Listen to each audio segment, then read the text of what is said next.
morning, everybody. Welcome back. Happy Thursday. Full day here, and fingers crossed, we've been told this is the penultimate day of the Commonwealth's case. We should not have to endure much more. Once we finish with Trooper Guarino, we're told we get the medical examiner, and then the Commonwealth will rest. So that should be sometime tomorrow. And we have a lot of questions for that medical examiner. I have a lot of questions for that medical examiner. Awful lot of questions.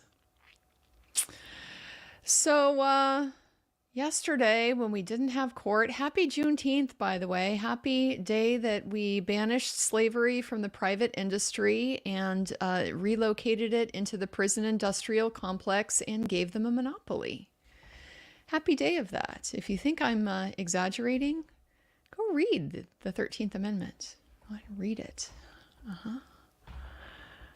Oh, I can already hear the complaints. No, Andrea, it's not slave labor because they get paid like $1.10 an hour in prison. Yeah. Anyway, happy Juneteenth, guys. Very exciting. During the day off yesterday, we got a great reminder of why LawTube is so necessary. Because Court TV decided to weigh in on their theory. Their theory now of the marks on the arm. It was not the tail light. It was not the German Shepherd dog. It was a scavenger. It was a scavenger that came and made those marks. Because, of course, scavengers are known to come and just gnaw on the long, bony part of a body a couple of times and then scuttle away. Scavengers eat, people.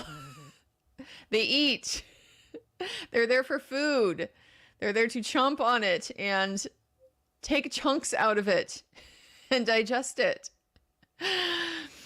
So, of course, I had to do what I do, which is the nerdy thing. I had to do the nerdy thing. I know that this has been studied. I know it's been studied. Anybody who has spent time in the woods, anybody who has been around scavengers, yeah, hate to be too crude, guys, but they eat you from the butt first. They go for the entrails. They go for the organs. That's where all the good stuff is. That's where the visceral fat and all of the nutrients and calories and stuff like that. It's in your gut. It's there in your belly. So they eat you. They eat you from there.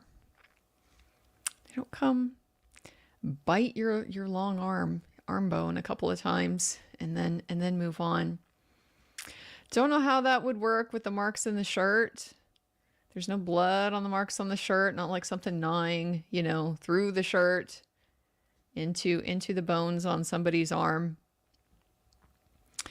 But then the big piece in all of this, of course, which is why I'm waiting to hear from the medical examiner, because I will say it's something I've had questions about myself, but if this is a scavenger, those would probably be post-mortem wounds. I don't think scavengers tend to come chew on people while they're still alive, unless they're a grizzly. Grizzlies will do that, but I don't think they have a lot of grizzlies in suburban Massachusetts. Did the nerdy thing too, of course, looked. Yeah, they got foxes, they got coyotes, they got large dogs. Isn't it funny how this is just sort of a diversion from, no, don't look at that large dog. Look at these other large canids. It must be one of those. But that's one of the reasons why we have questions for the medical examiner. Yeah, because were these post-mortem wounds or were these during his life? And it's one of those things. I've looked at that. I've had questions about it because he's got bruising on other parts of his body. He's got swelling on other parts of his body, but those deep scratches, those deep lacerations, they don't seem swollen and they don't seem like there's any bruising around them. Maybe you wouldn't expect that under these circumstances. The snow is a big complicating factor here. The snow and the hypothermia. I do appreciate that. It slows down a lot of those kinds of processes, really complicates things. Very interested in what she has to say about time of death. What, if anything, we can know about time of death under these circumstances?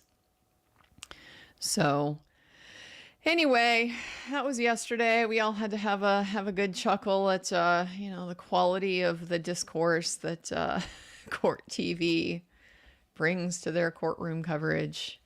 Is it a step above Lally? No, honestly, it's really not. It's about Lally. It's about Lally level. So today, what are we expecting? We are supposed to get that ruling on the experts, right? Bev said she'd give that to us Thursday. Don't know why she's got to think about that so long. Ask the expert specifically, are you going to be around? You going to be here in town? No, they're not. They're going to fly back. They're going to fly back home. So might have been convenient if you could have sped that one up a little bit, but no, apparently she's got to think it over. There's complicated stuff at play. Guys, it's not that complicated. We looked at the law. We looked at the law last time. Is there bad faith on the part of the defense? No. No. Is this material to the defense? Yes. Very much so. But I think at least with Dr. Russell, that's what she's struggling with, because, the whole limitation on the third party culprit defense has been, well, it's got to be supported by direct admissible evidence. Direct evidence isn't the legal standard, but that's the one Judge Bev is applying. Well, this would be pretty direct evidence of the defense theory. Yeah, the wounds caused by the dog. Wounds are caused by a large dog, maybe kind of like a German Shepherd dog, maybe kind of like a trained police dog, maybe. So that's the challenge with it, because that could potentially open doors under the standard that she herself has set. People have had a lot of questions about the third-party culprit defense. How does that work at this point? Are they going to have to go back and make a new motion to be able to get into that? No. The way it works at this point, it's just going to be piece by piece. As the evidence comes out, as it gets presented, she looks at what has kind of accumulated up to that point, and have they now crossed the hurdle of being able to show direct evidence, admissible evidence that tends to implicate somebody else. Well, the dog bite does that. The dog bite does that. Now, she can still not let them get into specifically who the third party culprit is, because maybe under her theory, we don't have direct evidence of whose dog. We just have circumstantial evidence of a dog that bites in the house where the guy was going to the party, where the only reason we don't think that is because people say he never went in the house. So, might not throw the whole door open in and of itself, but it's going to add to that weight of evidence that is accumulating over time. And then just depending on what else the defense has in their case, as far as their witnesses that they can bring forward, what are they going to say? Anybody who may have knowledge of, I don't know, cover-up activities, consciousness of guilt kinds of activities, location information, stuff like that. So the real battle at this point, it's those rulings on evidence are going to be taken piece by piece as each one is proffered. The real battle now is going to be foreclosing And are they going to be able to argue this in closing? That's when they're going to need to revisit it.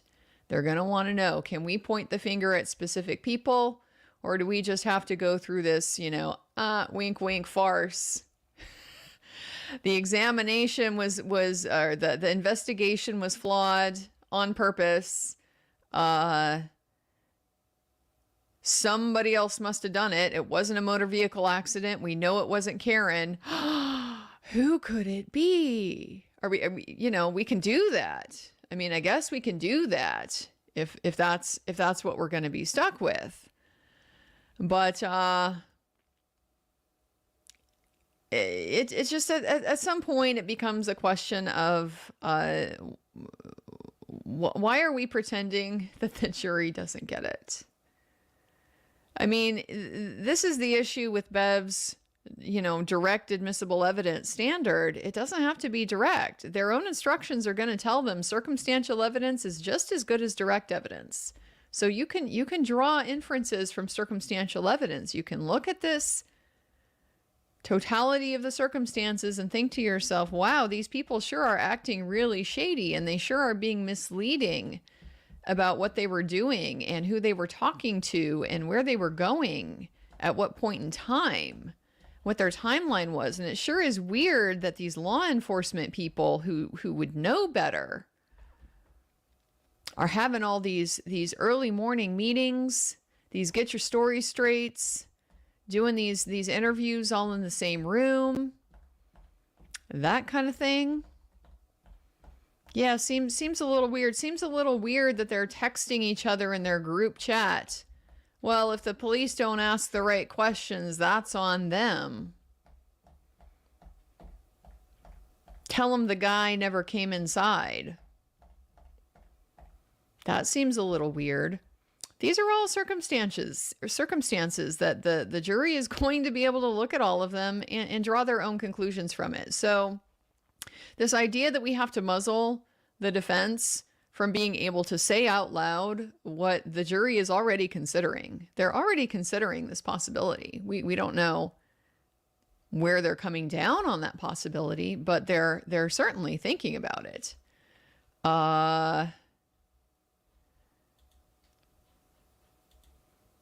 It's just kind of odd, but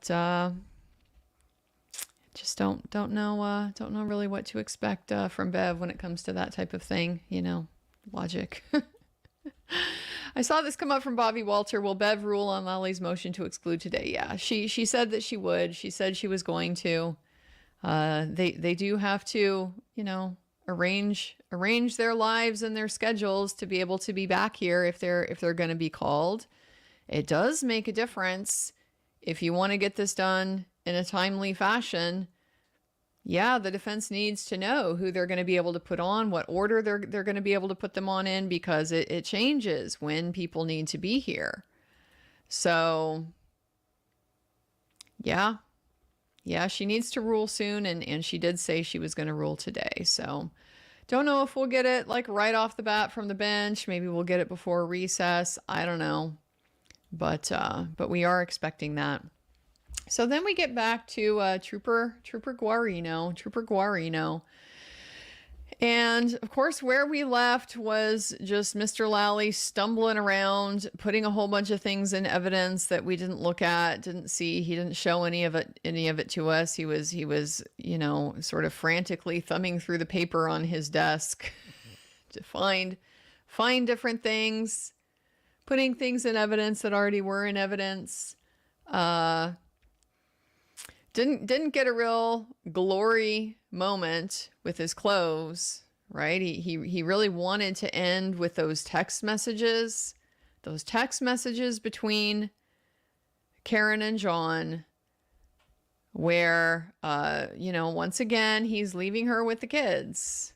From her perspective, this is what's happening. He's left her with the kids again. He's ditched her to go drinking with his friends.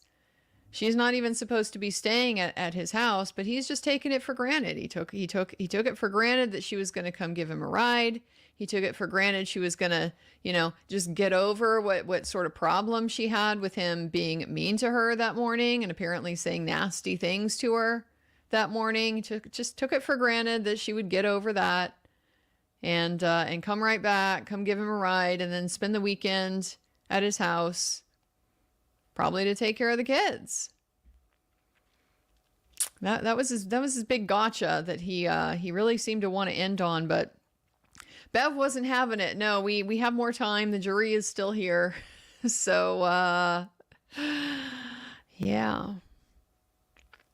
Yeah, didn't get it. But so we can expect we're going to be going back and revisiting more of these text messages, anything else really that was on the phone, anybody's phone that the Commonwealth finds helpful. We already know voicemails. We know voicemails are coming. Heard about that in opening. She left angry voicemails. Well, okay, maybe she did.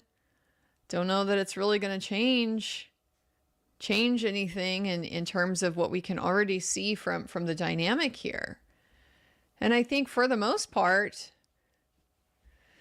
have we seen enough? Have most people seen enough here to kind of get a sense this is the relationship dynamic? I understand. It's very important to the Commonwealth, though, to pursue this she's a whack job kind of theory. Very important that they pursue that. Of course, we heard that from Proctor. That was his description before he would have had access to any of this stuff too. That's one of the interesting things. Long before they had access to this stuff. She's a whack job. Well, how do you know that? Somebody tell you? One of the select few people that you actually interviewed that day, was that what they told you? She's a whack job? Whoever could that be? So we can expect more of that. But you have to wonder, for me, the big question as well, is there anything in these phones that is not particularly helpful to the Commonwealth? Location data, we've heard about some of it. We've heard about health data, steps, some indication that John was maybe taking steps when he wasn't supposed to be taking steps. The phone is moving around when the phone wasn't supposed to be moving around.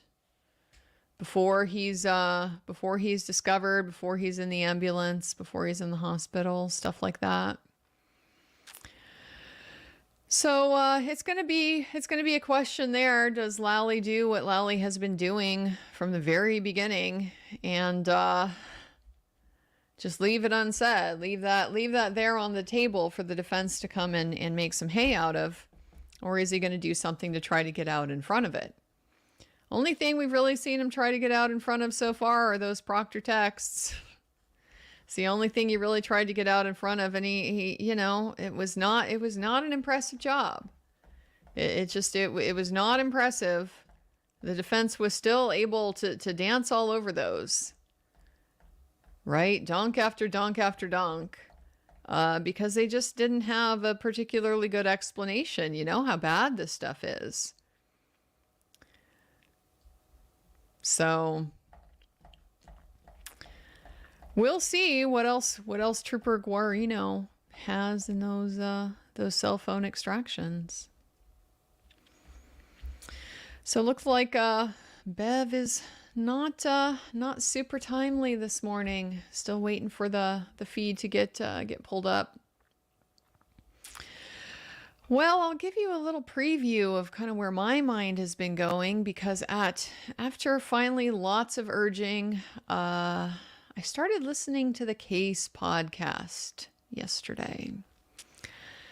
And so the Case podcast, if you don't know and haven't heard about it, it's this podcast produced by Barstool Sports. Suddenly worlds collide, and I understand why Barstool is taking an interest in the Karen Read trial. Because season 2 of the case, they looked at the death of Sandra Birchmore. That's a name you've heard kind of around the perimeter of this case. It's one I had heard around the perimeter of this case. Oh, Andrew, you got to look into Sandra Birchmore. You gotta deep dive into that. So I started that deep dive, and oh boy, a lot of nasty business happening that all circles back to the Norfolk County District Attorney's Office. It all circles back to the Norfolk County District Attorney's Office. So what I'm learning about this case, this happened a year almost exactly, almost to the day before John O'Keefe's death. And this what happened, a young woman, Sandra Birchmore, early 20s. She's found dead in her apartment. Just kind of goes silent, goes black. Somebody, she's a young person. She's constantly on social media and chit-chatting with people and stuff. Goes silent, and she is found dead in her house. Bev is here. So now we're going to have to, oops. I don't know what we got going on here. Parties are present. The jury is not present. The counsel has asked to see Judge Cannone. Okay. Did you want to see me at sidebar? We're going to have a sidebar. Why don't I see you up here and see? Of course, we got to start with the sidebar. So, yeah, the young girl is found dead. There's very little investigation. It's just ruled a suicide pretty much right off the bat. She's found with a belt around her neck attached to the closet door. Sounds a lot like Chris Cornell. So the backstory then is where it gets interesting, because you find out that this girl was apparently pregnant by a law enforcement officer who was married and had a family, and who had began having sex with her when she was 15 years old. Kind of a no-no. They met in the Police Explorer program, which is one of these, it's this program that's supposed to be like to introduce kids to careers in law enforcement. They're like junior police. They get their own uniforms and everything in these Explorer programs. But they just are there to learn about law enforcement and maybe they want to be police officers someday or something like that. And the people they had running this Explorer program, this is not Canton PD. This is Stoughton PD. It's still down there in southern Massachusetts, but it's a different, specific department. Stoughton PD is running this Explorer program, and there's just account after account after account of incredibly inappropriate behavior by the people running this Explorer program, the police officers, and the kids that are in these programs, flirting with the kids, kind of grooming the kids, having these inappropriate interactions with the kids. And so Sandra Birchmore was one of these kids. Ends up having a sexual relationship at 15 with one of these law enforcement officers. Goes on for years. She gets pregnant. And her communications surrounding that to other people indicate he wasn't happy with that. He's already married, got his own family. He's not happy with this. He wants her to get rid of the baby. She doesn't want to. She wants to have the baby. She's buying,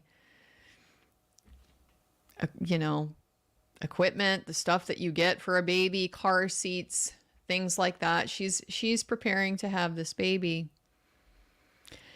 And this police officer then is apparently the last person seen on surveillance video going into her apartment the night that she died.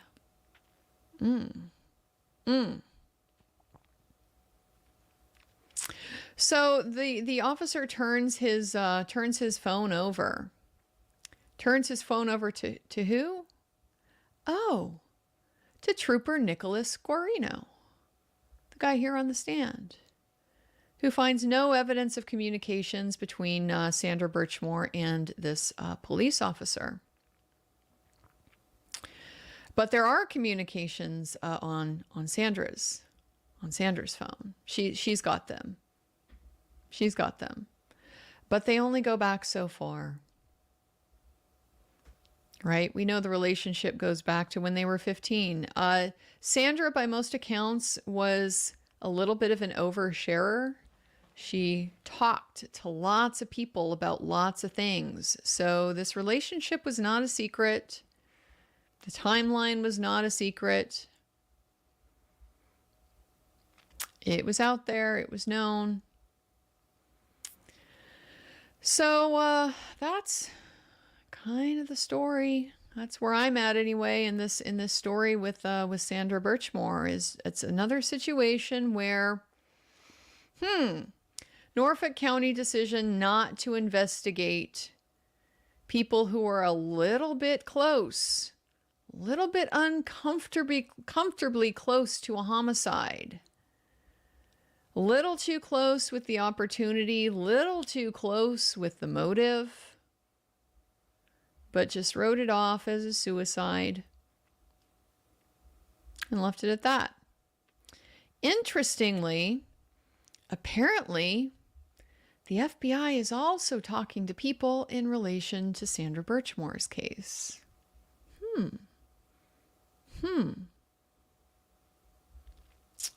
Yeah, all these roads may be leading back to the Norfolk County District Attorney's Office. Kind of seem to be right at the hub of all of this and the decisions that office is making to pursue or not pursue investigations, to prosecute or not prosecute people. A lot of common themes between what we're seeing in this case and what was going on in that one. So very interesting deep dive. I am enjoying this podcast. Again, it's the Case podcast. It's called. It's season 2, produced by Barstool Sports. My impression is that the Case was on this, that like they were the first one on the story. Turtle Boy picked it up from the Case podcast after they started covering it. So they have some interviews, they have some case material that they talk about that they reviewed, and I've seen pieces of the police reports, just kind of floating around in the ether. I don't know if there is a kind of central depository for any of that stuff. But yeah, from what I've seen, very, very ugly case. Very ugly case. And of course, once again, does it seem like anybody is really suffering consequences? Doesn't seem to be. Doesn't seem to be. People just acting with impunity in these law enforcement agencies in this part of the country under the jurisdiction of this particular district attorney's office.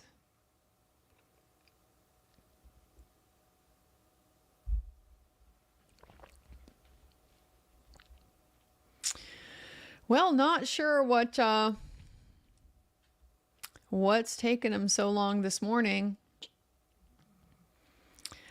Got a chit chat about how we're going to smear Karen today. How is she going to get smeared today? The hysterical woman defense. It's I've had these visions, like what does it look like to somebody who thinks Karen Reed is a nut job? She's just a psycho girlfriend who lost it and killed him. What does it look like? And I see a telenovela is what I see. I see just an over-the-top, dramatic, hysterical, just frame of events. I think to myself, it might be fun to produce that, the alternative version, the if Karen Reed had done it, this is what it would look like. That could be kind of fun. And just do it in the style of a telenovela.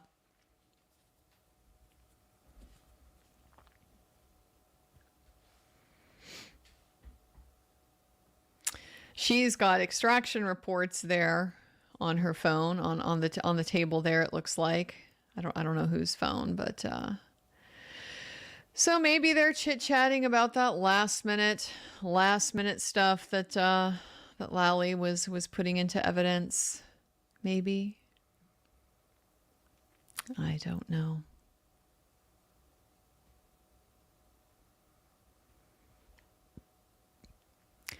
But Bev, the longer we spend here at Sidebar, the less likely the jury gets this case on the time frame you promised them, right? Wrap it up. We're ready to keep moving. Noticed how she was a little annoyed that the witness voir dire, she set aside a whole day for it. And then was kind of annoyed. Well, if we had known it was only going to take this long, we could have had the jury back. Bev, they told you it was going to only take that long. They told you it wasn't going to take all day. You're the one who decided it needed to go all day.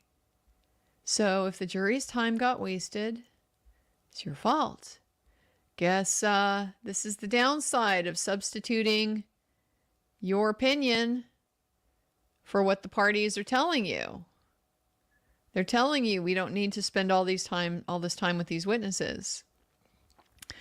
I continue to sort of think back over what happened during that voir dire and how she kind of sua sponte from the bench modified the motion, the Commonwealth's motion and what they're asking for. They didn't raise a Daubert kind of claim against the accident reconstructionists or any of their opinions, but there she is from the bench volunteering, maybe you want to challenge this. And Lally takes his cue, oh yeah, I don't think they're qualified to give that opinion.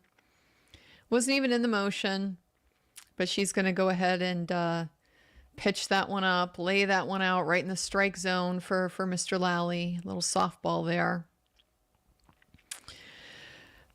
But it also just crossed my mind that, yeah, one of the reasons why perhaps she allocated all this time is because she was expecting Mr. Lally to do more with it. If the whole complaint that he has is, well, we don't know exactly what their opinion is because they were hired by the feds. They were part of the federal investigation and they've been under this hush-hush directive since they did their work. Nobody can talk to them about it. Maybe you'd ask them about it. Maybe you'd have some questions for them. This is the first opportunity. They're under oath. You get to treat this as like a deposition. So maybe that's where she was kind of trying to suggest he should go, the way that he should spend his time, but that would have been an absolutely terrible approach. A terrible approach to do in open court with cameras. You don't do a deposition on open court with cameras. The whole point of a deposition is you need a little bit of space to be able to be explorative. It's an investigative tool. It's not like cross-examination. You're not there to make a point with it. You use what you learn in the deposition to then come and in cross-examination elicit the points that are helpful to you from that witness. And if they're already elicited, then you highlight them and then you sit down. That's how the process is really supposed to work. So you need space to be able to ask all those questions you don't know the answer to. Then they can give you the answer, then you can double check that, then you can run that by your own expert, then you can verify, is what they relied on accurate, all of that type of thing. And then that's how you prepare for what you do at trial. You can't do that in front of the whole world All right. on cameras.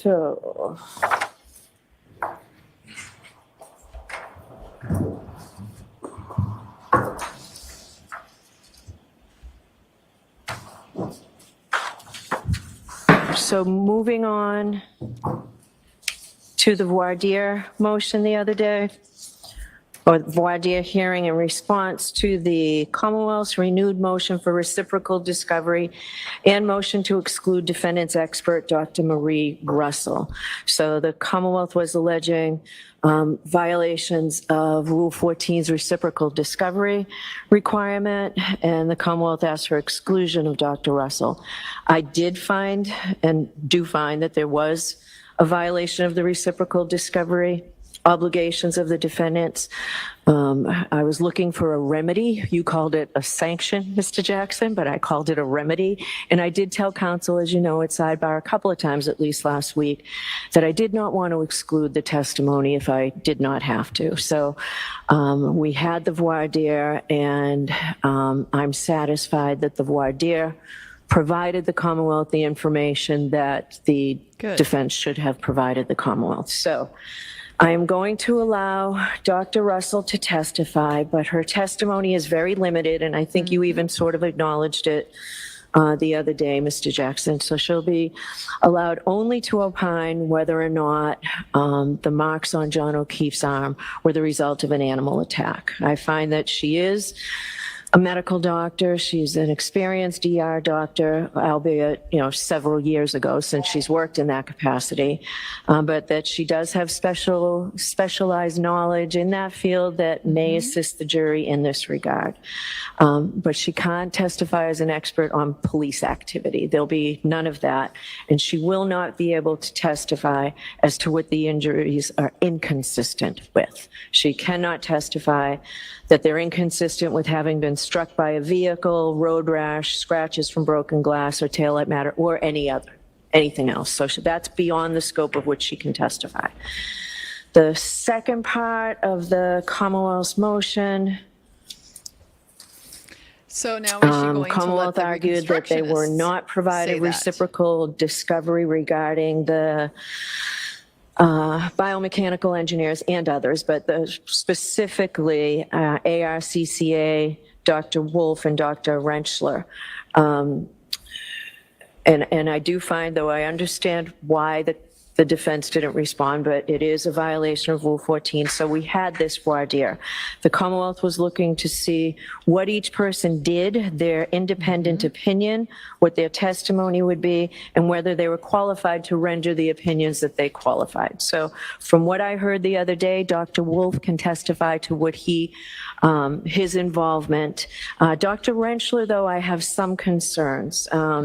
It's clear to me that in Massachusetts, biomechanical engineers are not qualified to testify as to medical causation of an injury. Only an MD can do that. So I'm going to reserve ruling on the rest of his testimony. There are certain things he can testify, and I'll hear you again before he testifies next week. Let's just proceed with the trial today. So, okay, so those are my rulings. Are they clear, Mr. Jackson? Yes, sir. Are they clear, Mr. Lally? Yes, Your Honor. Okay. So exactly All as right, predicted. so are they ready to come in? They'll be Thank allowed, you. but limited.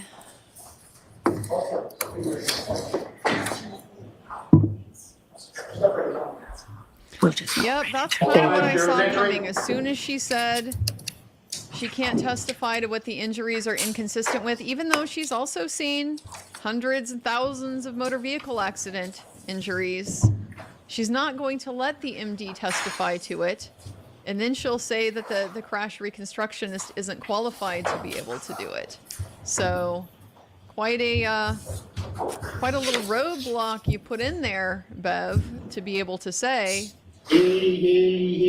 not consistent with the car accident. For the Honorable Beverly Cannoni, Justice of the Norfolk Superior Court, and for the County Appeal.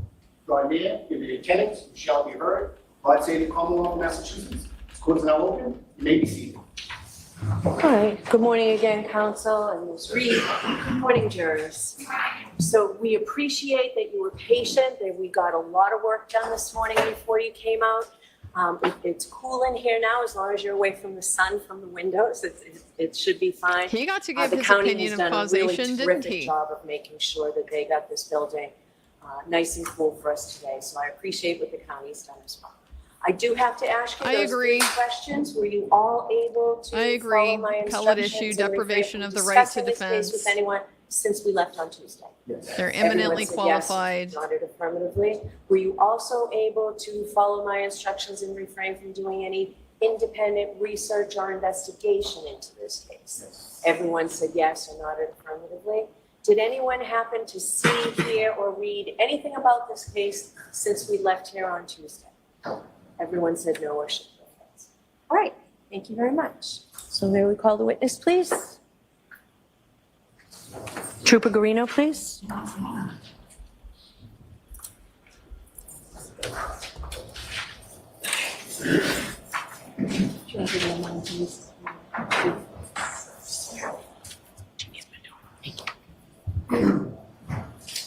Same situation, if you might please step up, please standing. Do you solemnly swear that the testimony you shall give to the court and the jury in the matter now pending shall be the truth, the whole truth, and nothing but the truth, so help you God? Yes, ma'am. Thank you. Good morning, Trooper. Morning, everyone.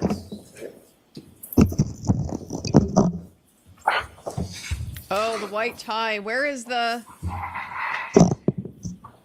menswear guy on Twitter? He doesn't like white ties. Whenever you're with, ready, Mr. Lally. Thank you. less Good morning, sir. formal, Good morning. non-white Taking you tie back to the other day, jackets and I have been stuff. showing you, so you had testified about some extraction reports that you had conducted from the various forensic extractions that you had done pertaining to both the defendant's phone and Mr. O'Keefe's phone, correct? Yes, sir. And Your Honor, may I approach? Yes.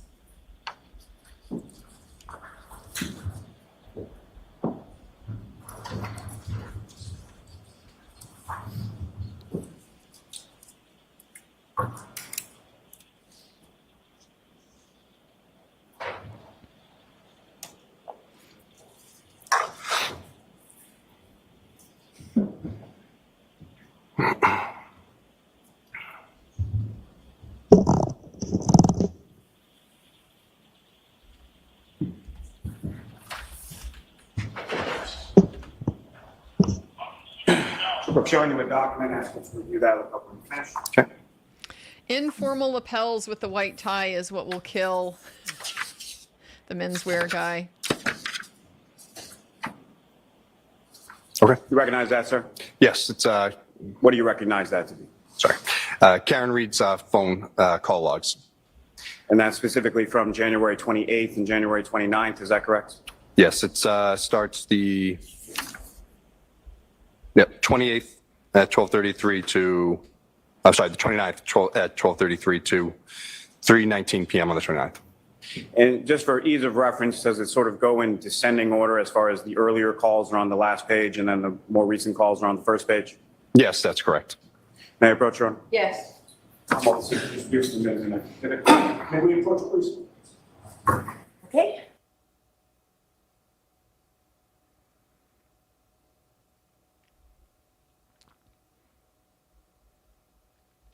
Mr. Yannetti doing this cross? Is that what I'm gathering? Well, that could be fun. That could be all kinds of fun.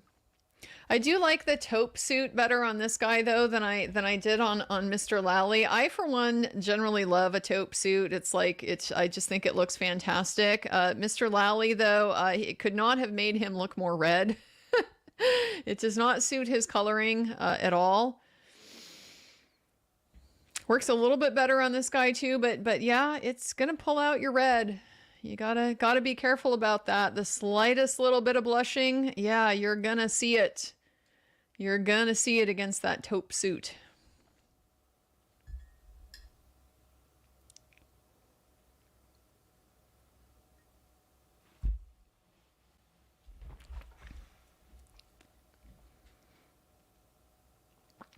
I realize it's a little bit controversial, you know, the light colored suits. They look great on black skin. I will say that black people can pull off the light colored suit like absolutely nobody else. If you're not a black person, can't be too red. Can't be too red. Can't have all those cool pinky undertones, or it just gets to be a little bit of a problem.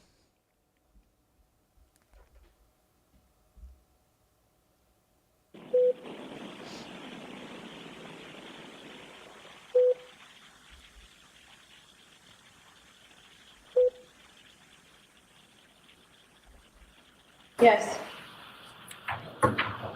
Showing you another document, sir. Do you recognize that? I guess it is more gray. It is not Yes. too taupe. What do you recognize that to be? Lally's was very This taupe. is Karen Reed and Kerry Roberts' call log. And that's an extraction report that you created from the defendant's phone, is that correct? Yes, Yes, sir. Yes. Sorry. Yes. May I approach again, Your Honor? Yes. I'll move the seat to introduce and admit as the next exhibit. Okay. No objection. It's 6:34. Still doing all this. May I approach again, Your Honor? Yes. Showing you another document, sir. Do you recognize that? Yes. What do you recognize that to be?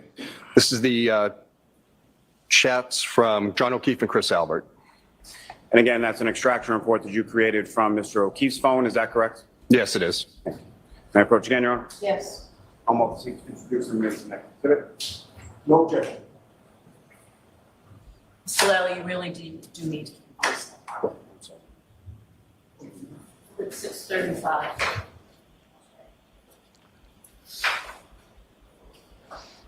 And may I approach? Oh, I'm sorry.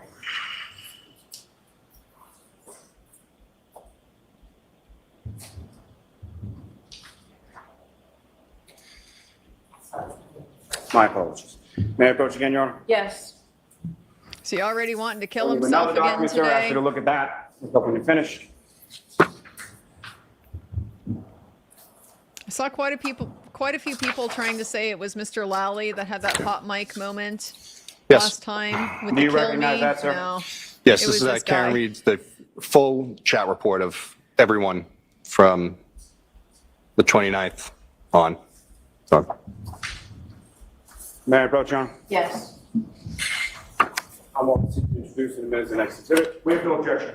Okay. 6:36.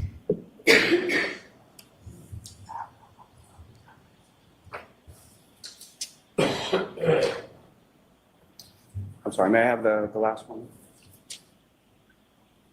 May I approach the witness, Your Honor? Yes.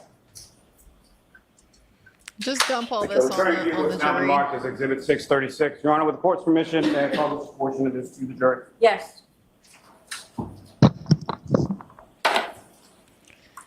All right, now we're going to actually look at something. And sir, I'm going to direct your attention to the exhibit before you that's now been marked as Exhibit 636. And Ms. Gilman, if I could, I'm sorry, Trooper Guarino and Ms. Gilman, if I could direct your attention to page 3.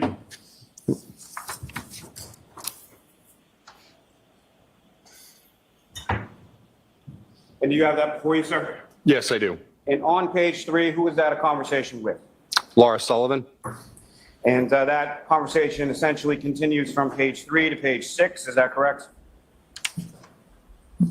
So Laura initiated. Yes, it does. And so I'm going to ask you, similar to what I asked you the other day, if you could read from that conversation in its entirety, indicating who's speaking, content of what's being said, and the date and time associated with that message. Yes. All right. First message from Laura Sullivan at 12:45 p.m. on January 29th, 2022. Karen, it's Laura. Please call me. Karen says, hi, Laura, at 1:07 p.m. Karen then says, John passed away, 1:07 p.m. Laura, Karen, I'm shaking. I'm so sorry. At 1:07, Karen says, we found him outside in the snow at 5 a.m., 1:07 p.m. Is that supposed to be the Laura, gotcha I can't the stop 5 crying. a.m.? 1:07 p.m. again. Karen, thank you, 1:07. And Laura finally says, why was he out there? 1:07 p.m.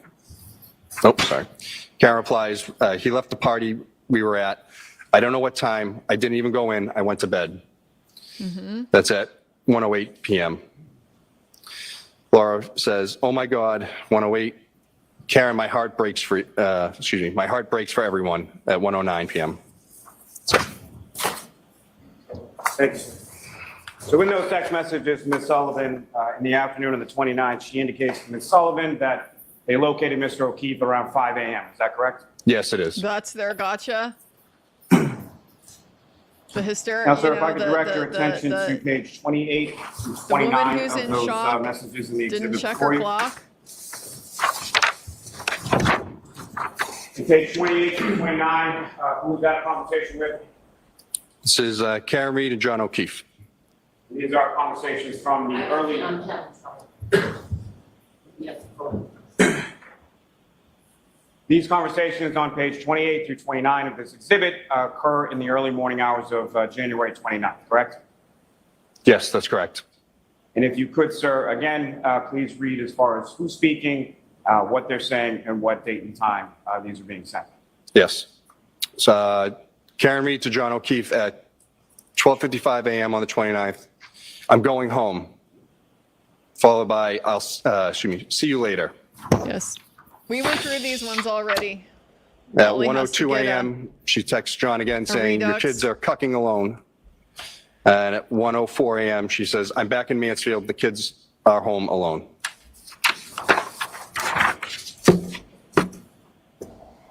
Thank you. May I approach this to retreat?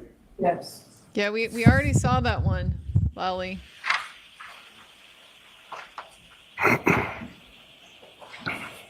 The 5 a.m. supposed to prove she went back to Fairview the next morning. Okay, then that blows up Trooper May I have a Paul's moment, sir? mileage calculation and the key cycles. Like, you don't get to have that one both ways. This is crazy. She went back to Fairview. His key cycle analysis doesn't Yeah, work. Yes. It's more than 36 miles.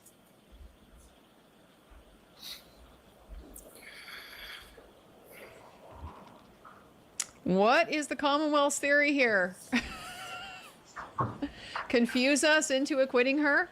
Or into convicting her?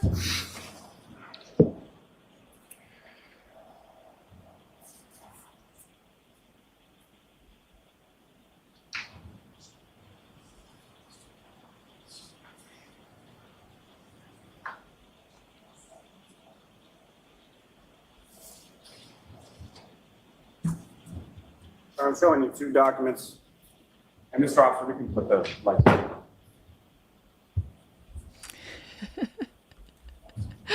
What is You with recognize this each of those timeline? documents, sir? Yes, one is Karen Reed call log report. Just want to confirm which one this is. Yeah. For John O'Keefe, and then John O'Keefe's full call log report on the 29th. Now, sir, if I could direct your attention to the defendant, Ms. Reed's call log reports, and specifically, if I could draw your attention to what's been, they're enumerated as far as certain box numbers, correct? 1 through whatever it goes on the last page. Yes. If I could direct your attention to boxes 113 and 114.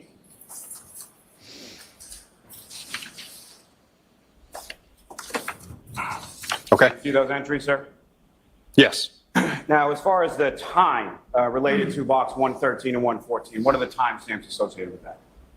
1/29/2022 at 12:36 a.m. 41 seconds, and then another one at 12:36 and 10 seconds a.m. on the 29th. And is there any indication within that report as far as whether or not those calls are answered, those calls are missed, those calls are rejected? What's listed? It says answered. And we'll get to this a little bit more in a moment, but with regards to that 12:36 time, from your review of both the defendant's phone and Mr. O'Keefe's phone, is there a voicemail that the defendant left Mr. O'Keefe at that time frame? There was a voicemail at 12:37 a.m. These ones here, it looks like they're 3 seconds and 5 seconds long. And they're listed as answered, is that correct? That is correct. Now, sir, if I could turn your attention over to Mr. O'Keefe's call report. So he knew And she was ready specifically, to I'm going to ask go. you to direct your attention to what's been labeled as box number 134 And he and blew then her off? 134 with the 1 in parentheses following that. Okay? And do you see those entries, sir? Yes. And what is the date and time associated with those entries in Mr. O'Keefe's records? His records shows number 134 is 12:36, 9 seconds on the 29th, and then 134 with the 1 in the parentheses, 12:36 and 9 seconds as well, but call duration 0 seconds. And as far as any indication on those calls, as far as whether they're answered, they're missed, they're rejected, or what are they listed as? There's nothing. Also 133 is the same call, and that one says missed, and it's at the same timestamp of 12:36 and 9 seconds. So the same call around the same time frame shows up in Mr. O'Keefe's report as missed and shows up in the defendant's report as answered, correct? That is correct. And that is around the time that the defendant is calling the victim repeatedly and leaving voicemails on Mr. O'Keefe's phone. Yes, that's correct. May I approach just to retrieve, Your Honor? Yes. Yes. So she's ready to go. No, he just took it for granted. She'd sit outside there in the car until he was ready.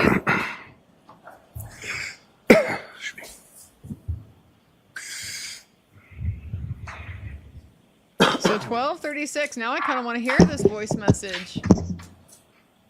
Yeah, weren't they supposed to be sitting in the car then? Now, Trooper Guarino, you conducted an analysis of both the defendant's phone and Mr. O'Keefe's phone, correct? That's correct. And from your analysis of that phone, were you able to determine approximately how many calls occurred from the defendant's phone to Mr. O'Keefe's phone from the time period shortly after 12:30 a.m. To the time period shortly after 6 a.m.? There was over 50. I think it was 53 or 55, but And any of those calls from your review of those records indicate any sort of conversation as far as duration, as far as being labeled as answered, anything to that effect? that Mr. O'Keefe actually picked up the phone and spoke to Ms. Reed? Yes. No. Now, with regards to those phone calls from the defendant to Mr. O'Keefe, what, if anything, did you find from Mr. O'Keefe's phone in relation to voicemails left by the defendant? There were 8 voicemails on Mr. O'Keefe's phone from the 29th till the phone was discovered. All from Ms. Reed, no one else. May I approach, Your Honor? Yes. Well, no, Jen McCabe didn't leave a voicemail. She was just hunting for the phone.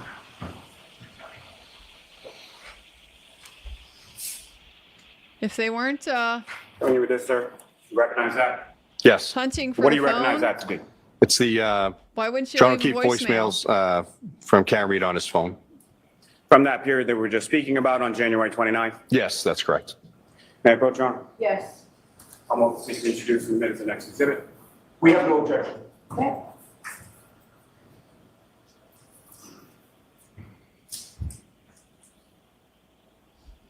It's 6:37.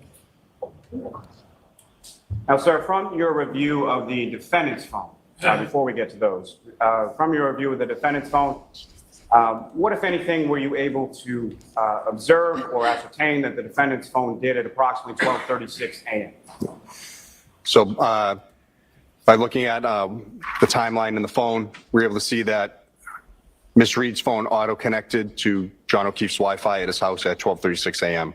12:36. We know this because it's a password-protected access to the phone, so you would have to know the password to get into this Wi-Fi network. And that would be the home at 1 Meadows Avenue, correct? Yes, that's So correct. she's already home at 12:36. Your Honor, with the court's permission, if we could publish each of the 8 voicemails to the jury. Okay. Are we going to hear which time each one is? Yes, Your Honor.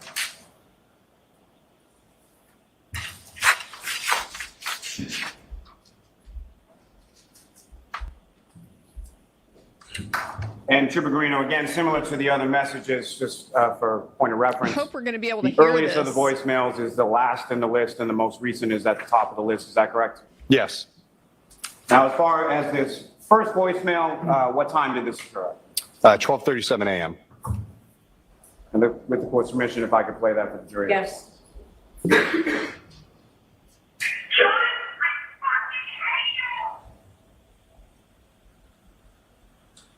Ms. Gilman, if you could have the second message.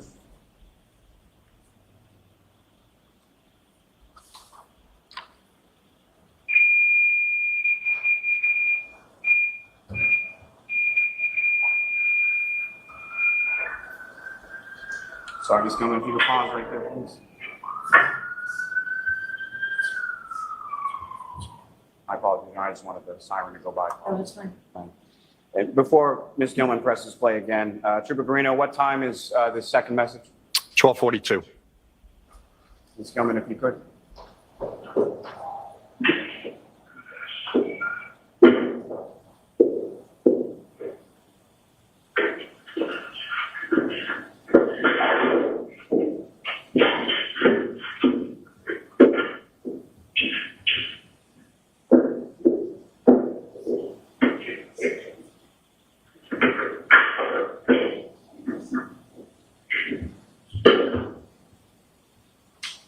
Now, Trooper Guarino, with reference to the third message, what Okay. time is that received?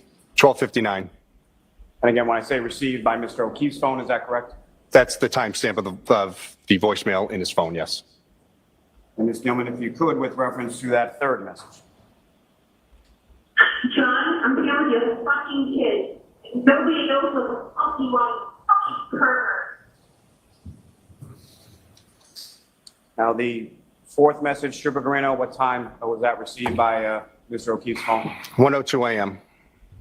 Ms. Gilman, if you could, when you're ready.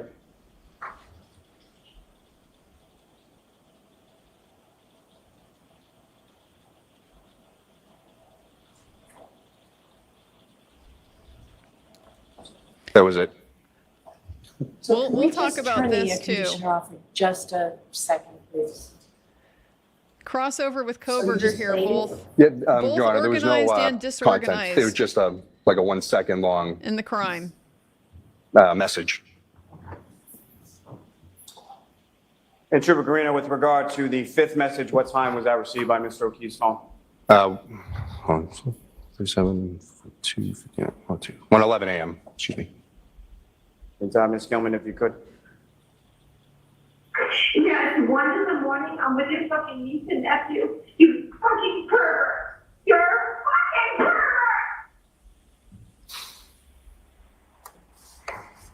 And the sixth message, sir, what time was that received by Mr. O'Keefe's phone? 1:18 a.m. Gilman, if you could. John, I'm going home. I cannot babysit you, niece. I need to go home.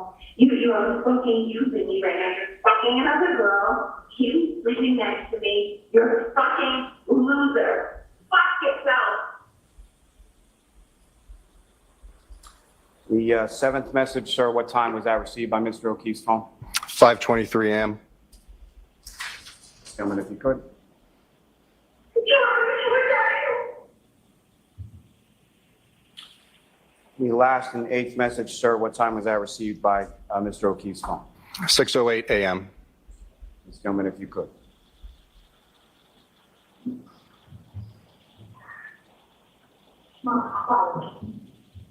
Gilman, if you could pause there for 1 second, I'm sorry.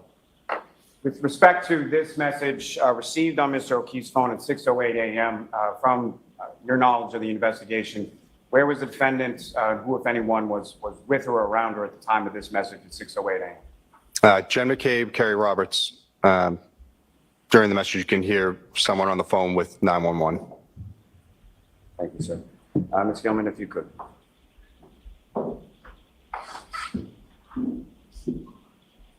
Is this the one we already heard?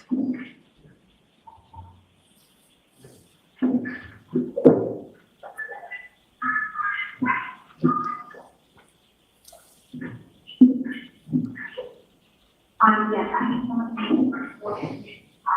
34 years old, getting out, they're making a capital now.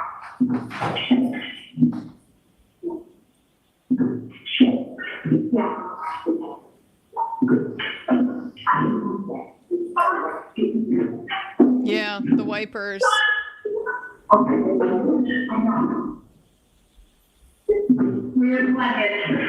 will keep playing this terrible.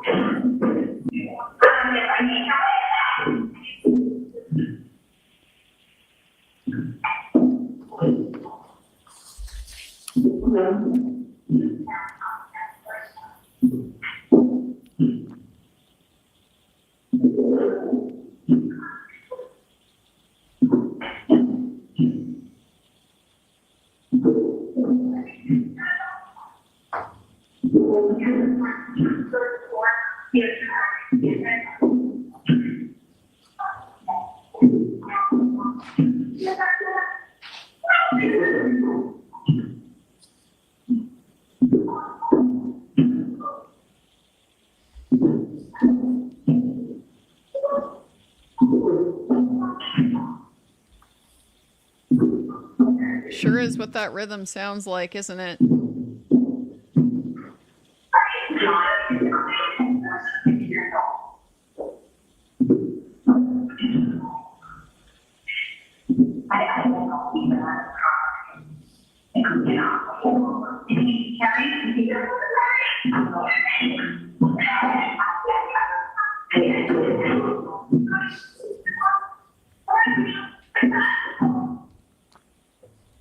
My friend who was coming over to the house for a party, it never showed up, is out on the lawn.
They want to paint her as Amber Heard, but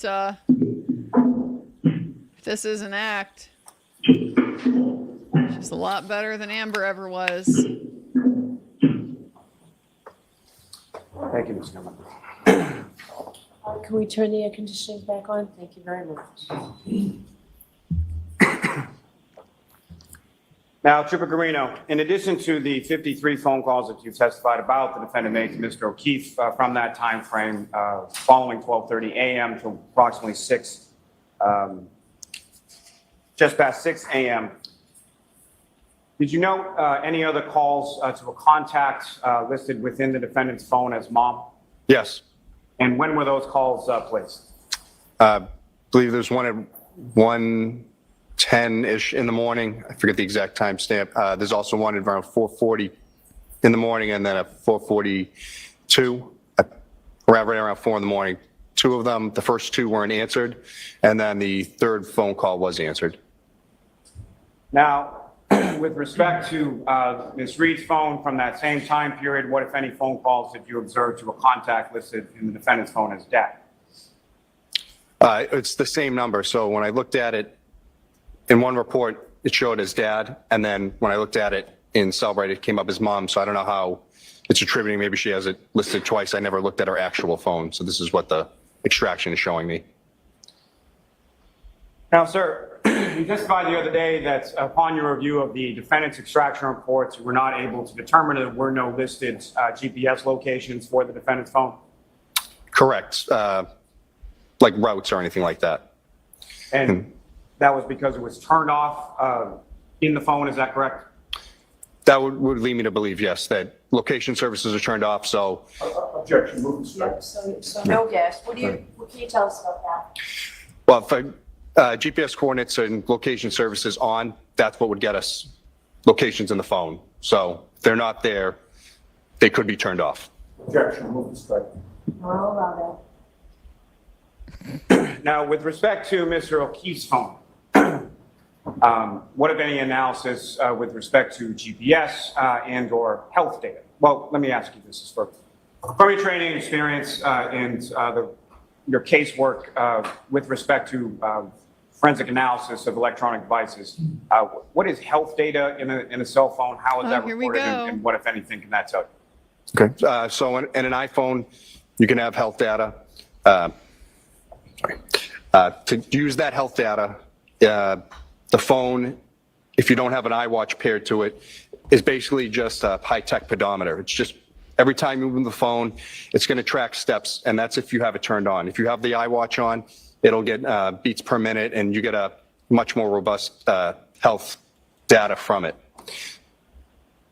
Now, with respect to the health data and with respect to the GPS location for Mr. O'Keefe's phone, initially, what, if any, sort of analysis did you do with respect to that? So we checked his native locations. At 12:19, the phone is, well, I should say this, at 12:12 in his location shows that he's at the Waterfall Bar. The next set of locations shows he's at Dedham Street by Cedar Crest, and then Waze is activated for 34 Fairview. So, and then it shows me his entire route to 34 Fairview. And what is Waze, sir? Waze is similar to Apple Maps. It is the GPS program that, punch in like a Garmin type thing. I'd like to take you back just for a moment, just to the health data from the Cellbrite extraction that you did. Specifically, you looked at data from 12 a.m. to 1 a.m. on January 29, 2022. Is that correct? Yes, that's correct. And as far as the health data was concerned,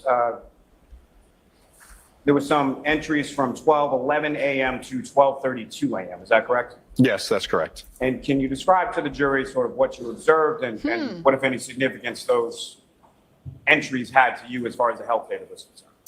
Yeah, so the health data shows, like I said, the phone is basically a high-tech pedometer. If you're moving it around, it's going to think you're taking steps when you might not actually be walking.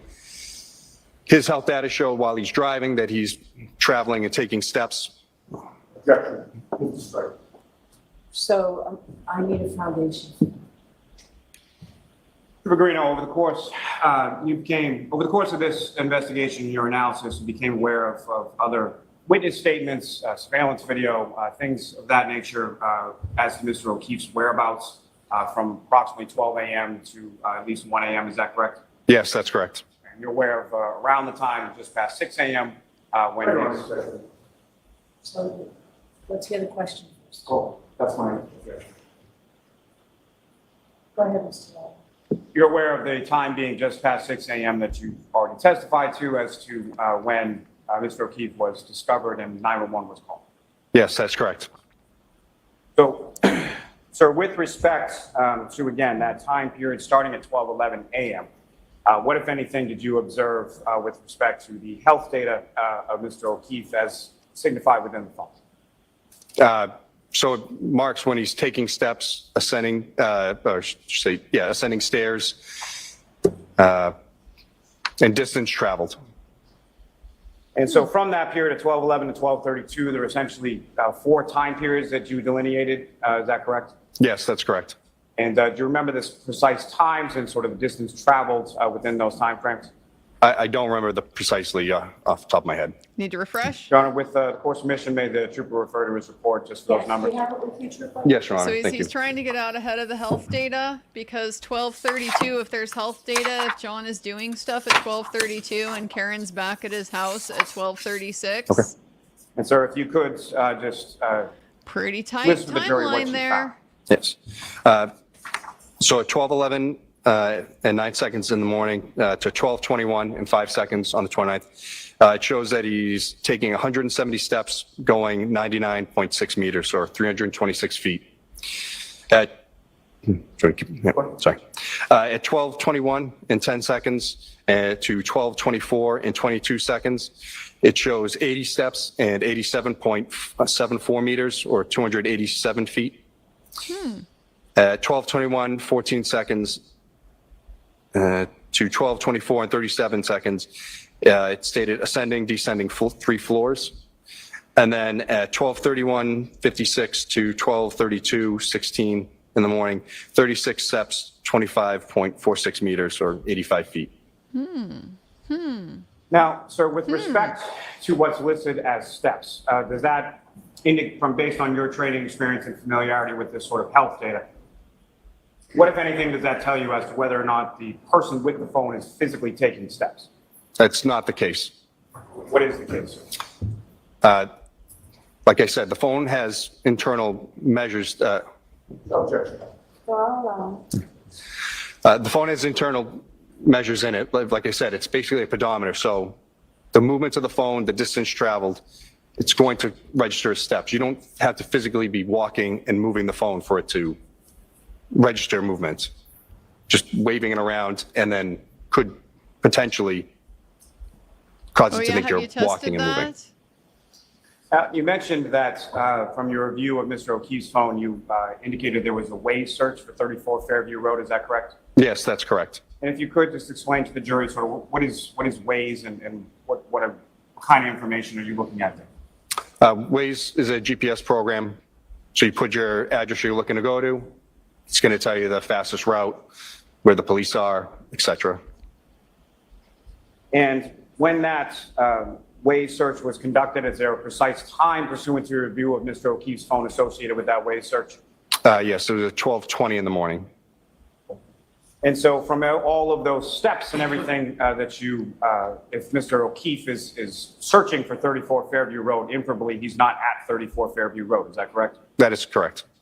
At 12:21? Now, with respect to the location, can you describe to the jury, are you familiar with the term based on your training experience known as native locations? Yes. And can you explain to the jury what that is? So native locations on an iPhone, the way it pulls GPS data, it uses satellite, Wi-Fi signal, Bluetooth, location services on apps. It takes all that data and uses it to get you the best location of where you are, unlike where you'd have like a handheld car-mounted Garmin GPS that's just using strictly satellite. Now, from your review of that data, when that Waze search is conducted at approximately 12:20 a.m., where is Mr. O'Keefe physically located at that time? The vehicle, or whatever they're in, is by 138 Dedham Street. They had already passed Cedar Crest Road. And from review of that native location data, what time does the phone arrive in the area of 34 Fairview Road? 12:24 a.m. Now, the next entry as far as the location data, when is that and where is it indicating that the phone is at that point? That shows me it's there the entire night, right in between 32, 34 Fairview. So, And 32, 34 Fairview, that sort of intersection of those two residences, if you know, where is that in relation to where Mr. O'Keefe was found just after 6 a.m. in the morning?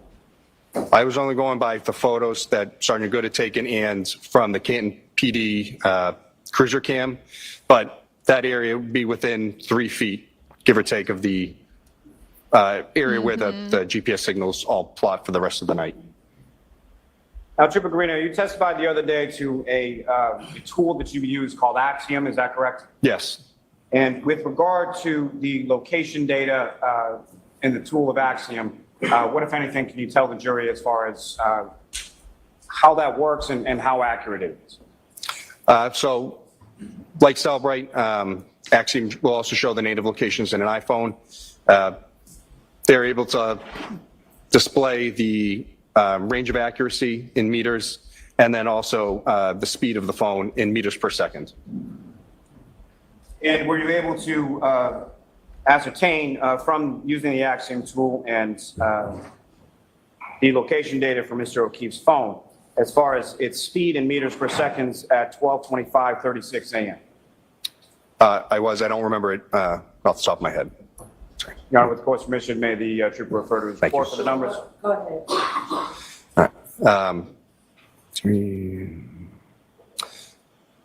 It's 0.6346 meters per second and a 16.75 meter lever of accuracy. So at about 54 feet measure of accuracy.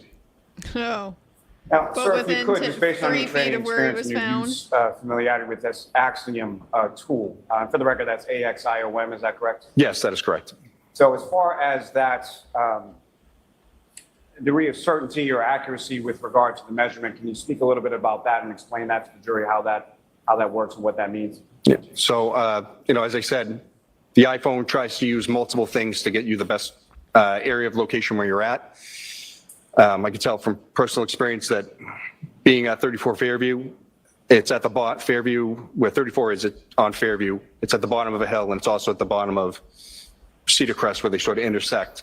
That area there has many hills, so the GPS signal can weaken due to natural landscape, buildings, weather, multiple factors. And as far as the degree of accuracy, what, if We're seeing a anything, cell does that tell signal. you in regard to the location of the phone in reference to that degree of accuracy? So it plots a point where it believes you are, and then the degree of accuracy says you could be in this bubble, but if it's way outside or way far away, it's all going to show by how well the signal strength is to the satellite. So, like I said, if it's a poor signal, it's going to blow out. It's going to show you could be in this giant circle. But as it gets better accuracy, it's going to shrink back down. It's going to say, no, you're right about here.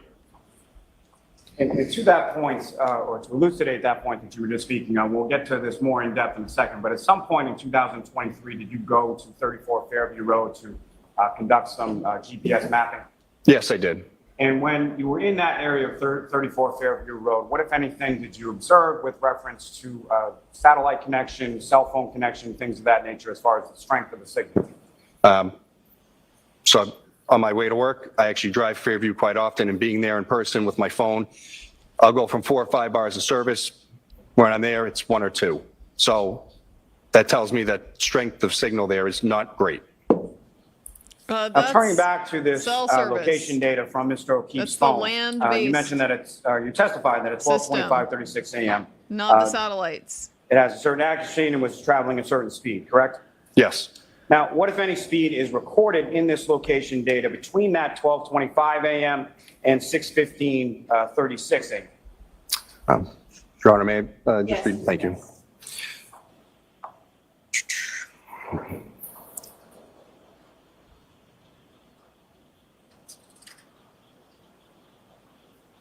What time frame exactly are you looking for? What I'm asking is, what, if any, speed was recorded by the location data between that first 12:25:36 a.m. and 6:15:36 a.m.? Oh, I'm sorry. I thought you were asking for before that. No, there's no real speed registered until the phone is found the next morning.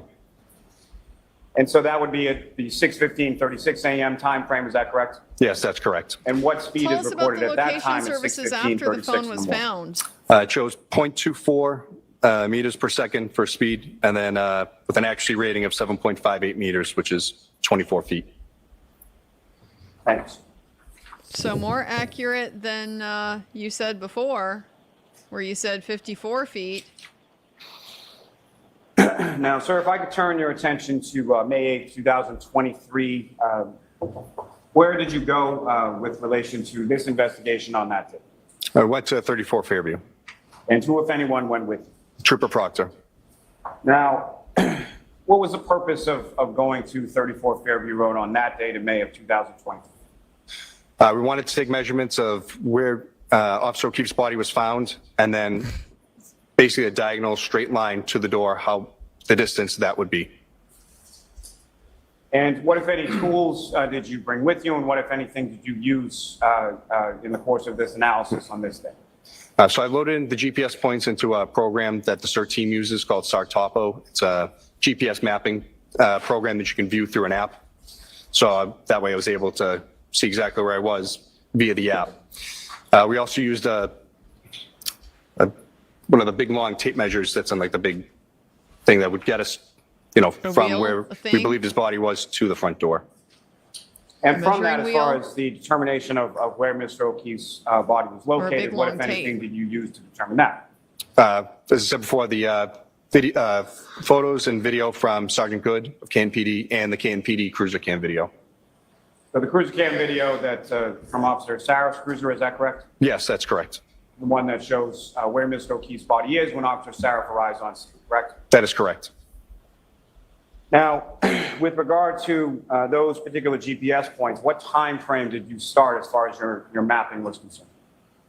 We took the last, we mapped the entire route. So at the waterfall bar and then on from their drive on Dedham Street down to 34 Fairview. And as far as these locations, how were they measured as far as what kind of measurements were you using in order to plot those points? We loaded into Google Maps and just able to show it with the KMZ file to show exactly where he went. And so what I'm asking is, as far as the GPS locations that you were recording, how were those measured as far as longitude, latitude? Is that how they were measured? Yes, I'm sorry. Yeah, latitude and longitude. And you started with Mr. O'Keefe at the Waterfall Bar in Canton. What time was that, if you know? 12 a.m. was the last point. And then that time frame when Mr. O'Keefe's native locations are putting him in the area of 34 Fairview Roads, when was that first time frame? The time he arrives? Yes. Yeah, about 12:24, I forget the seconds, but 12:24 a.m. Now, eventually, when you had all of these points as far as the direction of travel, location data, all of those things, what, if anything, were you then able to do with those GPS locations? I cross-referenced them with his health data and also mapped it out to see exactly where he would be.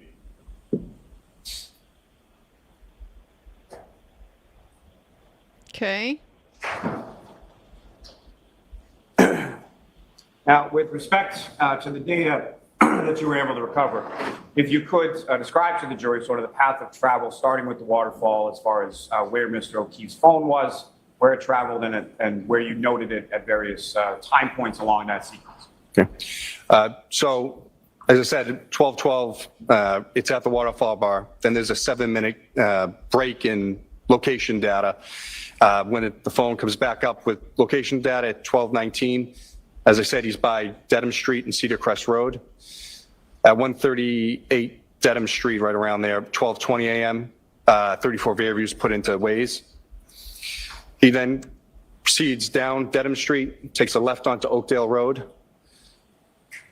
It goes to the end of Oakdale, takes a left onto Maplecroft. As he's going by Maplecroft and Pinecone Road, right around 12:22 and 14 seconds, was a data point listed that he's descending the stairs.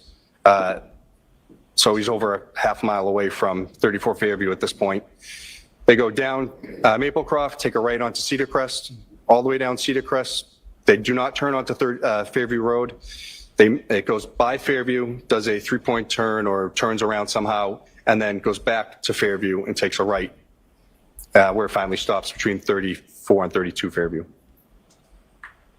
So at the time that health data is being recorded, again, you cross-reference the GPS data with the health data from Mr. O'Keefe's phone, correct? Yes, that's correct. And so at the time that the phone has that recording of the health data of descending, and is it ascending or descending, or how does that read in the health data? I have in my report, and that's what's copied from the thing. It's ascending/descending stairs. And at that point in time, cross-referencing that health data with the GPS location, where physically is Mr. O'Keefe's phone at that particular time frame? Maplecroft by Pinecone Road, right at that intersection.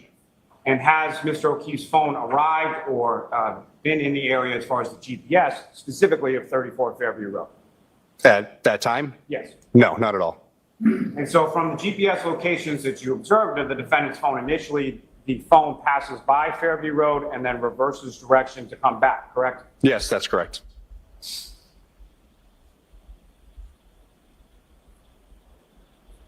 And then as far as between 12:25 a.m. and 6:15 a.m., there's no movement of that phone, correct? To the phone system. What, if any, movement did you observe following 12:25 a.m. until the period of 6:15 a.m.? None until it was found at 6:15. Now, you mentioned that you took a tool and you did some measurements as well. Is that correct? Yes. And were you able to ascertain then some GPS locations for where Mr. O'Keefe's body was found? Yes. And what, if any, measurements, the accuracy of those GPS measurements in latitude and longitude, what was the accuracy of that? Can I read the exact? Okay. All right. Didn't you use Trooper Paul's So GPS? from 12:25 and 30 seconds to about 12:35 and 36 seconds, the GPS accuracy is tight on him for the first few seconds and then blows out and encompasses pretty much the neighborhood, 34 Fairview, 32, 31, and I'll read the exact. It's 12:25 and 30 seconds. It has a 33-meter degree of accuracy, which is about 100 feet. That area encompasses 32, 34, and 31 Fairview. 12:25, 31, it's 200-foot measure of accuracy that hits 31, 32, 34 Fairview, basically almost all the houses around. 32 seconds, So when it you shrinks say back no down to movement- 95-foot level of accuracy, hitting 32, 34 Fairview and the front yard of 31. At 33 seconds, it's 88 feet, again shrinking back in as the signal gets better. Covering 32, 34 Fairview. Kind of like he's moving, where there's signal 72 feet change. at 34 seconds, 59 feet at 35 seconds, and then 52 feet at 36 seconds. So, as I said, signal weakens, it blows out, and then as signal gets stronger, it shrinks back in. The GPS coordinates themselves are all still right where Mr. O'Keefe's body was found.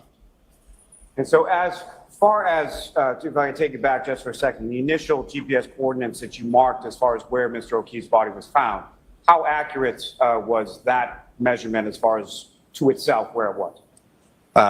From what we had and then where we marked from, we believe we're in about 3 feet because standing there, even with the app, it's not perfect. I'm not getting a direct saying that I'm right on it. So we believe we're within about 3 feet of exactly where he was found. And from that air distance of within 3 feet of where Mr. O'Keefe's body was found, how far was that, or how far did you measure that to be from the front door of 34 Fairview Road? In a direct straight line to the front door, 72 feet. Not accounting the stairs. Now, from your review of that data that you were talking about from that 12:35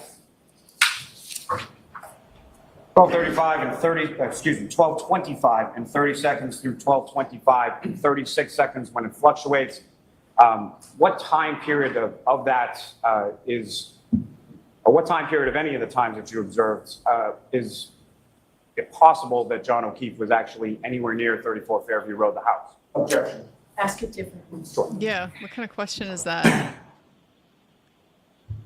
Within those fluctuating circles of GPS data that you were talking about, what time periods did those encompass the actual inside of the residence of 34 Fairview Road? It's about 3 seconds where it actually encompasses the inside of Fairview. That fourth second, it's right on the edge of the corner of the house. And then the fifth and sixth second, they're just showing the front yard. And that time period as far as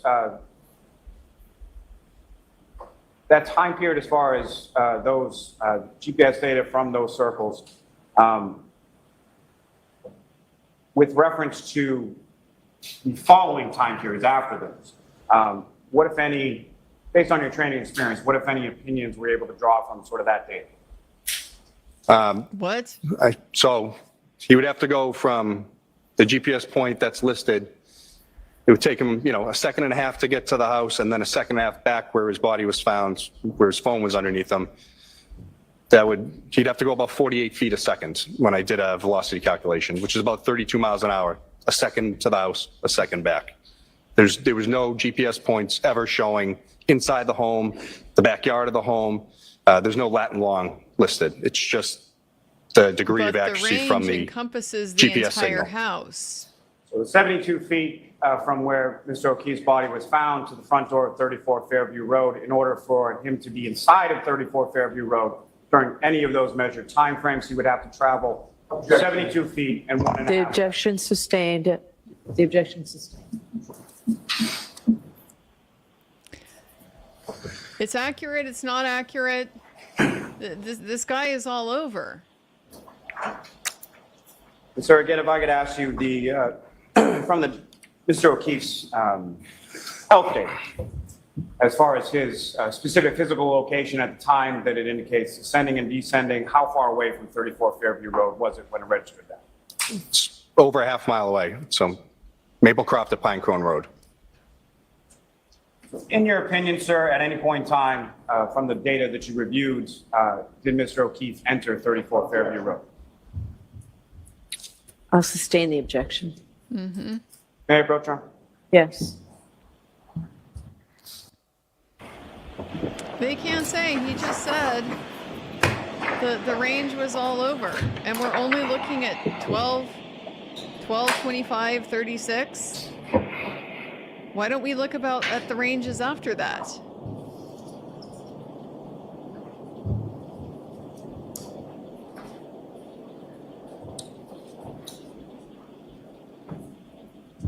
So I'm showing you a series of documents. You can review those and look up when you're finished. Okay. Do you recognize those, sir? Yes. And what do you recognize those to be? These are the plotted points I did through Google Earth, the maps, and then through LexisNexis, the track system, the GPS range and coordinates. And the LexisNexis track system, if you could explain just a bit to the jury as far as what that is and how it's used to create these documents before you. It's similar to that Sartopo program I used. It's a desktop-based GPS program.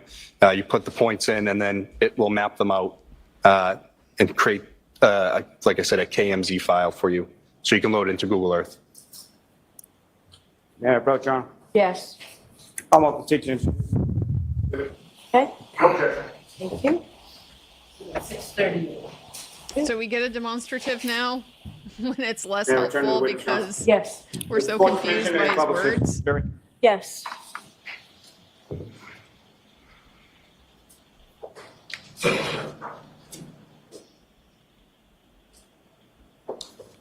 Ms. Gilman, if you could take that down. One moment, Your Honor. Yes.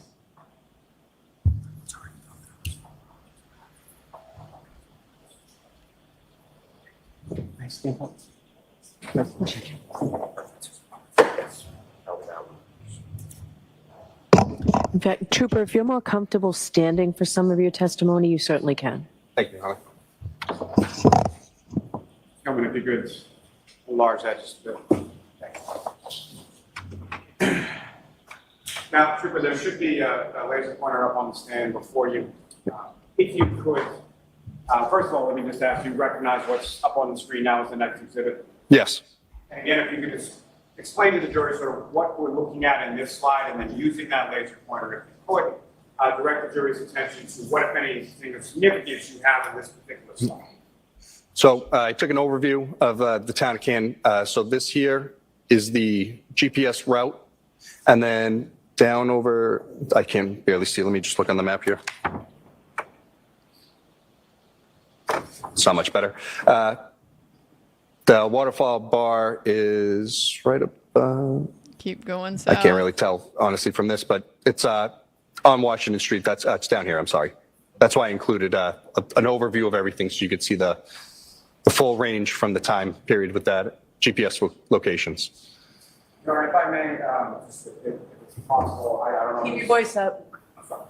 I don't know if this is going to work any better, but if I could ask if we could turn the lights back on just so the witness can see Sure. what's before him, and then. With the court's permission, I think the map is still viewable to the jury, and now the witness can actually see the exhibit. Can everybody see it? And so again, sir, Trooper, I'm sorry. Now with visible before you, if you could just indicate again what we're looking at in this. Yep. So when you zoomed in, it actually closed it out, but it's down over here is the waterfall bar. There's a couple of points there listed. And then right around here is when the GPS tracks go, and their route, once Waze is activated, down to 34 Fairview. There is a zoomed-in version of 5 Fairview. And Ms. Gilman, if I could have the next slide.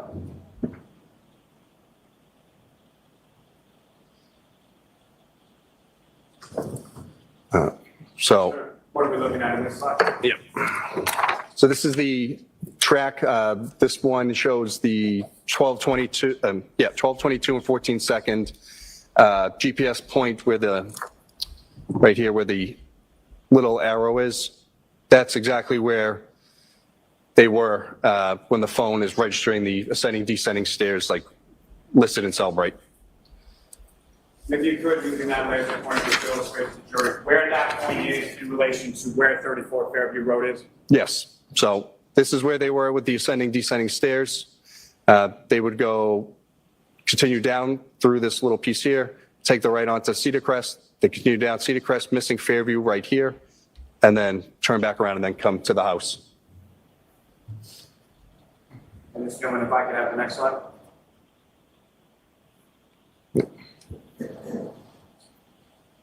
And Trooper, what are we looking at in this slide? Specifically, if you could explain to the jury as far as the blue circle with the attached to the If you left. could look this way, please. Attached to the Around left. the whole tracks. house. If you could explain to the jury what that is and what that signifies in this. Yeah, so as I said, we loaded this in through LexisNexis, and it gave us the GPS points for the route. The point is 348. I just want to double check. Yeah, point 348 is at 12:25 and 30 seconds. The blue circle is the estimated range, so how well the signal for the GPS is. And 34 Fairview is right pretty much by that L. Gilman, if I could have the next slide. Yeah, there we go. Trooper, is this essentially the same image, a little bit closer without the graphic as far So as in the house. LexisNexis? That's correct. Yeah, this is 34 Potentially. Fairview right here, 32, and then again, this is where all the points are for the duration. As far as the blue circle that's up on the screen, what does that represent as far as this particular point in time for this GPS point 348 at 12:25 and 30 seconds? Yes, this is as I said before, the range of accuracy due to satellite strength. So as I said, it blows out as it loses Yeah. strength, and then we'll come back in The as it gets GPS better. doesn't signal. exclude him from being within the house Gentlemen, because if I it's have within next the slide. margin of error. Again, Trooper, what's up on the screen? What are we looking at this as far as 12:25:31? Same area where the 348 is. This is part 351. Again, as you can see, strength of signal blows out and encompasses almost the whole neighborhood. All the houses around. And Ms. Gilman, if I could have the next slide. Again, sir, is this the same GPS point of 351, number 351 at 12:25 and 31 seconds? Yes, it is. And if you could, again, just explain to the jury what we're looking at in the slide. Same thing, just the degree of accuracy and the strength of the satellite signal to Officer O'Keefe's phone. Ms. Gilman, if I could have the next slide. So they're going to show it shrinking. And again, sir, if you could explain to the jury what we're looking at in this slide and what time frame we're talking about. Yep, this is point 349 at 32 seconds. Again, latitude and longitude, they're all right in the same area. And that's that. Ms. Gilman, if I could have the next slide. Again, Trooper Guarino, is this the same GPS plotting point in the same time frame of 12:25, 32 seconds? Yes, it is. Again, if you could explain to the jury what we're looking at in this, in particular in relation to the earlier slides with reference to the accuracy that you were talking about. Yeah. So again, the accuracy blew out as it lost signal, and now it's shrinking back in as accuracy gets better. Ms. Gilman, if I could have the next slide.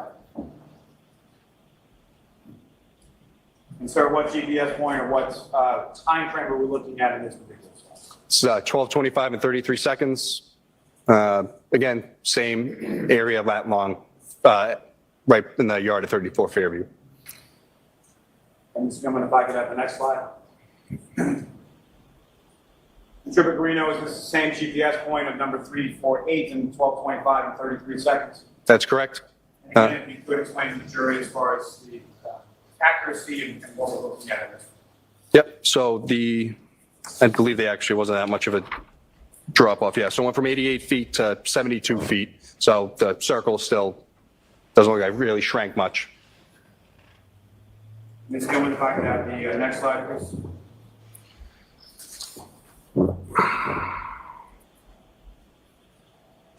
And again, Trooper, what time frame and what GPS point are we looking at in this one? This is 12:25 and 34 seconds. Again, same thing right there, the corner of 34 Fairview and 32 Fairview. Ms. Gilman, if I could have the next slide, please. Trooper Guarino, this is the same GPS point number 350, 12:25 and 34 seconds. Is that correct? That's correct. And again, using, if you could, using that laser pointer, direct the jury's attention to what we're looking at in this. Yep. So 34 Fairview's here. So as I said, this point here is the last one where it sort of cuts out the little corner of the house. But everything's still showing directly. This is where it's believed to be. Mr. Gilman, if I could have the next slide. What GPS point or what time are we looking at in this one, sir? This one's 35 seconds, 12:25, 35 seconds. Same thing again. GPS point's still saying it's right there where his body was. But again, it dropped from 72 feet of accuracy down to 59 feet. So it's going to show the outside only of the house. So the signal strength is strengthening at that point, is that correct? That is correct. If I could have the next slide, Ms. Gilman. And again, sir, same GPS point of number 346, the same time at 12:25, 35, is that correct? That's correct. Ms. Gilman, if I could have the next slide. Trooper Guarino, with regard to this slide, what GPS point is being depicted and what time frame are we looking at? This is GPS point number 345, and it's 12:25 and 36 seconds. Again, showing that the signal strength has, again, grown and gotten better. How about show As us far as like growing, gotten better, what accuracy, what 12:27? degree of accuracy in feet are we looking at? This is within 12:30? 52 feet. Ms. Gilman, lastly, from this group, the next slide.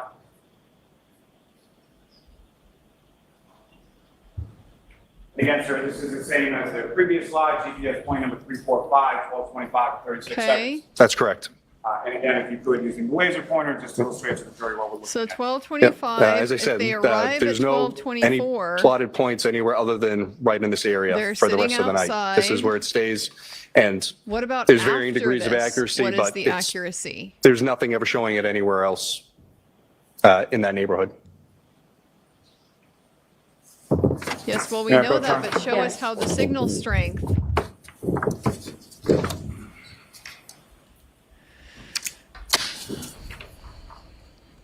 Because they seem to be trying to tell us the signal strength was what, constantly strong after that? Is that what I'm sure they want us to assume that. But you could just show me what the signal strength is. A couple minutes later. Do you have that last slide? I just gave it back. If you could take a look at that and look up when you finish. Yep. Do you recognize that, sir? Yes, this is a second map I created with the Cellbrite locations from their native locations. The previous one was from Axiom. So I used both programs to map it. Why did you use both programs, sir? As I said, Axiom showed movement and degree of accuracy where Cellbrite doesn't. It just gives you the native locations. I use two programs so I can corroborate what I'm seeing in one is the same as the other, because if not, then I need to find out why. And as far as the information from one program to the other program, were they corroborative of each other? Yes. May I approach, Your Honor? Yes. I'm going to seek to introduce and admit what I believe is the next exhibit. Go, Jerry. Yes. And one, yes.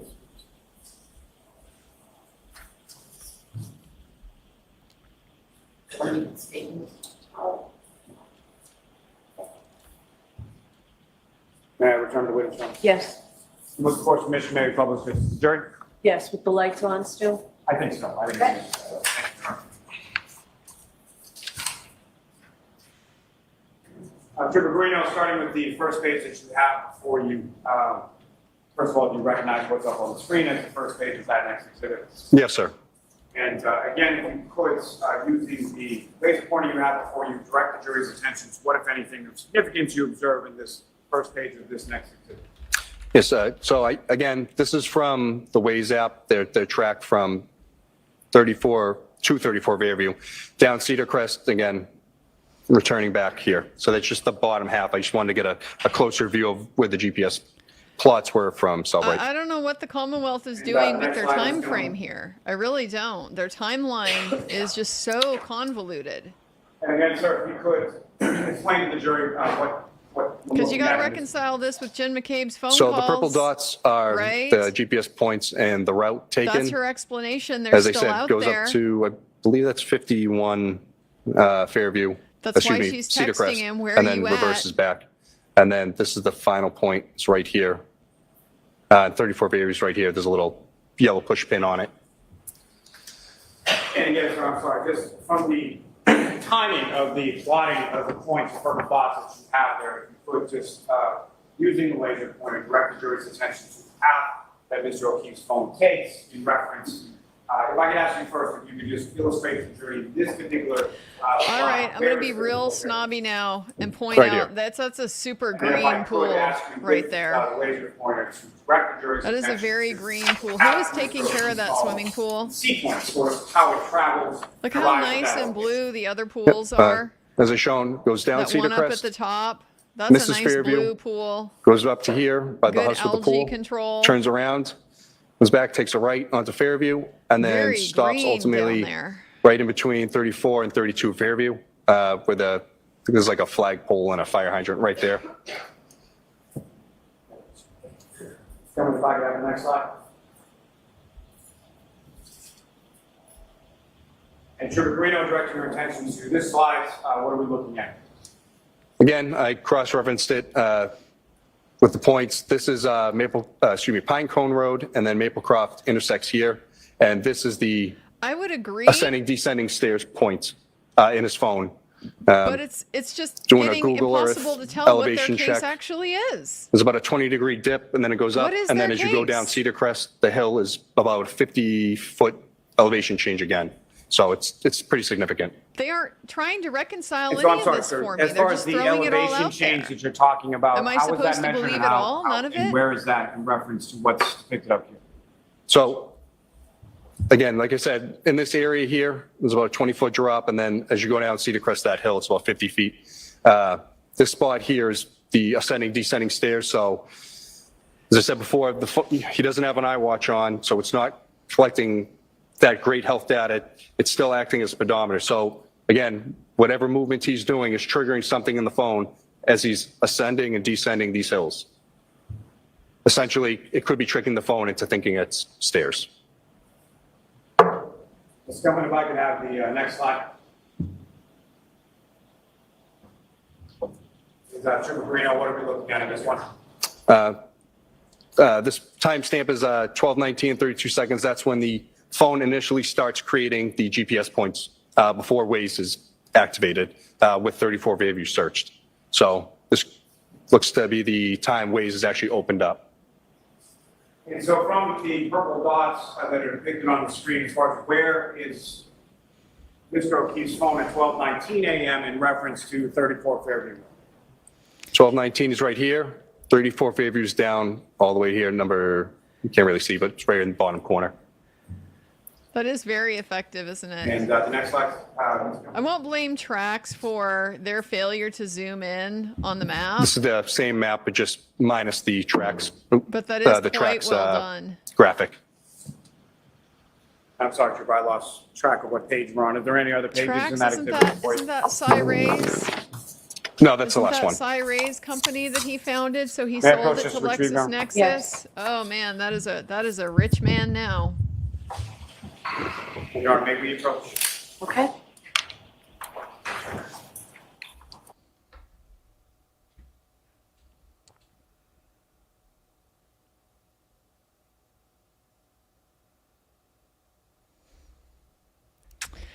Yeah, this timeline is a mess. I mean, the morning timeline was a mess. This timeline is a mess. If they arrived at 12:24, why aren't you showing me the accuracy of the GPS data a few minutes after that? By your own case, they sat outside in the car for like however long. We know it's not as long as Jen McCabe told us because she's back at the house while Jen McCabe is still texting him, "Where are you at?"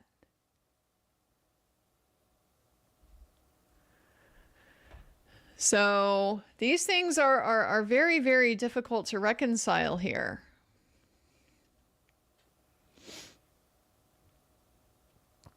This whole ascending and descending the stairs, I mean, they're trying to discredit the health data, which, you know, would probably suggest there's something in the health data they don't want us paying attention to.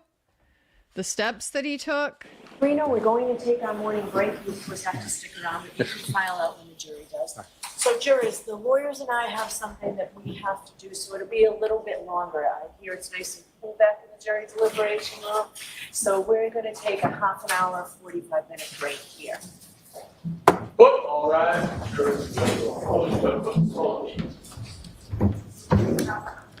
Don't know if they're going to be at Sidebar here. I assume they are, but I'll wait and see.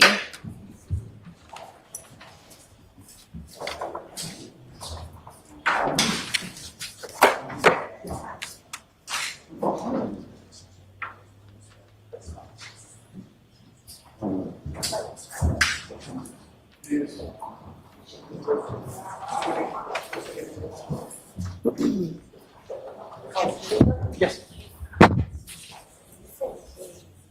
It's fancy.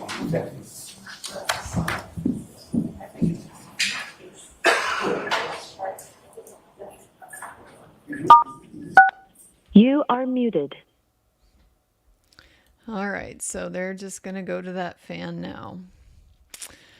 Okay, I wrote it down. The issue here is that at 12:32, they had him taking however many steps that went approximately 85 feet.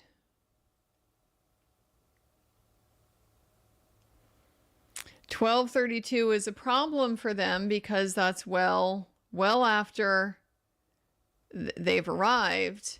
It's got to be after Karen dropped him off because she's back at One Meadows Ave at 12:36. This is even earlier than I was aware they could put her there. So if she's back at One Meadows Ave at 12:36, it's going to take more than 4 minutes to make that drive. And now we, you know, again, with the having it both ways, okay, we've heard so much about how slow you have to drive because of these terrible weather conditions. Snow is starting to get bad now.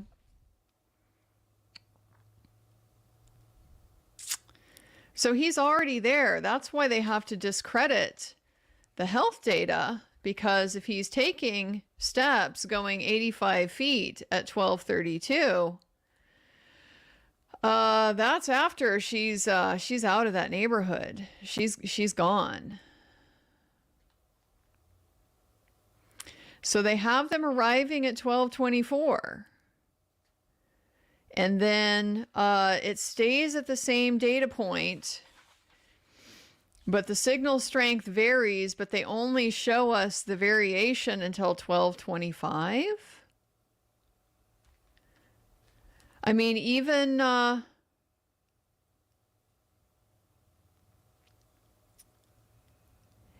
from what the witnesses described, Ryan Nagel and everybody in that car, right? They followed them in. Everybody parked. They're sitting there for several minutes. Julie came out. They have the conversation. She's inviting them in. They're like, nah. And Then they pull away and she's alone in the car, but still sitting there.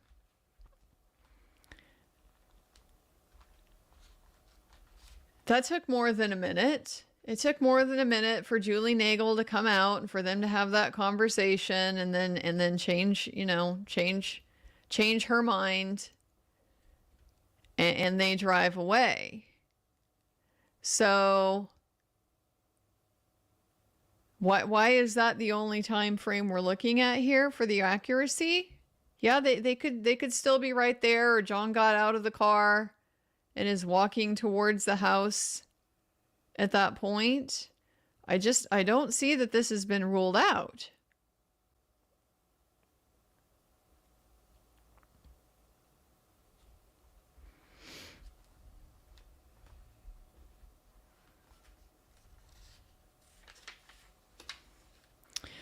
The descending stairs, while they were a half mile from 34 Fairview, according to this data.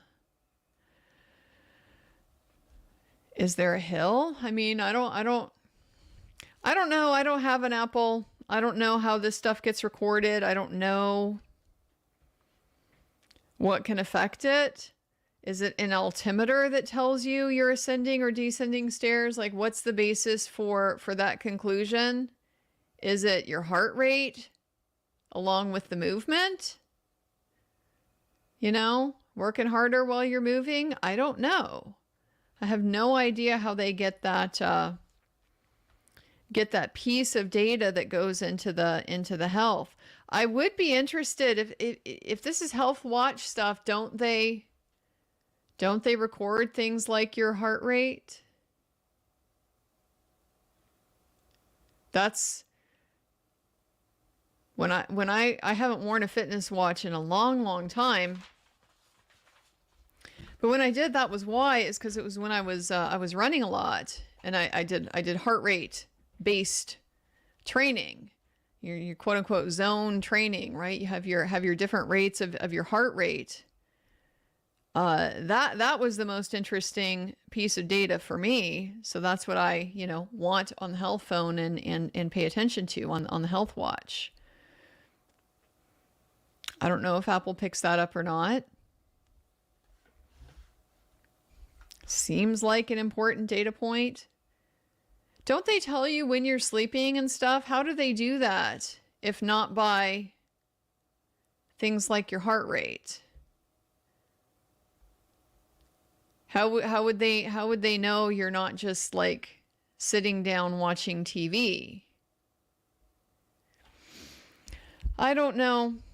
I would love to know more about this system and what kind of limitations it has. So that is a problem. I mean, as far as the accuracy of the health data, if it's got him climbing stairs a half mile away when he's sitting in the car, that seems unlikely, unless he got out of the car and went somewhere. I don't know. Assume not, but nobody inside the car has told me anything about that. We're just kind of assuming they drove around, they missed the turn, etc.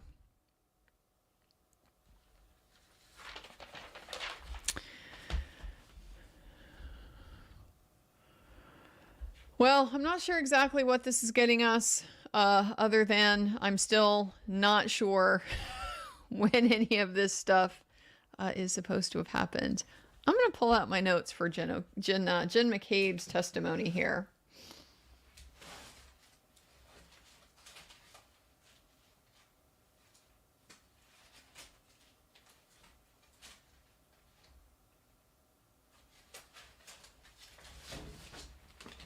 All right. Got a few of my little notebooks here because I want to start with Ryan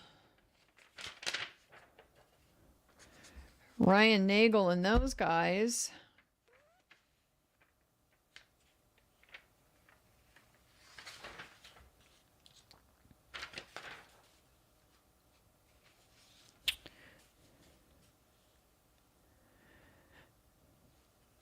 So he said Julie was at the truck for about 30 seconds. In a former proceeding, he said it was about 5 minutes. And then on the stand, he adopted that the whole process, yeah, it was about 5 minutes. So if they get there at 12:24, that would mean it's about 12:29 when John was no longer in the car, and that's the time frame that we would be interested in as far as the accuracy of the GPS. Then Heather Maxon said they were 3 to 5 minutes talking. Ricky D'Antano said it was about 2 minutes that they spent talking. So no matter how you look at it, we're getting past that 12:25 time frame where they're focusing on this location data accuracy. All right, let's go on to the McCabe's. Let's start with Jen here.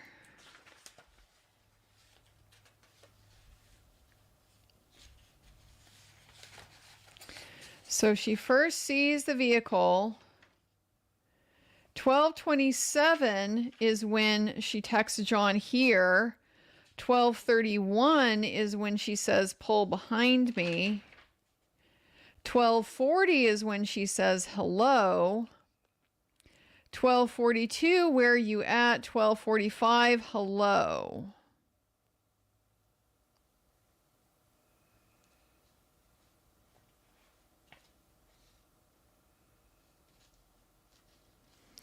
And of course, she didn't think much about that. 12:31, pull behind me. Karen is back at 1 Meadows Ave at 12:36. She's got to be gone by now. But this is their time frame for when the car is supposed to be doing that creeping down the road in front of 34 Fairview. That movement. And then when she texted hello at 12:40, she says she doesn't know if they were still out there or they had left. So she's texting them multiple times after that. But she says she doesn't know if they were there or if they had already left. But they didn't think anything about it, but you texted him multiple times if he was already gone. And they, did nothing because they assumed they had just gone home. Yeah. She doesn't remember making calls to John while the car was outside. Those were her butt dials.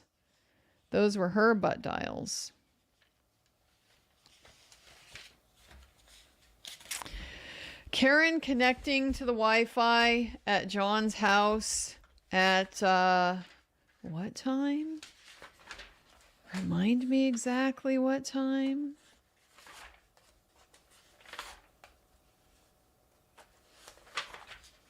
12:36. Auto connected to his Wi-Fi at 12:36. That is a problem. That is a problem for their timeline. Very, very, very narrow time frame with those Jen McCabe texts. Yeah. Don't know about this. According to MapQuest, John O'Keefe's house to 34 Fairview is a 7-minute drive. If she connects to John O'Keefe's wireless at 12:36, she had to leave Fairview by 12:29. Yeah, and again, we're supposed to be taking it every which way with the conditions here. The conditions are so bad that everybody has to drive carefully except Karen. Is that what we're to conclude? This was always a question to me. All this texting with John, hello, park beside, why don't you just call Karen? All these calls to John and not a single check-in with Karen doesn't necessarily make a lot of sense, you know? Maybe he's on the phone with somebody else, you know, so he's not answering. He's distracted. Just call Karen to find out what's going on or to give him the directions. I don't know why they didn't do that. Let's go through some of your chats, guys, while we have a moment here. I'm sure there's going to be some questions about what we just saw. Penultimate from Thomas. I'm wearing a trial suit today. Yes, penultimate's one of my, you know, I just enjoy that. It's a fun word, penultimate, next to last.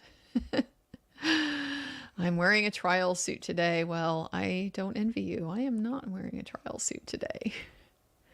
Ian Kelly, goalposts keep moving at Commonwealth. I expect that's kind of what we're seeing. Kind of seeing that with the timeline. Just like, I mean, I keep coming back to the morning of. They want so badly to put her at 34 Fairview before she went there with Jen McCabe and Carrie Roberts. They really want to have that we found him at 5 a.m. text means something, but it blows up their accident reconstruction if they do that. If you add another destination, he was already, the low limit was already as far as you can go, the 36.1 miles to make his odometer reading work. So you go out of the way and you start having these detours. No, then your key cycles can't add up. You can't backtrack the mileage back to 34 Fairview if you're adding another trip there in the morning. Entry required. If I ever go back to my home in Vermont, I'll seek Chloe. Well, let us know what you find.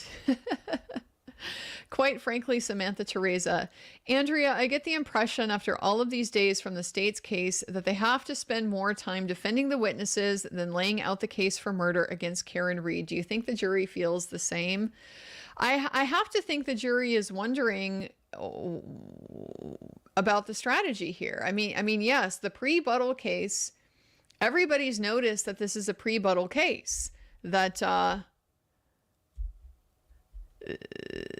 they're playing defense before the defense has even, you know, put out there any of their own evidence. And so I can understand some of it in the sense of you take the sting. If you know where they're going to go, then get out in front of it. Like I definitely get some of that.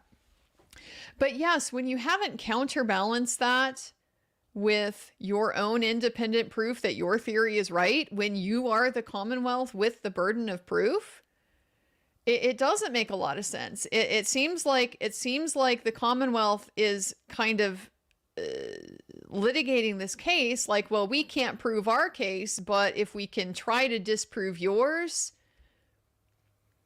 like, is the jury supposed to believe you by default if they don't agree with exactly how the defense has put this together? That's not how burdens of proof work.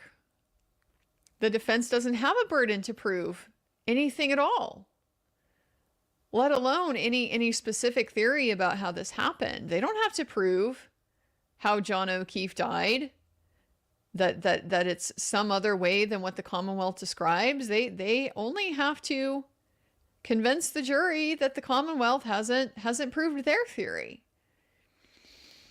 So yeah, the Commonwealth's emphasis, so much of their emphasis here on discounting defense theories, it's just disproportionate given the weaknesses of their own case in being able to establish what happened. If you could show us what happened, if you could present us with good, solid proof that John O'Keefe was hit by a car,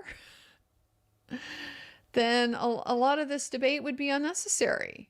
We wouldn't need to be arguing about when and where and did he go inside and so forth, because his injuries, they're not consistent with you know, being in a fight. The defense's theory.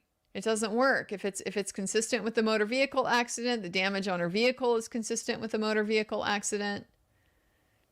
And all of these circumstances align and correspond and corroborate each other to establish a motor vehicle accident happened at this time and produced this outcome.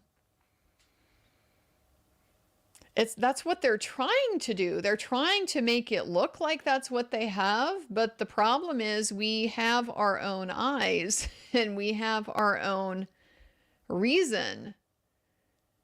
And we can understand a lot of this stuff does not line up. It does not make sense. It does not make sense that the people who were first there on the scene before there was very much snow with the snowblower, taking it down to the bare ground, they didn't find a single piece of this taillight? Not a one?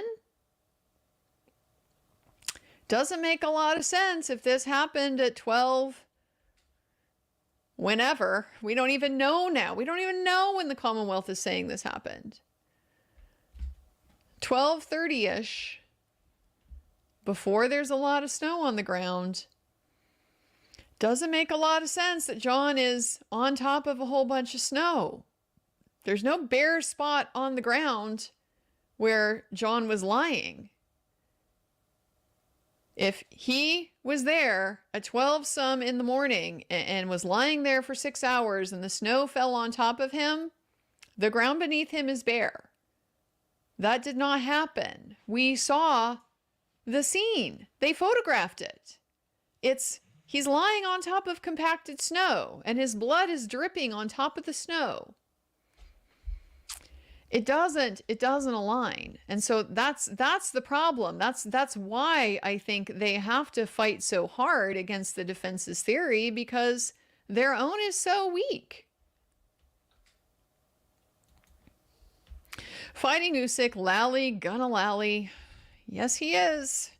Here he is lallying away for us again this morning. More of these awful questions. This confusing presentation. More repetition, right? Because we needed to hear that voice, that voicemail that was accidentally left on his phone. We needed to hear that again. The text messages that she sent to John that night, we needed to see those again. So lallying over here. Those voice messages, I mean, once again, this is the gotcha.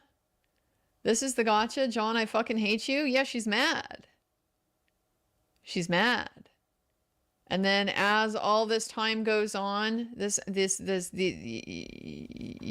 getting to be after 1 a.m. She wasn't even planning to be there, right? She wanted to go home. She needed to go home. And he's blowing her off. So she thinks he's messing around with some other girl. He's drunk and messing around with some other girl. That's supposed to make me think she's a murderous psycho? No. I mean, people's minds are going to jump to different conclusions about why this guy you're dating is being a jerk. You know, why is he behaving like that? I might not jump straight to, oh, he must be cheating. But, you know, if you know what you saw in Aruba, then maybe you got reason. Maybe you got reason to think that. All of this, she's jealous without reason and so forth. Really depends on, can't believe what she saw in Aruba. We got to believe these Aruba people about what happened in Aruba.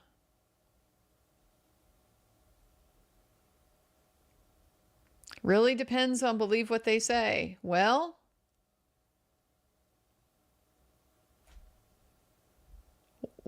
why should I? Why should I? I mean, talk is cheap. Talk is cheap. Why should I not believe that Karen knows what she saw? Nunzio, breaking news. I DM'd you the Commonwealth's dog bite expert. Some will say it's photoshopped. Oh, I'll have to go in and find it. I'll have to go in and find it. Where did you DM it to me? I don't know. Well, hopefully I can dig that up, and maybe over the lunch, and we'll be able to share that. Polly Claire, that whole program sounds like corrupt cop grooming. Tell them how it's done before they can question it. So widespread is why the FBI aren't done yet. So this is going back to the Sandra Birchmore and that whole rabbit hole I started to go down yesterday. It does, yes, sound like corrupt cop grooming. And I mean, it makes sense, right? If the FBI is asking questions about a local investigation in Canton, the FBI is asking questions about a local investigation in Stoughton, and the common theme between those is a Norfolk County DA's office, does kind of make a lot of sense about what this whole FBI investigation might be looking at. What they might be focused on, who they might be focused on, and the kinds of problems that they're trying to get to the bottom of. Arla7247, there's a Karen Case parody on YouTube. I realize I've seen a couple of parody. I realize now I've seen a couple of parody videos. Not as much as we got with Depp v. Heard. Maybe we're just not there yet. Maybe it's just because of the scale. Depp v. Heard was such a massive phenomenon, and Karen Reed seems a little bit maybe more regional. I mean, granted, a lot of people watching, a lot of people interested, but just it's hard to compete with Johnny Depp for public interest. But I want the telenovela. That's the angle. That's the angle. It just, to me, that would be absolutely hilarious. I think that would be super funny. Quite frankly, Samantha Teresa, how did Bev allow on the fly during trial for these night class cops to testify to injured capacity, but not actual experts from the FBI? Yeah, a little double standard there, huh? She specifically, they allowed Trooper Paul there to testify to his theory of the causation of the injuries. They're scratched up by the taillight, and in fact, her arm caught on the taillight for like just long enough to scrape it, and her hand hit the car. His hand hit the car with the glass. I'm talking about John here, not Karen. His hand hit the car with the glass and created that gouge. He was able to testify to all of that stuff. So the defense isn't able to counter that. That does not make sense. I am very, very skeptical that there is law in the state of Massachusetts that says only a medical doctor can testify to what could cause an injury. I'm very skeptical that there is Massachusetts case law that excludes biomechanical.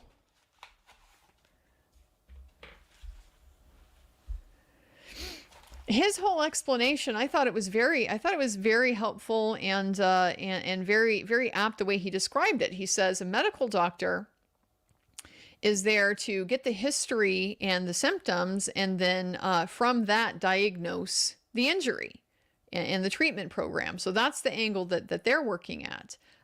He works in the other direction. He starts with the injury and how it could have happened, and then works backwards to determine what was the history that would have produced that injury.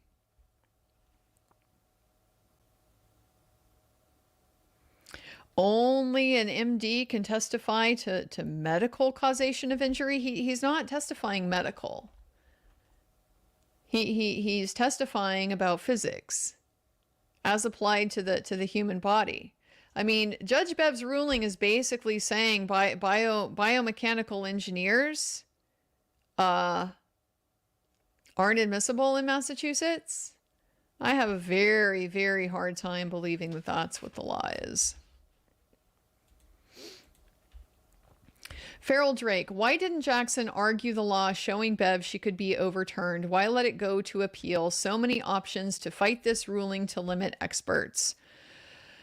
So the ruling that she's making to limit the testimony, this is a bit different from the ruling that she made regarding the Rule 14 in the late production. That's about a remedy.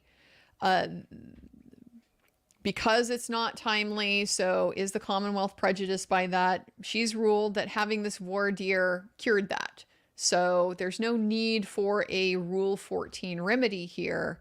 But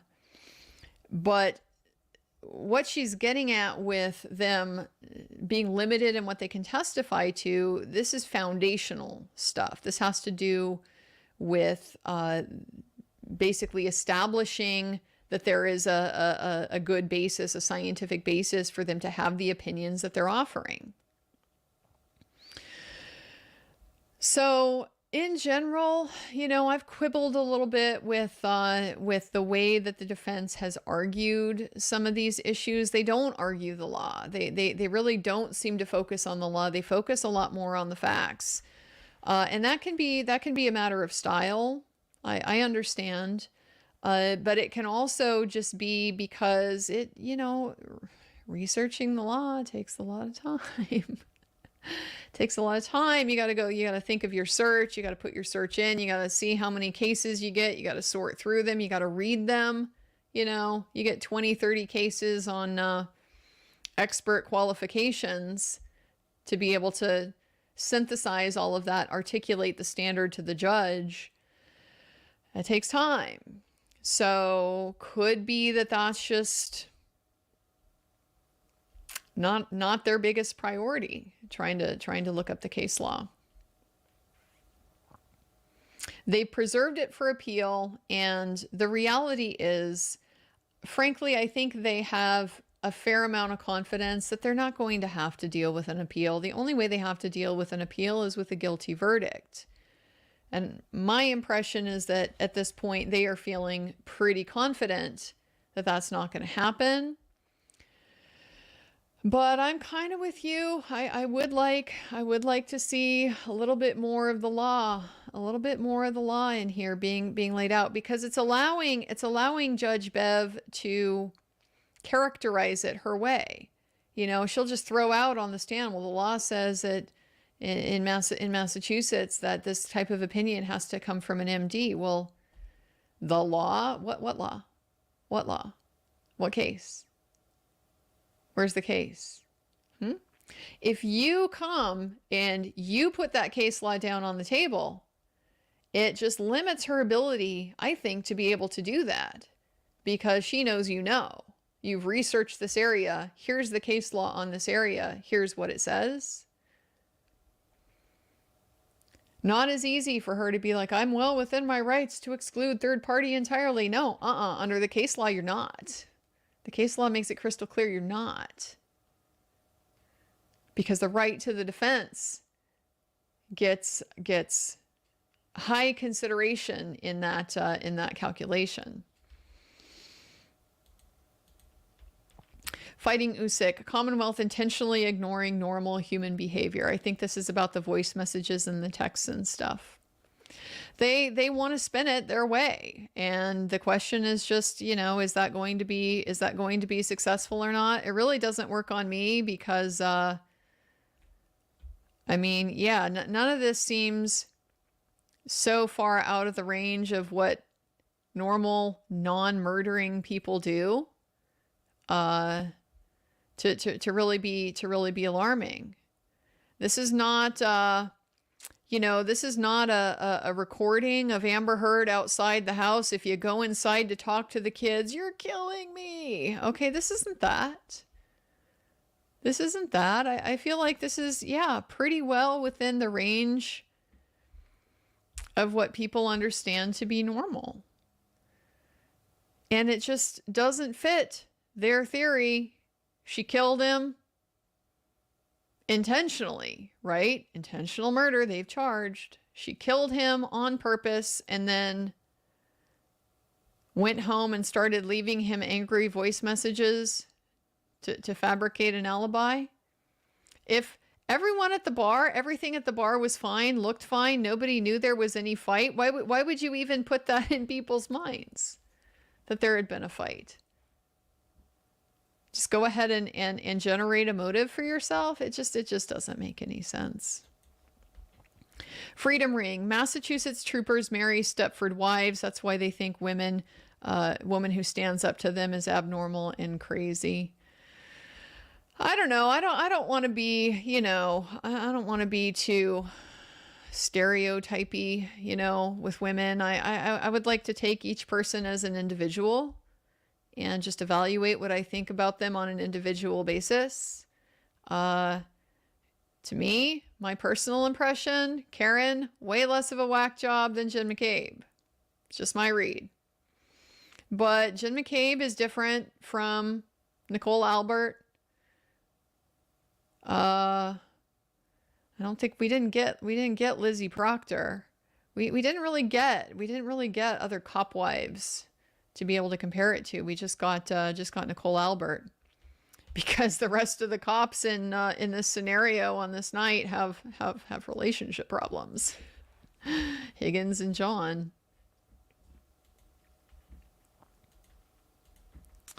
Bird Fam Bam. If she killed him, why would she risk leaving messages? These seem genuine. This to me proves she did not know she did it, or she did not do it. I agree completely. We've been saying this. How do you reconcile her leaving all of these voice messages? She's clearly very angry. How do you reconcile that with, if she had just killed him, wouldn't that have been a release for that anger? I mean, what else are you going to do at that point to top that? Right? You got him. You're going to be feeling very satisfied with yourself. If you were angry and your goal here was to express that, well, killing him is pretty much the ultimate expression of your anger. So these voice messages really aren't consistent with that. If you think they're organic and authentic, and they sound like that to me. They don't sound like somebody who's faking, like somebody who's acting. I mean, according to the Commonwealth, she's been acting in all of this stuff from the time she gets home and starts leaving these voice messages and texting and so forth, to all through the next morning when they arrive at the scene. I mean, that arriving at the scene, that voice message, that is haunting. Okay, and if she acted that, she's got a new career on the line. Okay, that is Oscar-worthy stuff. I mean, she is clearly in shock, horrified, trying to make sense of what is happening here. But that's what we have to buy to buy this theory. I'm just not seeing it. I'm not seeing it. And one of the whole problems here, it's like the same problem I've had with the Koberger case, where the theory is very incoherent. The theory of this crime is very incoherent. Was this an organized crime or a disorganized one? Because they have very different features, very different qualities. An organized crime is something that is planned. It's not emotional. It's mental and strategic. So you map it out. You have your cover-up story. You have an alibi, generate an alibi. You take steps to cover things up, delete incriminating videos, so on and so forth. Disorganized crimes are the ones that are emotionally driven. They're far more impulsive. They're not I'm thinking I want to do this, so I figure out how to do it and plan it. It's I just really want to do it, so I do. This is like your heat of passion kind of stuff. And so in those types of crimes, a lot less concern about or focusing on, like, how do I cover this up? You just don't have those capabilities. And so here it's supposed to be some weird combination of both, where she gets so mad in the car, it's just an impulsive, or now, I mean, is it she's planning this? Was she planning this like since Aruba? I mean, I don't know. I don't know what we're supposed to be getting at with the Commonwealth here. Something made her mad in the car, so she killed him. Very, very, very disorganized type of thing to do, to just impulsively hit somebody with your car, drive away, but then immediately switches over into this mode of being organized. Well, what? Maybe don't leave him there to be found. I just don't know. Really don't know. Seems to me like if you hit him and you're going to try to generate a cover story,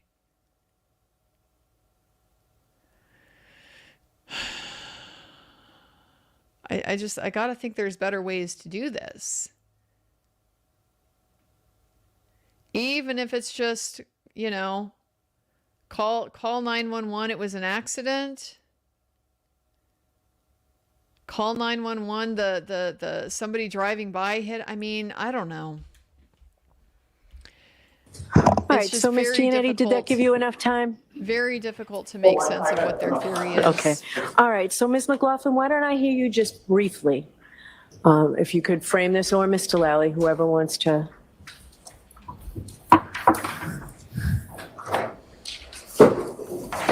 Yeah, sure. The Commonwealth is moving to introduce a Google search the defendant conducted at 1:27 p.m. on January 29th, 2022. The Commonwealth would argue that the probative value of this Google search outweighs any prejudice to the defendant. The search in question is at 1:27 p.m. before the defendant had spoken to law enforcement. She conducted a search for DUI attorneys. The Commonwealth thinks that this is appropriate for the jury to hear, as it rebuts the Bowden defense the Not defendant murder has attorneys? laid out. Not that She's she did worried not about the fact she knew intend she to had commit drinks the John night O'Keefe. The before. defense has been that the defendant is essentially what's been represented in opening court was framed that she had no intent or opportunity to commit these crimes. Further, that she was not intoxicated at the time. So the Commonwealth feels that the probative value significantly outweighs the prejudicial value. The prejudicial It effect goes of she's to her state of mind exercising at the her right time to that the counsel. search was conducted. Further, it also rebuts that there was any impropriety in the police investigation, or that, as the defense has put it, that the police did not search any or investigate any other potential culprits. It also would go to the defendant's consciousness of guilt at that time. This statement is before she voluntarily gave an interview with law enforcement. It goes to her state of mind prior to that interview. And so for all those reasons, the Commonwealth would suggest that that Google search is appropriate, and it's not a typical case where it's an invocation of counsel, where law enforcement had not engaged her, and it goes to her state of mind at that time prior to any police involvement, and further to rebut that there was any you're asking them to improprieties in draw an the adverse police inference investigation, or that they should have investigated anyone from else. her All right, getting a and lawyer. I appreciate, Mr. Lally, you bringing this to our attention to give us time to look at it. Ms. McLaughlin, I appreciate that you provided a very strong limiting instruction proposal. I'll hear you, Ms. Giannetti. Thank you. You had asked that I produce proof of the phone call from Michael Proctor to my. Oh, I didn't say proof. No, I asked if that was coming into evidence. Okay, well, I'd like this marked for identification for the purpose of this argument, if I could. Sure. Show counsel. Hard to hear Mr. Yannetti when he's away from the podium. Okay. So let's have it marked for ID before I hear you any further. So Madam Court Reporter needs to mark it. For identification. All right, and if I may have that. Thank you very much. Just give me a minute, Ms. Giannetti.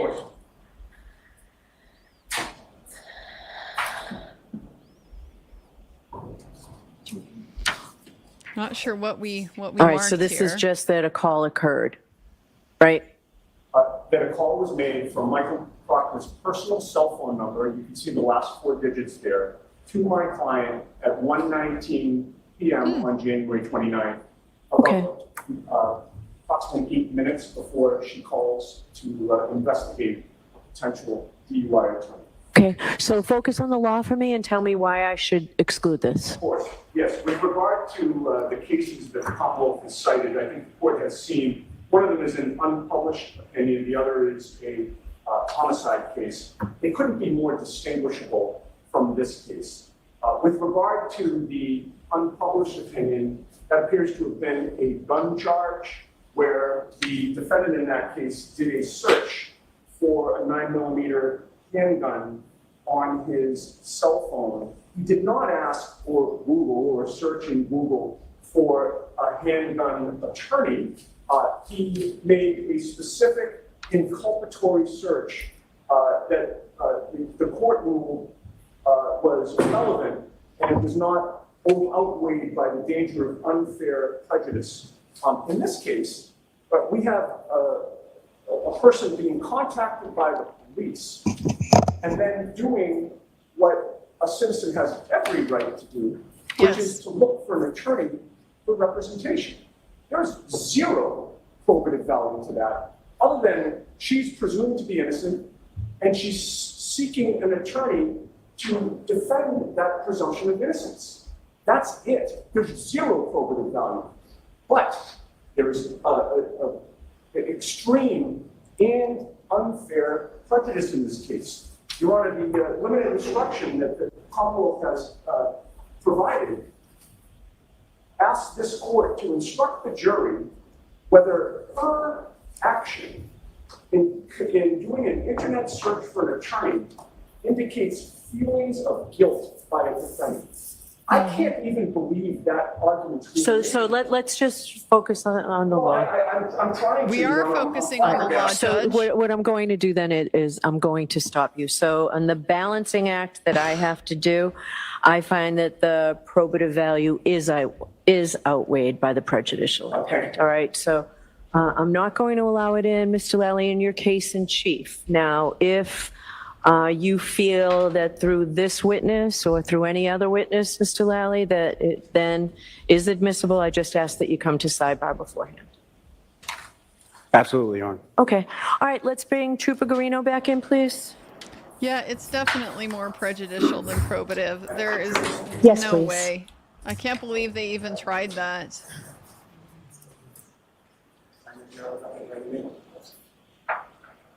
Honestly, looking for a DUI lawyer, isn't that a little exculpatory too?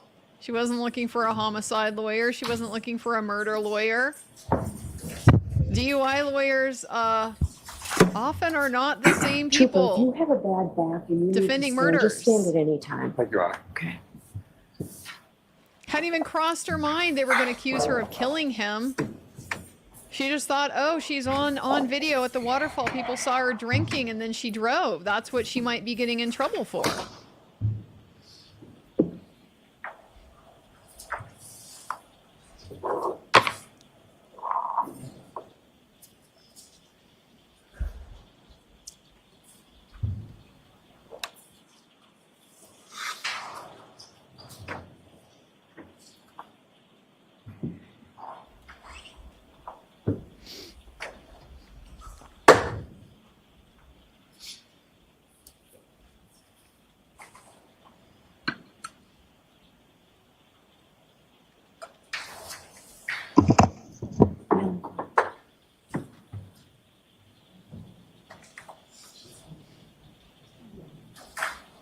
Oops. What am I looking for? I don't know. I don't know if that is the law. I'm very skeptical that that's the law. This is what I was looking for. Proctor on the personal cell phone. Yeah, I noticed that. Not on his work phone, trying to call her on the personal phone. Why would you be using your personal phone to conduct that business? Is it because you think your personal records aren't going to be subject to, you know, a Public Records Act request or something? Keep it off the record? Very, very troubling.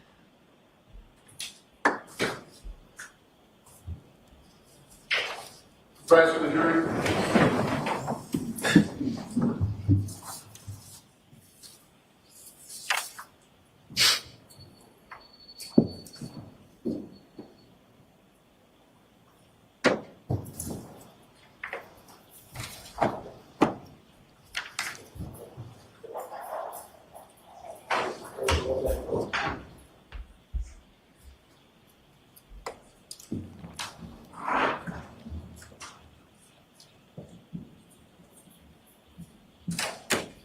Hey, be seated. Put back to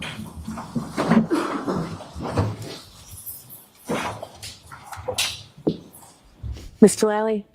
Thank you, Your Honor. No further questions for this witness, Your Honor. All right, Mr. Netti? Thank you, Your Honor. Great question. Cross, let's get it. Mr. Lally, you left your material here. Thank you, sir.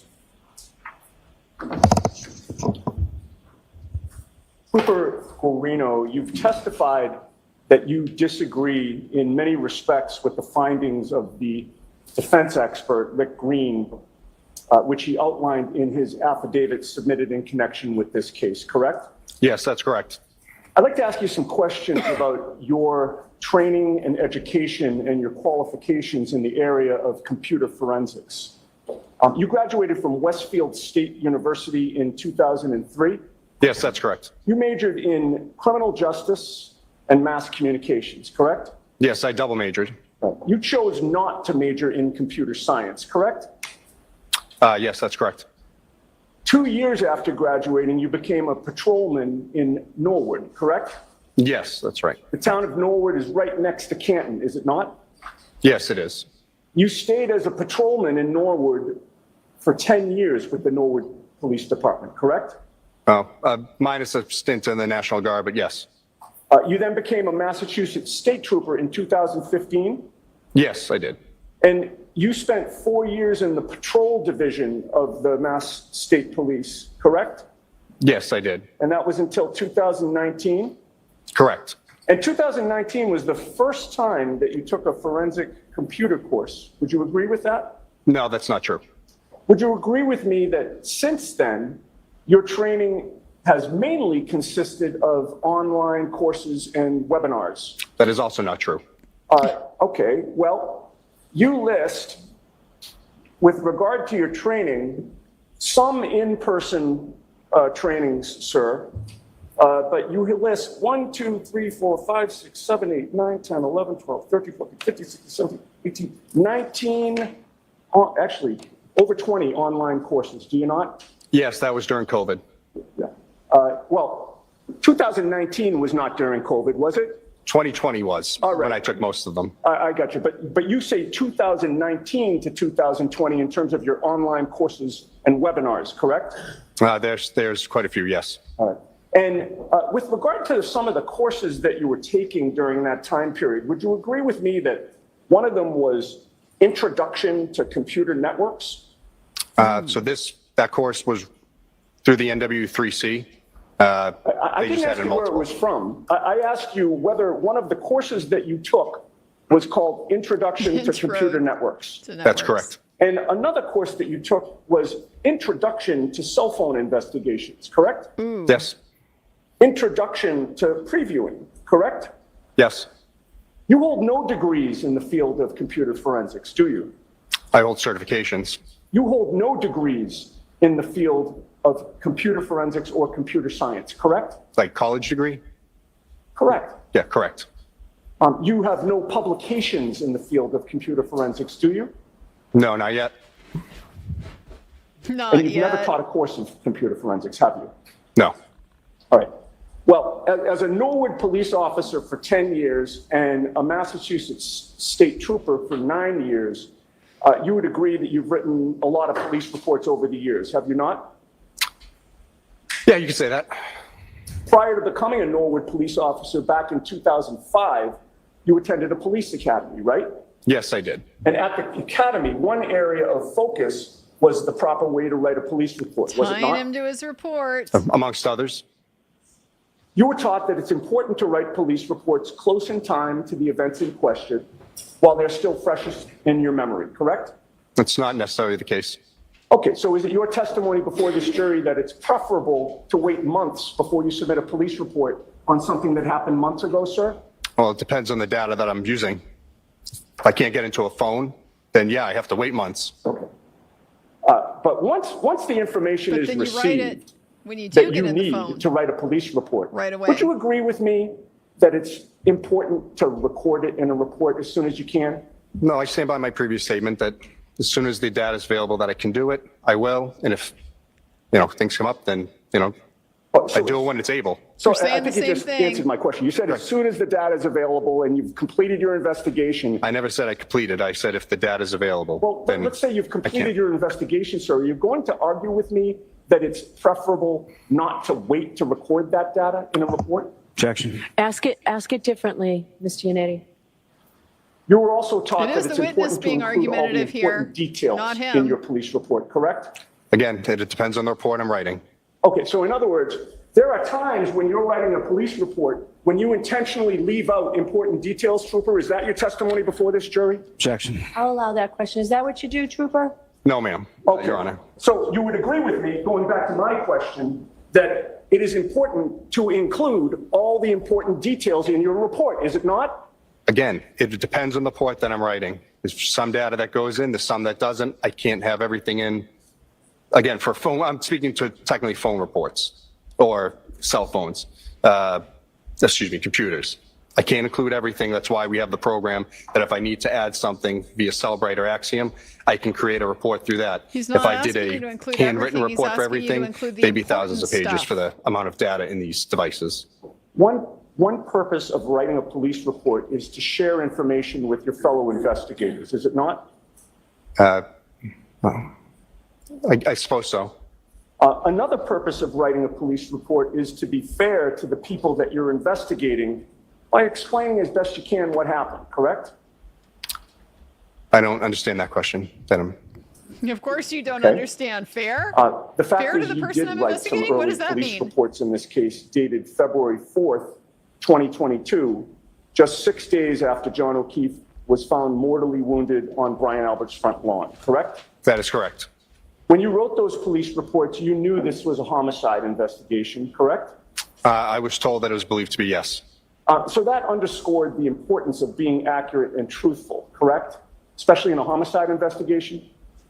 I write my reports, no matter what the investigation is, the same exact way.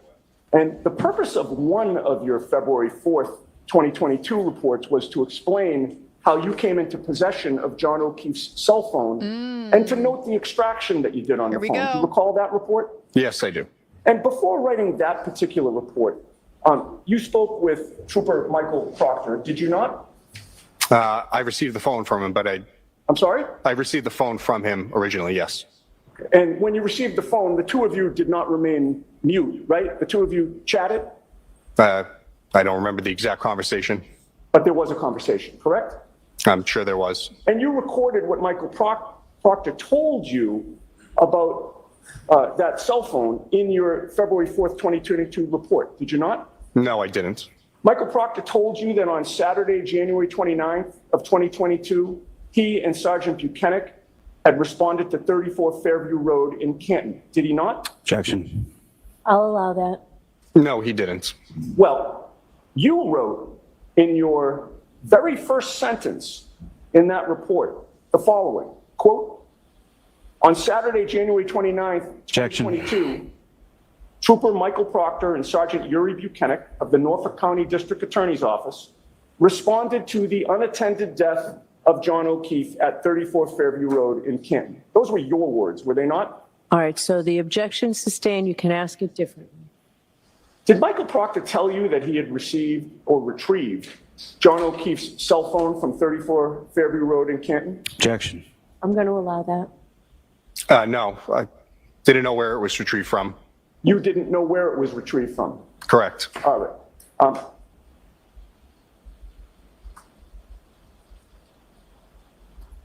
But you did include in your report that while Proctor and Bukhenik were on scene, they retrieved the cell phone of John O'Keefe, correct?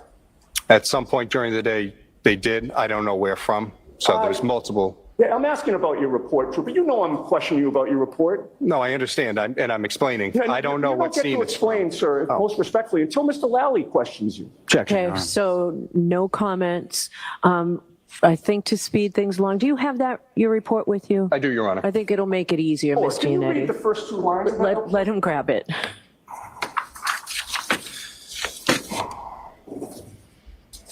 Yep. Uh, Why'd you put that in Go. a report? Can you read the Proctor first didn't two tell you lines to the that. jury, please? Yep. On Saturday, January 29th, 2022, Trooper Michael Proctor and Sergeant Irini Bukhenik of the Norfolk District Attorney's Office responded to the unattended death of John O'Keefe at 34 Fairview Road in Canton. Through his investigation was found O'Keefe was a victim of a motor vehicle homicide. While on scene, Trooper Proctor secured O'Keefe's phone and brought it to the Norfolk DA's office for forensic analysis. Okay. So you'd agree with me that you included that clause, while on scene, they secured his phone, did you not? I did write that. Okay. And that was back on February 4th of 2022, correct? Yes, it was. Within 6 days of John O'Keefe being found mortally wounded on Albert's lawn, correct? Yes, sir. And at that time, you knew that the crime scene was 34 Fairview Road, correct? No. Yet you put in your report while on scene, did you not? Yes, I don't know what scene they recovered from. I know they went multiple places on the 29th. They didn't get back to me till 7:30 that night almost, when I first got the Well, phone. you'd agree with me that the Canton Police Department wasn't the crime scene, correct? I never said crime scene in my report. I wrote scene. Okay. Well, Oh. Canton Police Department was not the scene of any crime, was it? I don't know. I don't believe so. You don't know if the Canton Police Department was the scene of a crime. Is I that don't what you- think it was. You don't think it was? Okay. You don't think it was? Now, in that report, you were trying to establish Might the have been a chain of little too custody of honest that there. phone, right? Because you described where it was found, where it was taken, and who had possession of it, correct? I said it never said where it was taken. I said the phone was recovered on scene by Trooper Proctor. Again, I don't know where it was recovered from. I did find out later it was at Canton PD. Well, hold on a second. Again, we're focusing on your report. I know, I'm reading it. As opposed to details you want to fill in now, okay? Okay. With regard to, you just testified that you never said where it was taken, yet previously you said it was taken to you, was it not? No, I said recovered from, like the scene location. Did Trooper Proctor And take delivered the to you. phone to you and Yes. hand it to you? Yes, he did. Okay, so it was taken to you, correct? That is correct. All right. So you described in your report where it was found because you said while on scene, correct? Correct. And where it was taken to you, correct? Yes, sir. And who had possession of it, which was initially Trooper Proctor in terms of your observations, and then you, correct? That is who brought me the phone to the DA's office, yes. And you would agree with me that chain of custody of a piece of evidence is an important detail in any criminal investigation, isn't it? Yes.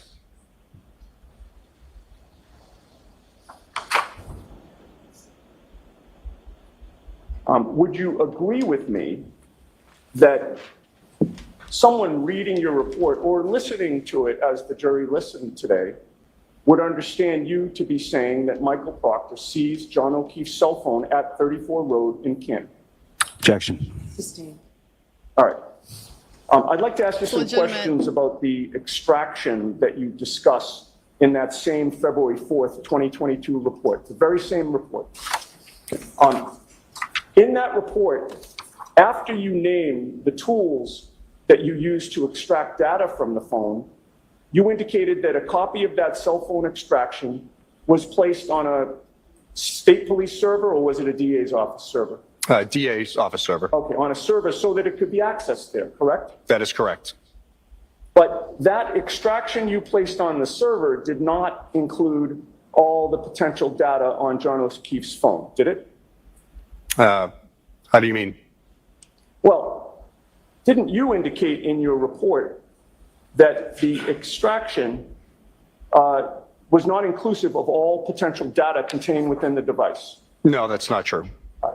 Well, the extraction that you did contained communications, iOS messages, phone calls, social media communications between John O'Keefe and Karen Reed, correct? Yes, that's correct. And it contained communications between John O'Keefe and Jennifer McCabe? Yes, that's true. It contained communications between John O'Keefe and Kerry Roberts? I can't recall. All right. But it did not include any communications between John O'Keefe and Julie Albert, did it? Again, I can't recall. And again, I'm talking about that initial extraction. That initial one didn't include any communications between John O'Keefe and Chris Albert, did it? I only created one extraction of John O'Keefe's phone. Right. That extraction report also did not include any location data, did it? No, it did. You didn't note any location data in that initial report, did you? In the February 4th report? Correct. I didn't go through the data at that point. All right. This is just my extraction report saying that I got the phone, it was extracted and placed onto the server. And then I wrote, this report is not inclusive of all potential evidence, potential data contained within this evidence. When was the first time that you reported on location data in this case? I don't remember. Wasn't until April of 2023, correct? Oh, there was a reason for that. Well, I didn't ask you if there was a reason for it, sir. You understood my question, didn't you? That's correct. My first report regarding was in January. We're talking about John O'Keefe's phone now here. Yeah. You did not report on the location data on John O'Keefe's phone until April of 2023, correct? I didn't look at the extraction initially. And you also did not report on any Apple Health data until the spring of 2023, correct? Again, I didn't look at the phone extraction. Trooper Proctor would have looked at it. I would have loaded it and given it to him. Okay, so Trooper Proctor had access to the phone first, and then you took care of it, correct? He had access to the extraction that I would load onto Cellbrite for him to look at, where you can't change the data. That is correct. Okay. And you would agree with me that you didn't address John O'Keefe's health or location data in any formal report until that April 23 report, correct? That is correct. I never went through it. Right, and you submitted your report in April of 2023 after you became aware of an affidavit filed by the defense expert, Rick Green, in which Mr. Green extracted and analyzed John O'Keefe's location data and his movements according to Apple Health data. Isn't that correct? Yes, that is correct. Before Rick Green submitted that affidavit, no member of the state police homicide investigation team, including you, had ever looked at or at least reported on the location data for anyone present at 34 Fairview, correct? For the devices that we had, sir? For John O'Keefe's device, for Jennifer McCabe's device, etc. I can't speak to that. I don't know. All right, but you didn't, correct? Again, I didn't look at the extractions until later. Right. So you hadn't looked at John O'Keefe's location data in particular prior to Richard Green pointing out the location data in his affidavit, correct? Again, I don't know. I wasn't asked to look for that data when I did look at it. On it, correct? Yes, there's no report until then. Right. Same with Jennifer McCabe's location data. You didn't report on that either, correct? I didn't look at Jen McCabe's phone. All right. You didn't report on Brian Albert's or Colin Albert's or Brian Higgins' location data. Would you agree with that? I didn't have any of their phone extractions to get that data, so I wouldn't be able to anyways. But when you finally did check the location data, I want to ask you about your testimony on direct examination that you believe that at a certain point, with regard to John O'Keefe's phone, the accuracy of the GPS points was within 3 feet. Do you remember that testimony? Yes, sir. All right. Can you show me where in any of your reports you specify that the GPS points are accurate within 3 feet? I don't know. I don't have it in front of me. In my reports or the Your reports. Axiom report? Yeah, no, any reports that you have in front of you or any that you reviewed, where is that? What do you, that I wrote Is that? it in writing anywhere, sir? Yes, I wrote in my report that we believe we were within 3 feet of the latitude and longitude points that were mapped in Sartopo when we went to Which see. report is that? That is the second report that I did, sir. The May of 2023 report? May 9th, 2023. All right. Now, let me just have a moment. Yep. It's page.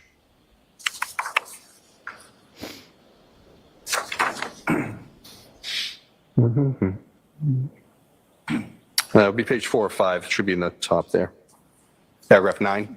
4 or 5, paragraph. Can read it 9. if you'd like. Hang on.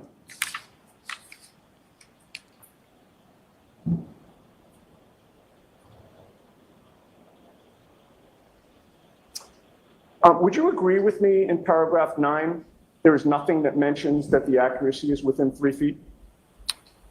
From the program?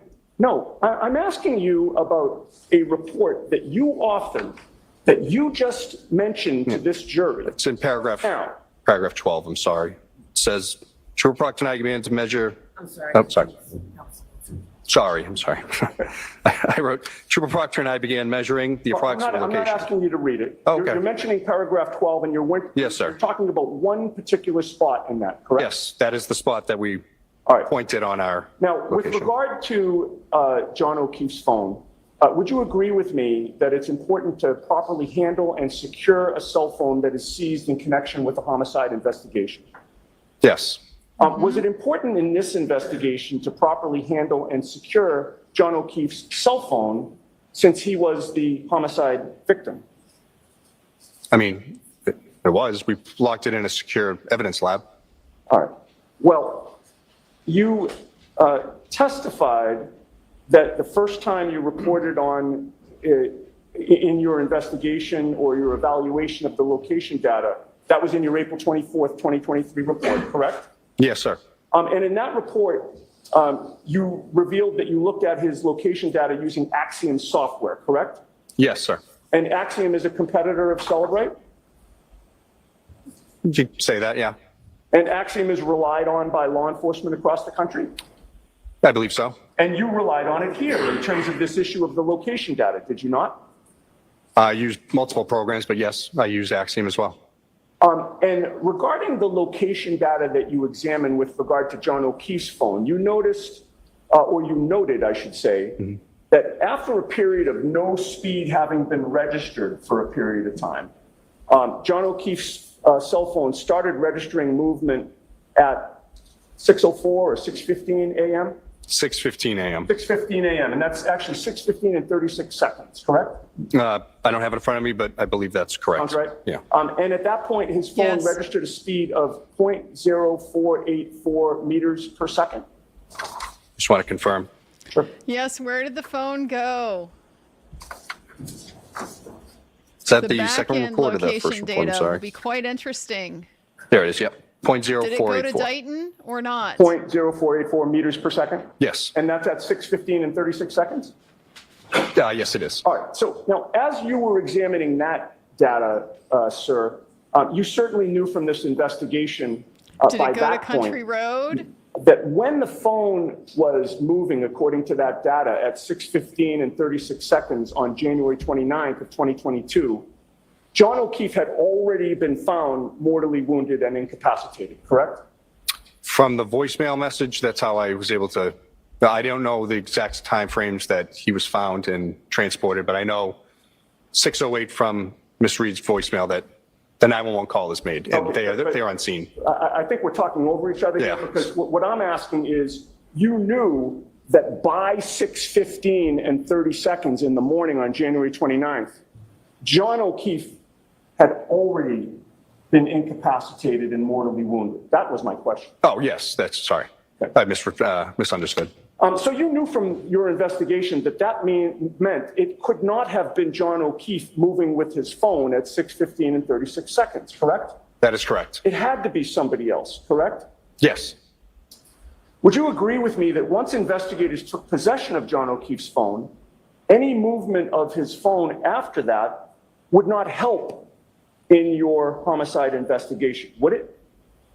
I don't understand. So in other words, John O'Keefe's been incapacitated. Yes. Somebody from law enforcement seizes his phone. Would it help your investigation or the investigation of the Norfolk Detectives Unit to track and record location data on that phone after 6:15 a.m.? Well, it's there. I did look at it. It goes to Canton PD and then later comes to the office. I asked. I didn't ask if it's there. I know it's there.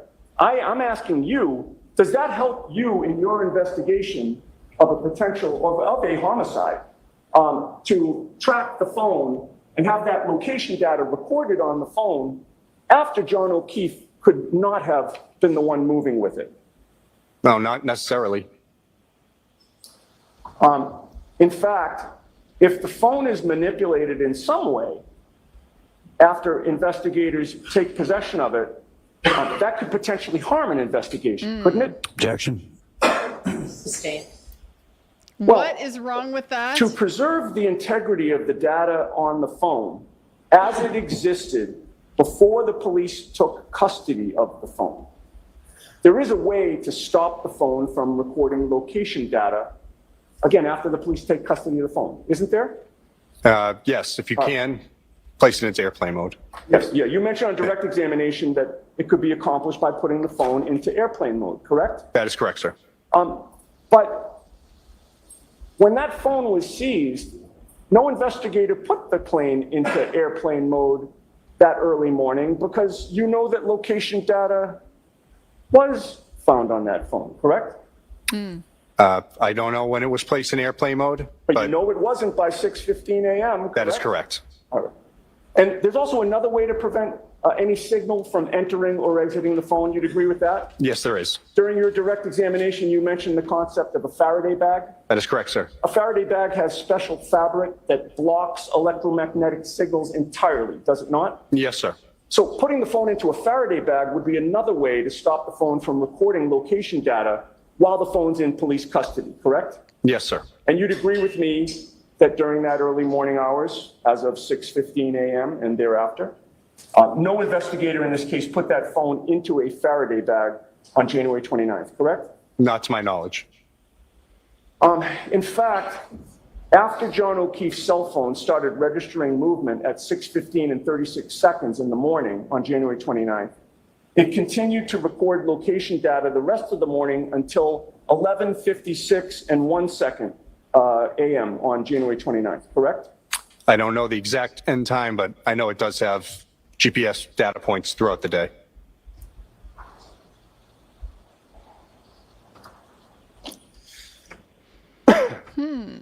Tell us where the locations went. We want to know.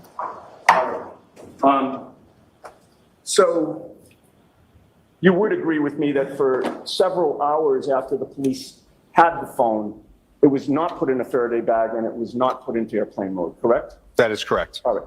Now, with regard to the voicemails that you've previously testified to and that the jury has heard and they've been introduced into evidence,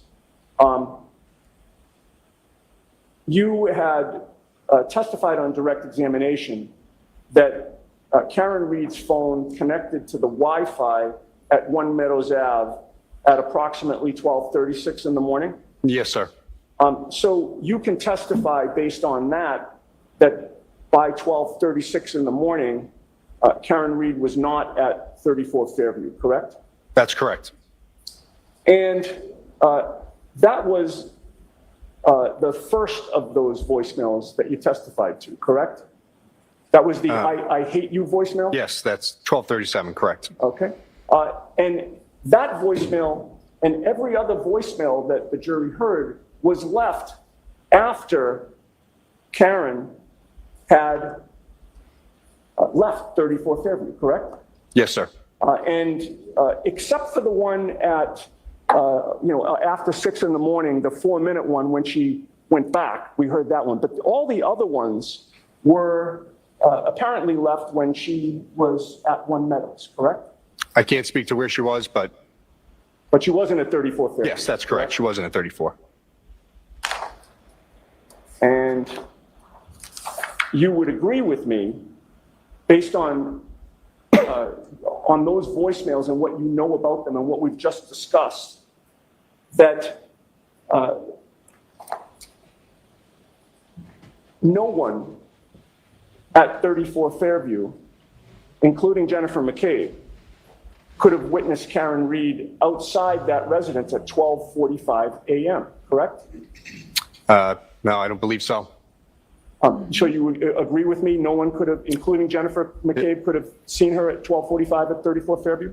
As I said, she auto connects to the Wi-Fi at 12:36, so no, she wouldn't have been there. All right. Now,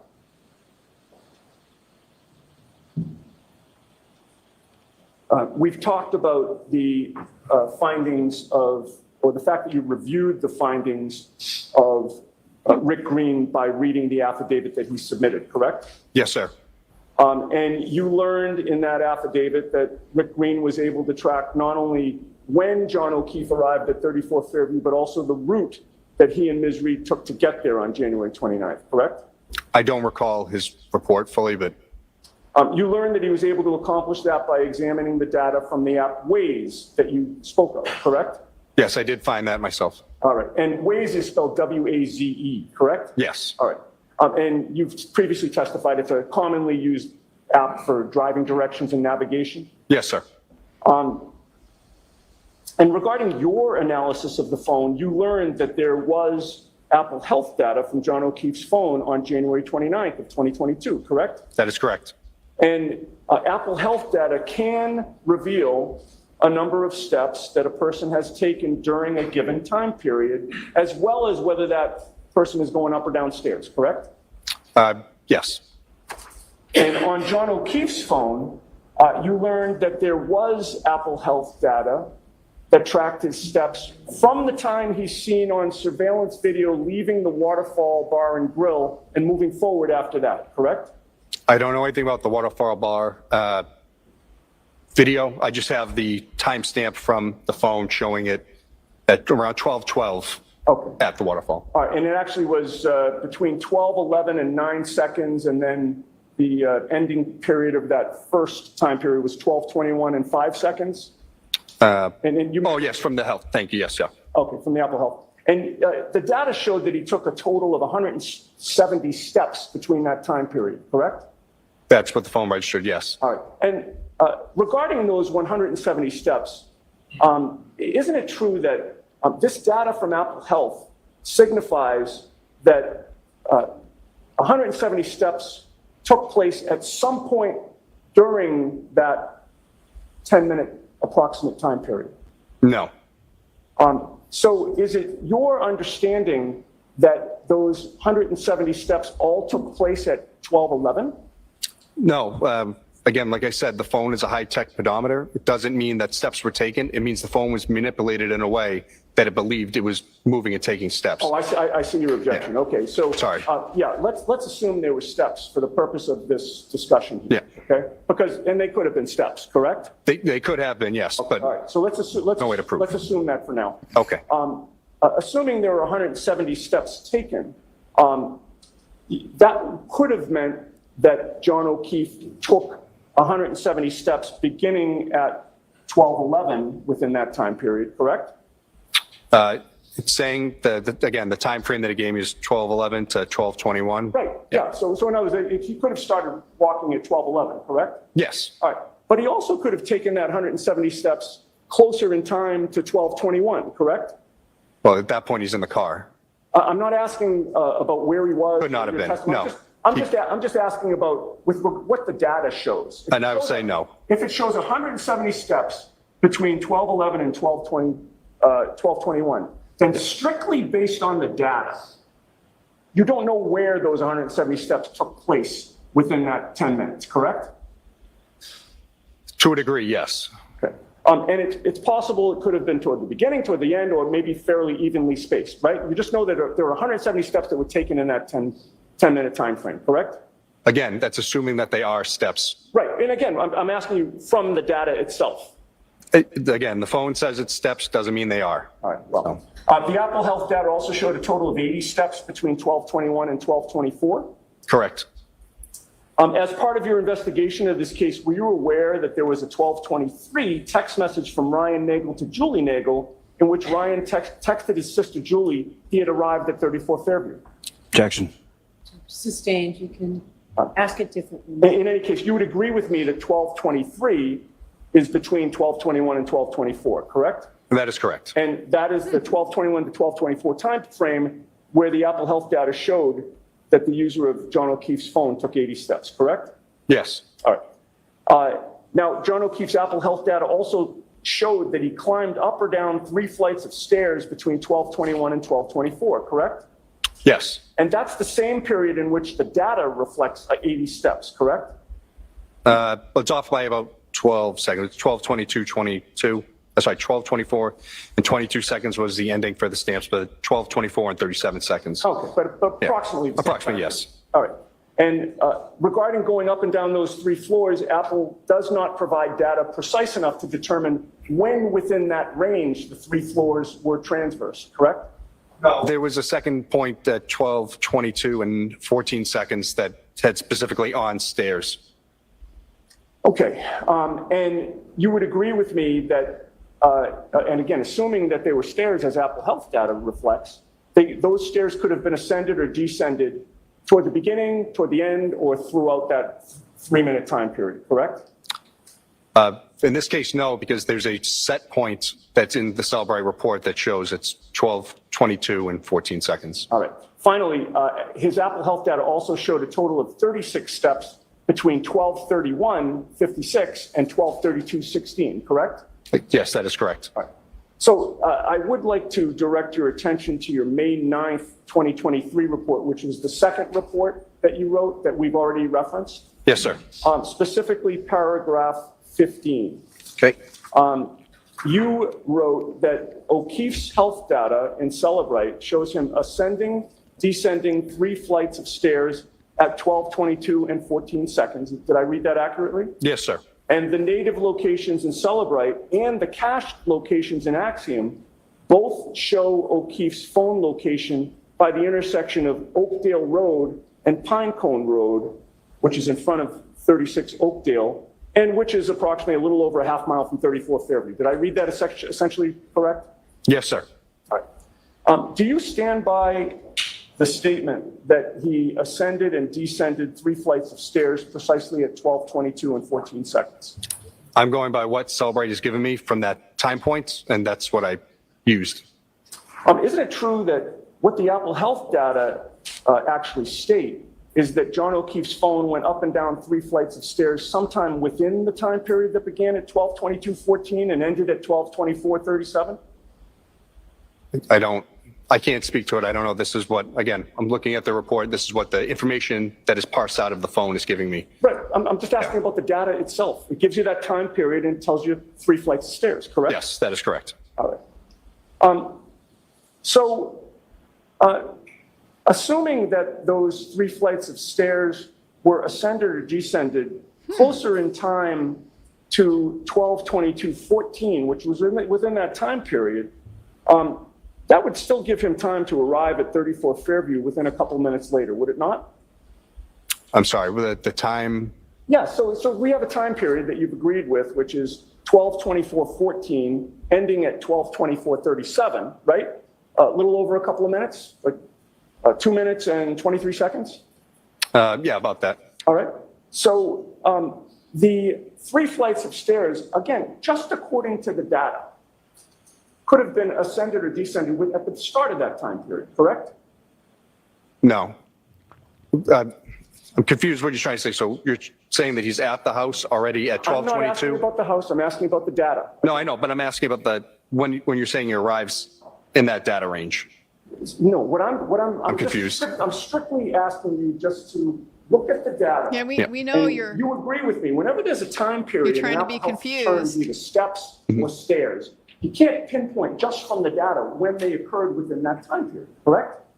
Objection. Your Honor, may be helpful if counsel could refer to which data he's talking about and not just keep He saying. has Apple Health I'm data. not All I'm talking hearing about is Apple Health data. I thought that was Do you know clear. which data Ms. Giannetti's referring to specifically? I'm slightly confused. I know you said that time frame that I wrote in my report You're for that confused because you 12/21 to refuse to believe 12/24.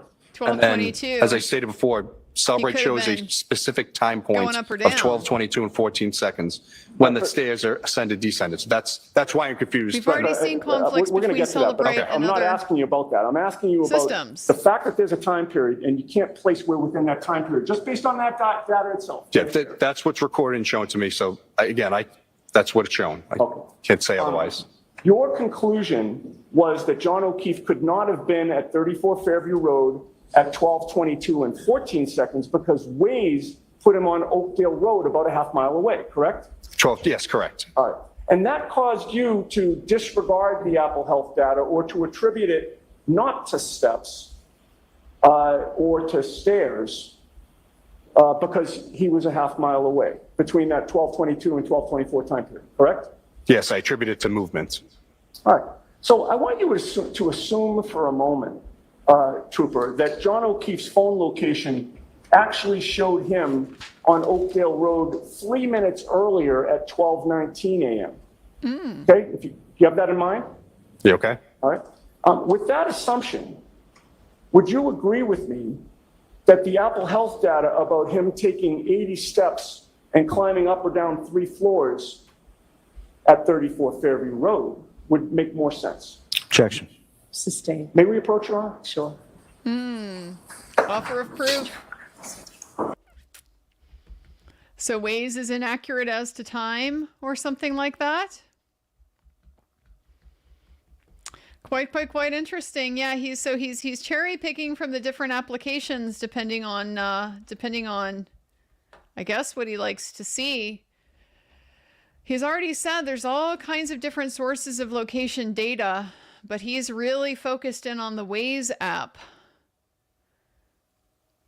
I don't know why. Are there other sources that Mr. Green has looked at? Don't know. The Axiom gave him the range, but the Celebrite gave him the specific time, so he's focusing on the Celebrite. But didn't we just spend days going over the specific thing in Celebrite was not in fact accurate? That we had to look to these other forensic tools to be able to parse out that artifact from the Huss long to die in cold search. So we've already acknowledged there can be conflicts between Celebrite and these other systems in which Celebrite is wrong. But Celebrite can't be wrong here?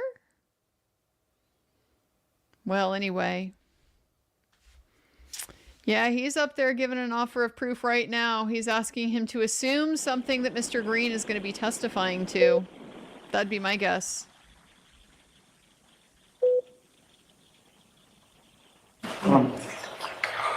Sir, are you aware that apps on an iPhone may pull data from 3 different clocks when they're timestamping location data? You mean like Mac absolute time or Apple I'm Cocoa asking time? you. Are you aware? Multiple timestamps that are in an iPhone, correct? That's not my question. My question was, are you aware that an app on an iPhone may pull data by choosing from 3 different clocks when it timestamps location data? Yes. What are those 3 separate clocks? Depends on the program.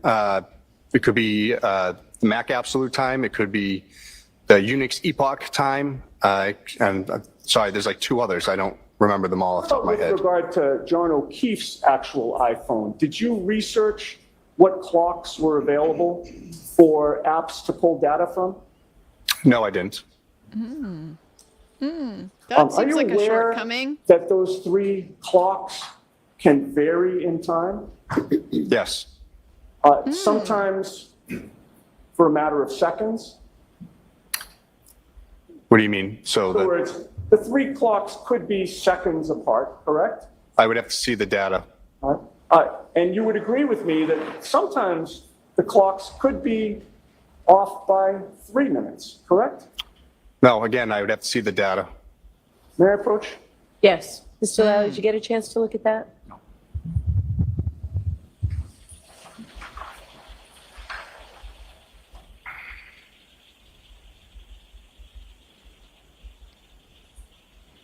So Waze pulled it from a bad clock and he never bothered to look at the clock. He just liked that time, so he went with it. He knows it could be different and he didn't check that out. That's not good. Okay, Trooper, I'm going to place this before you and ask you to review it, directing your attention specifically to what is marked process 3434. Okay.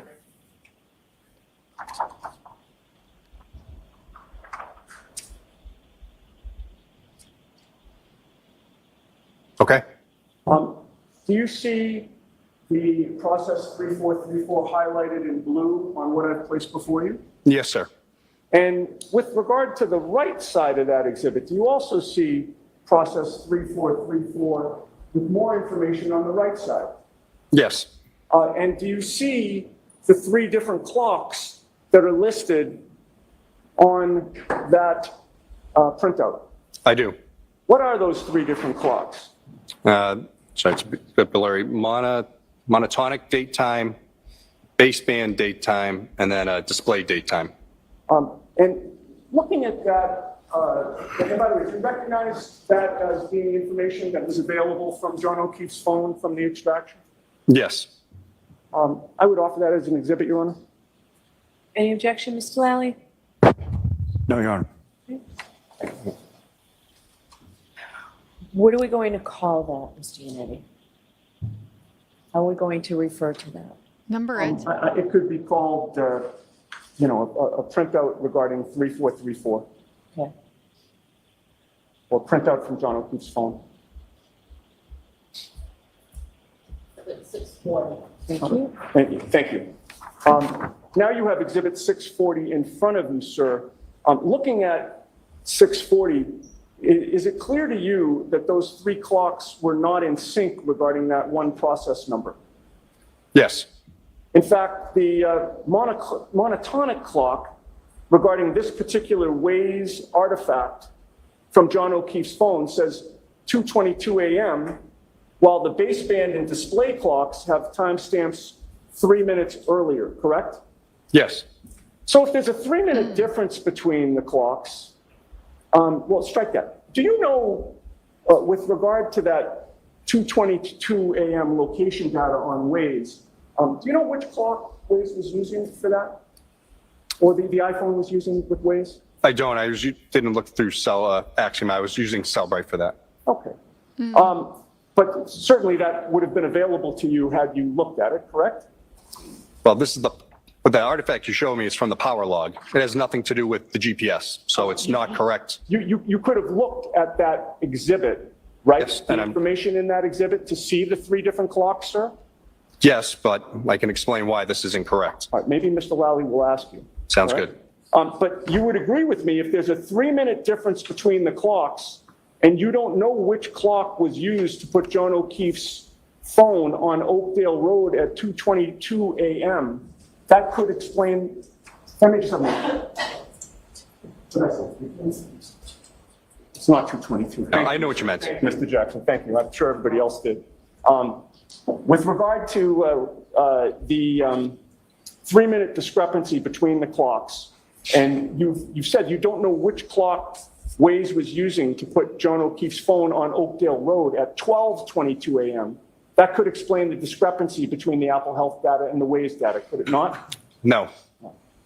But as you sit here today, you don't know whether Waze was relying on the baseband, display, or monotonic clock, correct? Again, can't be used for that. Now, you're aware that Jennifer McCabe signed a consent form on February 2nd of 2022 for her cell phone to be imaged? Yes. And a full forensic extraction was performed on that phone sometime shortly after February 2nd of 2022? I don't remember the exact date. I didn't download her phone. But in any case, you generated a Celebrite full file system extraction report on May 31st of 2022, correct? Yes. And you were aware that that Celebrite report was the one that was turned over to the defense in this case, correct? That is correct. But you'd agree with me that that extraction report didn't contain anything close to the full file system, despite the name on it, correct? It did. Well, that report was filtered to return only Jen McCabe's communications with Karen Reed, Kerry Roberts, John O'Keefe, and Kaylee Furbish, correct? That is not correct. Did Michael Proctor instruct you to pull only those communications? Objection. You didn't seek to obtain any of Jennifer McCabe's communications with her sister, Nicole Albert, did you? I didn't go through, like I said, didn't go through Jen McCabe's info. And you didn't seek to obtain any of her communications with her daughter, Allie Albert, did you? I'm sorry, Allie McCabe. Objection. May we approach? Sure.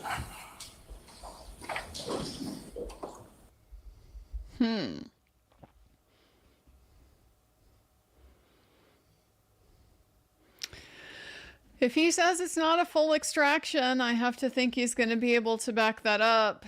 His expert's going to be able to tell us, how do you know if this is a full extraction or not?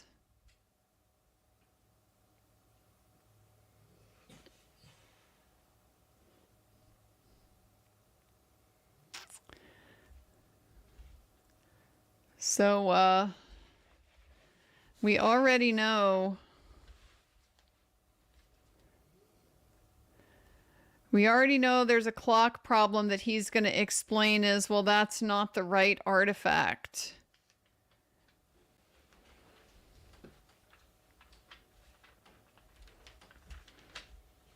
Okay. Well, you could have looked at the right artifact if you're correct, but you didn't. You don't think Richard Green is going to be able to connect these dots? What clock Waze used, he isn't going to be able to say it was the monotonic.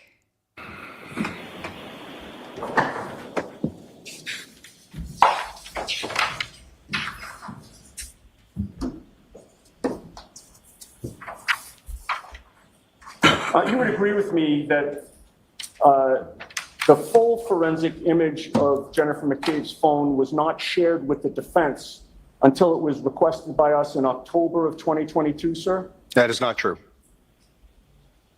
When you wrote your report on April 24th of 2023, in response to an affidavit provided by Rick Green, the defense forensic computer expert, it was in that report that you finally disclosed for the first time the existence of 3 Google searches by Jennifer McCabe, correct? Objection. All right, so ask that differently. Prior to April 24th of 2023, you had not reported in any formal manner with anything that was shared with the defense about the existence of 3 Google searches by Jennifer McCabe, correct? I never looked at Jennifer McCabe's phone. And so was there anybody else from your unit or anybody else that you worked on that provided that material to us? Not that I know of. This is the team effort Page strategy. 2, Diffused accountability.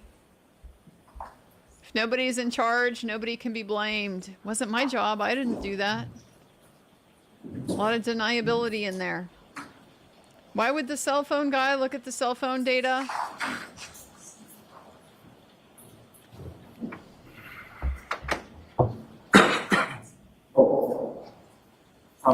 Your Honor, we don't have a printout, but I have it on a. So don't approach that? approach the witness with that? Okay, show it to Mr. Lally first. Yes, approach the witness with it.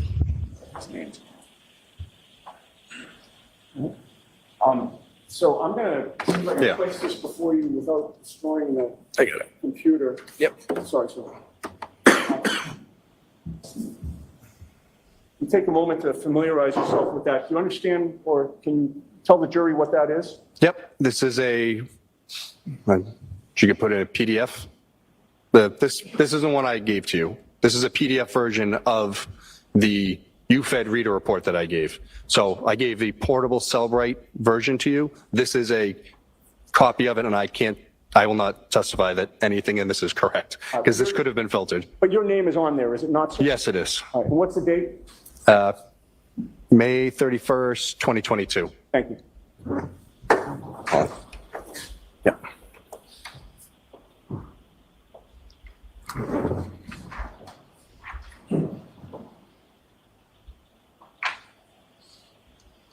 Okay.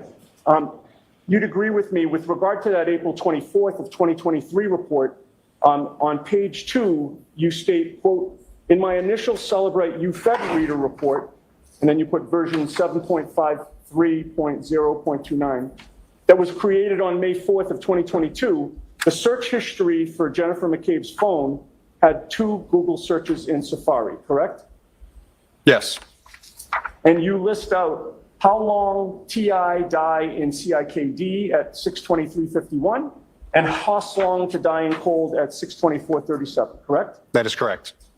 And by the way, with regard to the timing of those 2 particular searches, you are aware, are you not, that Jennifer McCabe placed a call to Brian Albert at 6:23:0? I don't have it in front of me. I don't.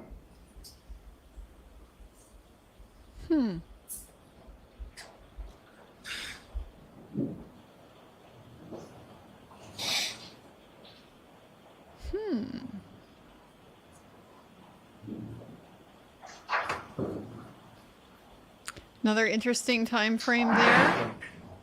Did they happen at the same time? She called Brian Albert, got no answer, and then looked it up? Can I approach you on? Yes. Not while she's sitting in the back of the car praying with Karen. That doesn't work with her time frame, does it? She tried to call Brian.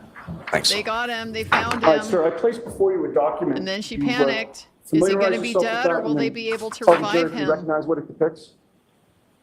Have a call log that says 20888 with no name at 6:23. That's incomplete because there should be 3 other records accounting for this call. Okay, but that record itself reflects a call from Jennifer McCabe's phone at 6:23:0. I don't know. There's no number on here, so I can't tell. It just says it's a call log with 1 call that's not answered at 6:23 in the morning doesn't say who it's from or who it's going to. Okay. It also is incomplete because there should be 2 other records with this. This is from the call history stored data wall, marked as deleted. It's marked as deleted. Does it give a duration? It just says duration 0 seconds. Okay, and does it reflect that it was unanswered? It does. Okay. May I have that marked for identification, please? Okay. Yeah. When was she calling Brian Albert in the back of that patrol car with Karen? Did you investigate whether a call was placed from Jennifer McCabe to Brian Albert at 6:23 in the morning and 0 seconds? I didn't look at any specific calls that morning. I created a Sidebar report. That's about it. Did you ask either Ian Whiffen or Jessica Hyde to look into that issue? Objection. Sustained. You would agree with me that that call and the record of that deletion of that call is nowhere in your April 24th report, correct? I believe it's in my May 9th report. All right, but I asked you about your April 24th report, sir? I didn't address anything regarding phone calls in my April 24th report. All right, now going back to when you began your examination around May 4th of 2022, you were looking for information on, did you look on Jennifer McCabe's phone back in May 4th of 2022? Did I physically open the phone or did it Did you review the data at all? I'm confused, on the cell phone itself or from the report? Either way. Either No, way. her phone was returned to her and then we had the extraction. I did not utilize the extraction at all. You never included the 2 searches that we discussed, the, how long TI die in CIKD and Hoslong to die in cold. in the full file system extraction that was turned over to the defense, did you? They were included. Well, page 6 of your April 24th, 2023 report goes on to state that when you switch to a new version of Celebrite, and this Sorry, one dropped out. Yeah, it was the phone call, the power log.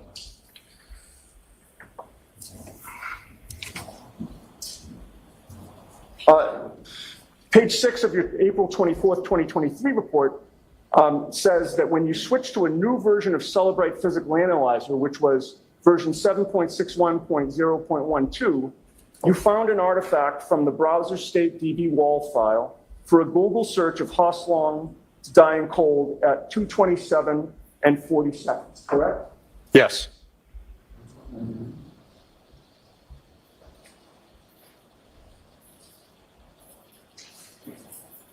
May I approach? Yes.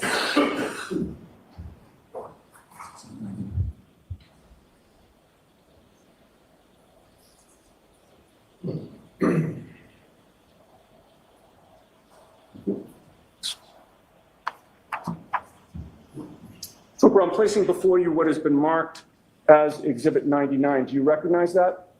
Yes. And what is that? It's the searches that were done at 6:23 regarding the misspelled how long to die in the cold. Okay, and it's actually Hoslong to dying cold, Yes. right? HOS? Yep, that was, That was marked by Celebrite as deleted, was it not? yes. All right. And your April 24th, 2023 report goes on to mention 2 deleted calls to Jen McCabe's sister, Nicole, who was saved as Coco in her phone, correct? I'd have to see it, but I believe so. Okay. May I approach? Yes.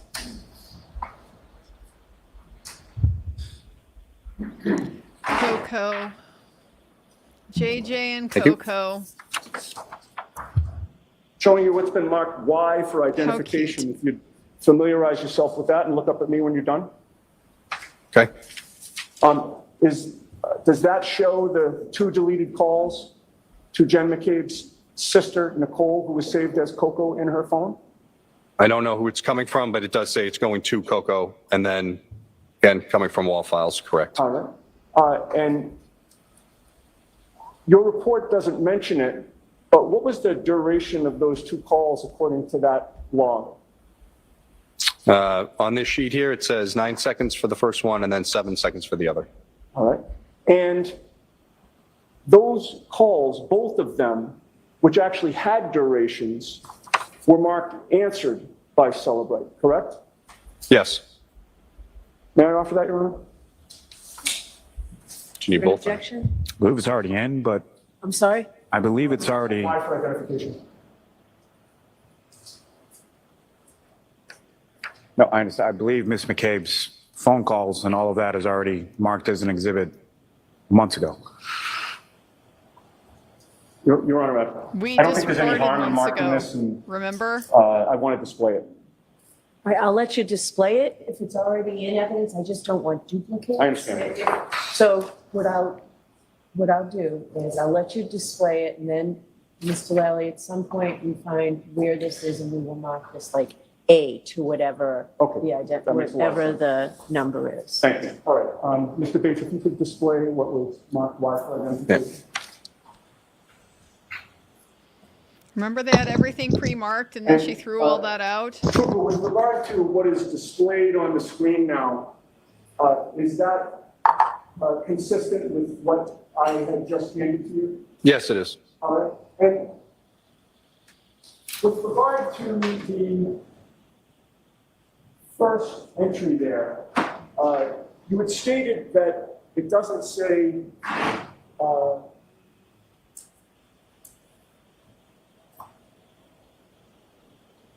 you said it doesn't say who was making the call. Was that your testimony? Yes, just says right here, Yep. 2.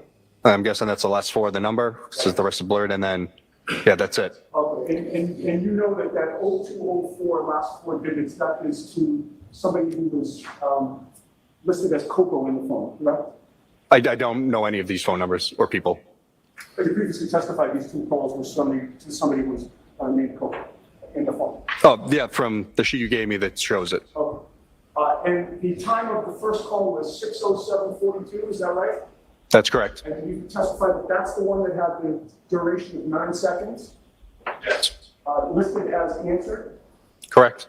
and deleted, correct? Yes and no, and I can explain if you'd like. It's listed as deleted, is it not?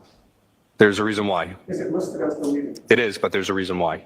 With regard to the second call, that appears to be to the same number, or at least the same last 4 digits. Yes. And in the sheet in 'Cause front it's of a you, that's wall also file. Coco, correct? Yes, And that has a timestamp of 6:08 and 17 seconds, correct? that is correct. That also has a duration, and that's of 7 seconds, Yes. also listed as answered, Yes. and also marked deleted, correct? Yes, and there's a reason. And are you aware that Ms. McCabe made other calls that morning which were in fact marked unanswered by Celebrate? Again, I'd have to see what you're referring to. So as you testified to here today, you have no memory as to whether or not she made a number of other calls that were marked deleted, sir? There are a number of calls that morning. I have not memorized all of them. And again, Your Honor, if I may approach to show something that's on a computer screen? Well, nobody asked you to list them out from memory. Just generally remember other ones marked unanswered. I've placed before you what appears to be a PDF document on a computer screen. If you familiarize yourself with it and look up at me when you're done. Okay? What does that appear to be, sir? An incomplete PDF of the call logs from whoever's call log this is. Okay. And do you see in that PDF that there were a number of calls that were marked unanswered by Celebrate? Again, I can't testify to any of this because I can't confirm that where this data came from. There's no source file. This is it's incomplete. So I do see what you're talking about in that column, but I don't know what any of this data is from or who made this. Is your name on it? At the very top, it would show my name no matter what because I created the UFED and the extraction. I did not create this PDF. So the answer to my question is your name is on that document, correct? It is, but I didn't create it. Right. And with regard to the calls that were marked unanswered, would you agree with me that Celebrate had them with durations of 0 seconds? Objection. Can you agree with that? Can you answer that question? If you can, please answer it. With the data given here, I can't because, like I said, I don't know where they got this from, Your Honor. So who created that document? I don't know. So are you testifying that nobody in law enforcement created that document, or no forensic expert for the Commonwealth created that document? I created the extraction and made a UFED reader report, which is basically a portable Celebrate version that I use at the office. I gave that to defense. I don't know who created this PDF version of data with specific things. I did not. Was it Michael Proctor? No. How do you know that? As I said, I was the only one that created any Celebrate-related reports in this case. Well, I'd like to ask you some questions But you didn't about look at my anything. client's cell phone, sir. Okay. He is like super red On now. Tuesday, when Mr. Lally was questioning you, he had you point out and read some text messages that were on her phone between John O'Keefe and her, correct? Those messages were taken from John O'Keefe's phone. Okay. Would you agree with me when he was pointing out those text messages to you, he skipped about 40 pages of messages at one point? I don't know. I believe their text messages went back all the way to 2020 or something ridiculous in his phone. He started reading them and he skipped ahead about 40 pages, did he not? I have no idea. Michael Proctor seized my client's phone on January 29th of 2022, did he not? He did. And you would agree with me that certainly as of 6 days later, your February 4th report, you had not yet been able to access the content of the phone, correct? That's not true. At some point, you were able to access the content of the phone, correct? Yes, on January 31st. of 2022. Yes. All right. You later became aware that Michael Proctor was searching through my client's phone in August of 22, correct? The actual device itself? Or the extraction report? Either one, sir. I have, I'm sorry, Ms. Reed's phone? Yeah, yeah. Oh, yeah, we didn't, Hey, John O'Keefe's phone? yes, that's what I was I confused, sorry. apologize. I'm not trying to confuse you. Yeah. With regard to my client's phone, which is where we started. Yeah. You're aware that Michael Proctor was searching through her phone in August of 2022. Of the extraction report created, correct. Were you made aware that on January 1st of 2023, the defense requested a full forensic image of Karen Reed's phone, which was in your possession? I don't know the date, but a request was made for the phone extraction, yes. And have you seen a forensic image or celebrate a report of the forensic image from Karen Reed's phone? The redacted version that I received back from the AG's office, yes. Okay. And would you please tell the jurors how many phone calls were deleted from Karen Reed's phone from January 29th of 2022? None. And if you'd please tell the jurors, other than to John O'Keefe, to whom did Ms. Reed place phone calls between 12 a.m. and 4:30 a.m. on January 29th? Her parents twice. There 2 or 3 times there's calls to her parents, and that's it. And how many Google searches did she do from 12 a.m. until 5 a.m.? I don't believe there were any. Okay.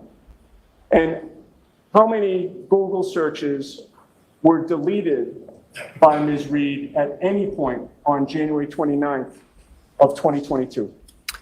I can't speak to that because we got a redacted version of the report, so I don't know what was taken out by the AG's office. I don't know what files they went in to remove, so I only have what I was given. But leaving that aside, sir, with regard to all A of the Google data search that was wouldn't be a provided to confidential you, communication with how many counsel. Google searches did you see or find that Karen Reed deleted from January 29th of 2022? A few.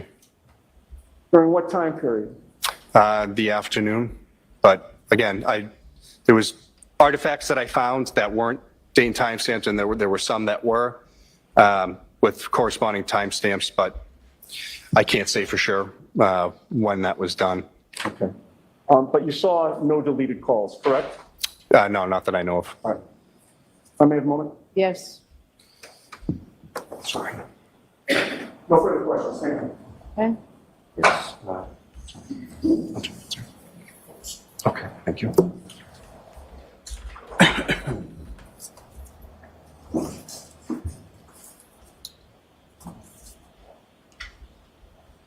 Trooper Guarino, you were asked about qualifications as far as certifications that you received in prior trainings, correct? Yes. What are some of the areas that you received certifications? Cell phone report creation, extraction, cell phone Nobody repair, cares. the Berlin Motor Vehicle Forensics, It's the same advanced training all the cops go database, through. the class called CASA, but it's a Cellbrite-made class that goes deeper into the database searching, SQLite programming to write code to do your own searches, things of that nature. Now, at any point in time, did Trooper Proctor ever tell you that he retrieved Mr. O'Keefe's cell phone directly from 34 Fairview Road? No, he didn't. Is it your understanding, or subsequently did you learn that Kerry Roberts actually recovered the phone from under Mr. O'Keefe's body, from the grass under his body at 34 Fairview Road when he was placed onto a scoop stretcher? I don't know who recovered the phone that morning, but I know. I'll allow it. I don't Your know. answer is you don't know who recovered it? No, I just know that it was found underneath his body and then taken to Canton PD. You don't know, you were told that. Now, with regard to that, as far as the location data post 6:15 a.m., what, if anything, did you observe in reference to that? There was some intermittent native locations that showed at the Canton PD. It's there for a handful of different points, and then it shows it back at our office when I put it into the digital evidence lab, powered on to plug in. You received the phone from Trooper Proctor. Was that either in airplane mode or a Faraday bag? I don't remember offhand. But there were no locations or GPS locations that you observed from the phone from that approximately 11 something a.m. until you retrieved it or received it, excuse me, at 7:30 p.m. on the 29th? There's, like I said, there was only the handful that showed it at Canton PD, and then when it's back at the office that night, and then if it wasn't in airplane mode, it would have been something I would have done. time So did I it first don't show up remember at if CPD? Proctor did it before he gave it to me or if I did it after. Now, the other troopers in your unit, in the detective unit with the Norfolk DA's office, are they as well versed on cell phone extractions and cell phone data as you are? No. And so again, how many people within your specific unit actually perform data extractions or forensic analysis of cell phone? Myself, Trooper Connor Keefe, and everyone has been trained in how to use Cellbrite and to do these extractions. They all just sort of dump them on my desk and say, do this phone for me. So. Now, as far as what you provide Nice to team. one of the investigating troopers, such as Trooper Proctor, can you explain to the jury sort of that process of how you, what if any differences there are between what you're looking at as far as the device when you're extracting the information and what you provide to the trooper? So when I plug into Gray Key or Cellbrite or whatever tool I'm using to extract the data, it creates that zip file, and then I open it up in Cellbrite or Axiom. The guys are only trained in Cellbrite, so that's what I open the extractions initially in for them. If there's something that we find that they don't understand and that I want to look more into, I'll load into Axiom as well. But that's normally how it would go.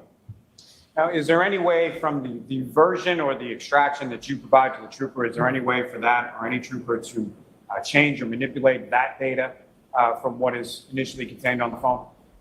Well, in essence, you could, but you'd have to go in.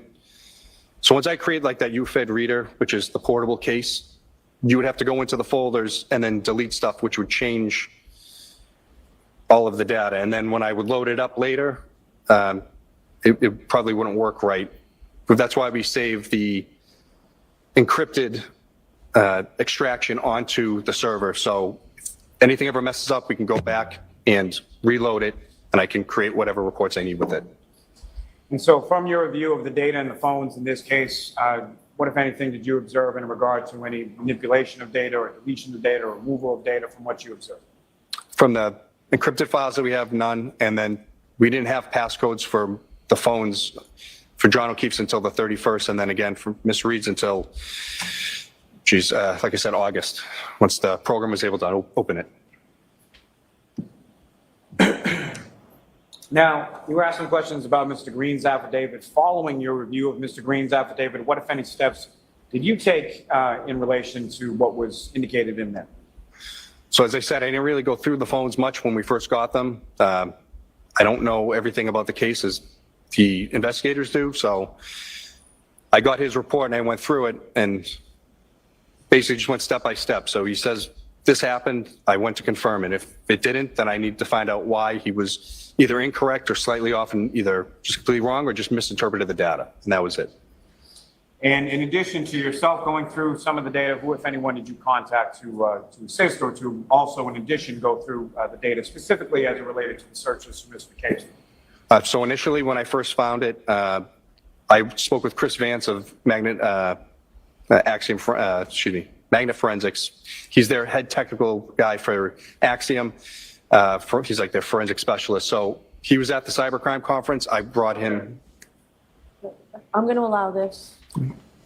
I brought the extraction there and I said, hey, this is what I'm seeing. This is what it parsed out.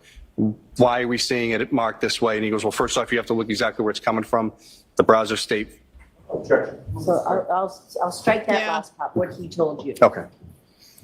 Reviewing the data, we saw that it came from the browser state DB file and .wall file, I should say, at the end. So it set off a lot of red flags. And then from there, we contacted Cellbrite and ultimately Jessica Hyde.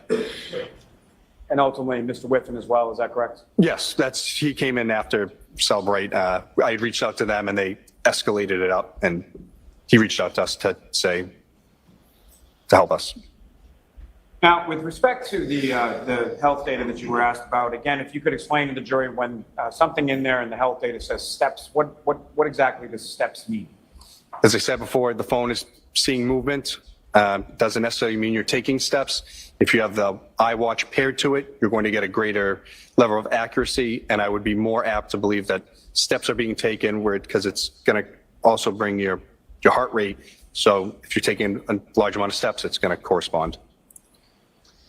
Now, you were asked a lot of questions on cross-examination about just the health data and just the health data. Why is it that you would look beyond just the health? Well, you have the GPS points as well as the health data. We're trying to look at everything together as a whole. You take one artifact and say, well, this means this, but you could have 5 others that disclaim it. So that's why we look at all of this stuff. But not the Now, clocks. from that same information, as far as the GPS data, that Multiple indicated clocks, that but you don't check Mr. those. O'Keefe's phone arrived at 34 Fairview Road at 12:25 a.m., correct? Yes. Now, as far as the clocks, or the 3 different clocks that was presented to you, that's now been marked for identification, you indicated that those were not accurate, is that correct? Well, the file that it's coming from is not accurate. So it came from a power log file that's the database it pulled from. So that it's telling you the power of the phone. So when I looked at that, that also shows the battery level. And that's how I was able to show that, or see, I should say, that John O'Keefe's phone never turned off. It dropped down to about 17% battery level. From being under his body, it was actually saved it from dying overnight. Then it also shows the timestamps of when it gets plugged in and as it goes up. That has 3 different timestamps. That's what that is from. That is not when Waze is started. That is not when the address is put in. That is strictly for the power log. There's nothing to do with anything else. And so, sort of to that point, what, if any, connection to those timestamps in the the document marked for identification, Ms. Well, it Genetic shows 3 different clocks available. Relationship does that have to the timestamps? And that they didn't correspond. Contained within either the Waze or GPS native locations or anything else that you were testifying about before? It's literally showing that Waze has been opened and that it's pulling power from the phone, and that is it. That is nothing else.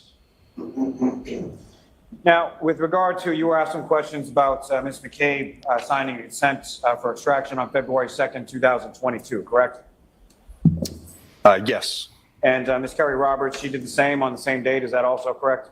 Yes, I believe so. Now, the entirety of those extractions from both Ms. McCabe's phone and Ms. Roberts' phones, those were both provided well in advance of the dates the council was indicating, correct? That is correct.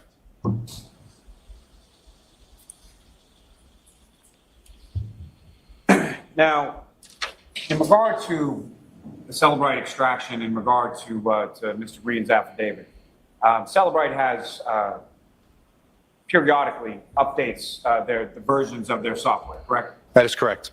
And if you could you speak a bit about sort of the update in those versions and how that pertains to this case and specifically Ms. McCabe's searches? So the initial report that I created with version 7.53 did not have that item to be able to be taken out. I was told by Celebrite that 7.55 was the version that was enabled. Mr. Green used version 7.61, so that's why it presented itself then.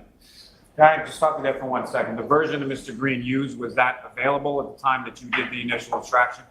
No, it wasn't available for like a year later. It was like 10 upgrades later. Sorry, sir, continue. So again, he did the extraction, he looked at it, finds this artifact that's parsed out, and then I had to go back in and scramble to say, well, why didn't I see it the first time when that report, why didn't it pull? So I reloaded the 7.53 version, it's not there. And then when I loaded into 7.61, it is. So there's just an issue with the software at the time. So, sir, with regard to those Google searches, what, if any, opinion do you have as to when those Google searches were conducted? When Ms. McCabe told us that it happened at 6:23 and 6:24. And then there was a third one later at 10:35 that, again, if she reopened that browser window, it's going to reload the search. And then That was it. Those are the 3 times that I saw in the phone extraction that were real searches. And why is it that it's your opinion that they occurred at 6:23 and 6:24 in the morning and not 2:27? Well, it's just physically impossible to search 2 things at once. Her phone, she's searching the daughter's basketball at 2:27, and then she's searching It's Raining Men and a few other things on her phone, listening to music. And I think then she goes to bed a few hours later. So I was told as the defendant asked her to search for those terms, that's when we believed that they were done. Now, as far as all files few are hours right-ahead later. log, having Exaggerating things doesn't listed help. as deleted, if you could just speak a little bit more about that as far as why would something be listed as deleted in a wall file, and what does that mean? Again, the user has no input on how a wall file is deleted. It's an automated thing that the database does to clean up. It auto deletes after either programs are closed, it reaches a max data allotment for that page. That is it. And that would include any sort of call log history that was contained in the write-ahead log of the wall file as well? That is correct. And so what, if any, opinion do you have as to those phone calls that were shown in relation to the contact listed in Ms. McCabe's phone as Coco, as far as whether or not they were user deleted?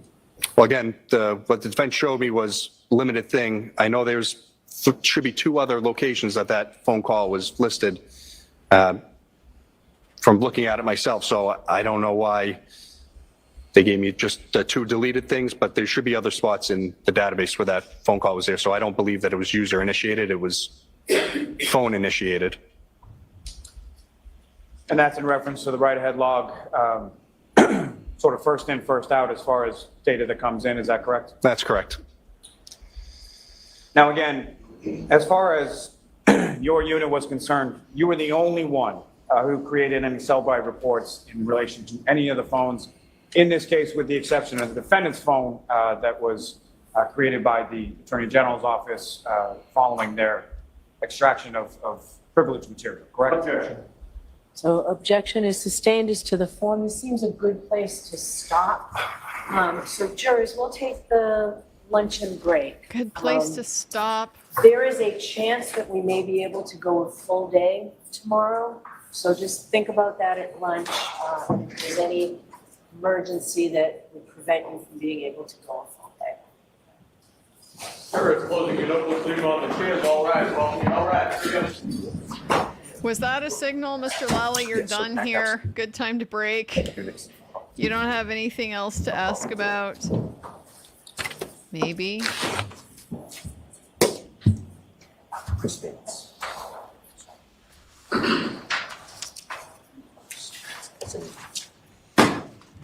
So on the one hand, he's You are muted.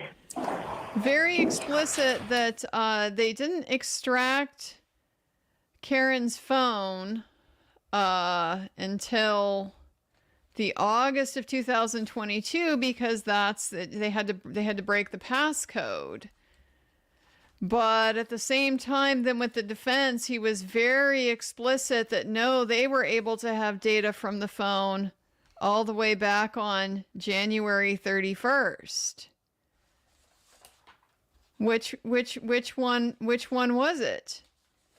He denied flat out you didn't get it.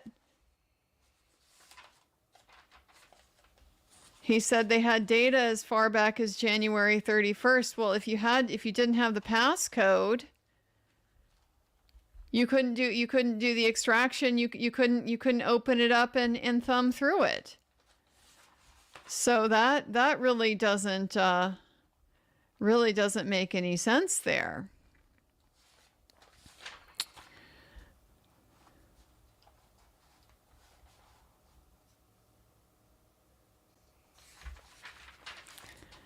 So, yeah, the qualifications, those were jabs. Those were just to kind of get him defensive.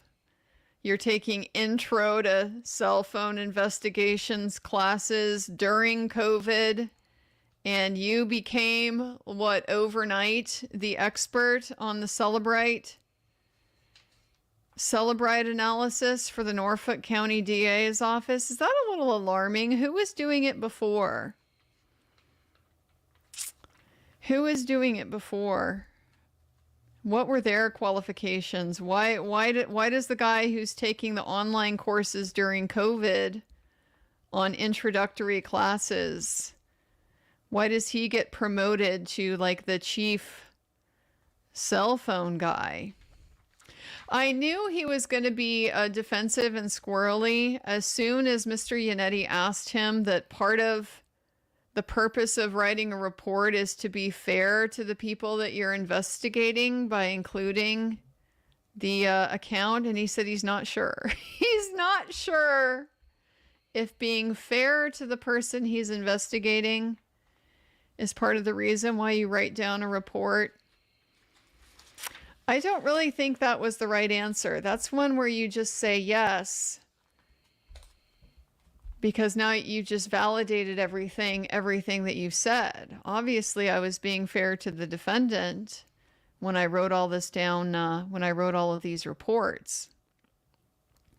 I got a little bit confused about the report timeline, who did what when. Yeah, I've been waiting for clarity on this report. He wrote that Proctor collected it at the scene. He says, no, Proctor didn't tell him that. He didn't know where it was retrieved from. Then why did you put anything in your report at all? Who told you? Somebody told you. But they're so eager to distance Proctor from all of this.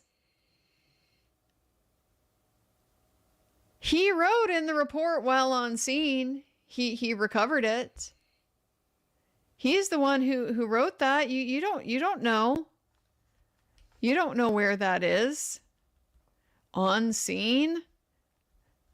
Now means at any point that where he was at during the course of the day? No, come on. Yes, he was trying to establish the chain of custody of the phone. That was a very clear and good point from Yannetti. So, how'd he learn that then? If he's adamant that Proctor didn't tell him that when Proctor gave him the phone, it wouldn't be a chain of custody if it's not the person who had personal knowledge of where he got it from telling you where he got it from. So just a very not believable denial on that one for me over something that's fairly small. There's nothing wrong with saying, yes, Trooper Proctor told me he's the one that had the phone. It's just that they're so sensitive because they know that Trooper Proctor's credibility is like in negative territory. If he says it, we should like assume it didn't happen.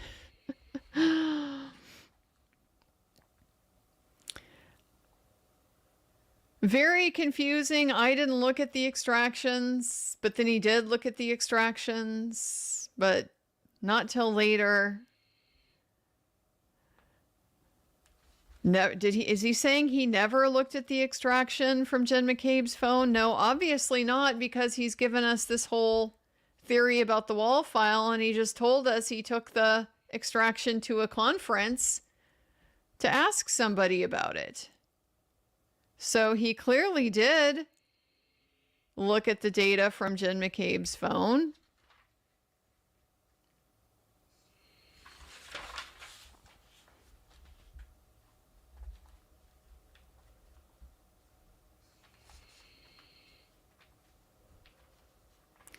So apparently the only data they got from, location data they got from John's phone after that 6 a.m. morning is when it shows up at Canton Police Department. Well, okay, so Carrie Roberts, her testimony was she gave it to a first responder at the scene, but she doesn't remember who.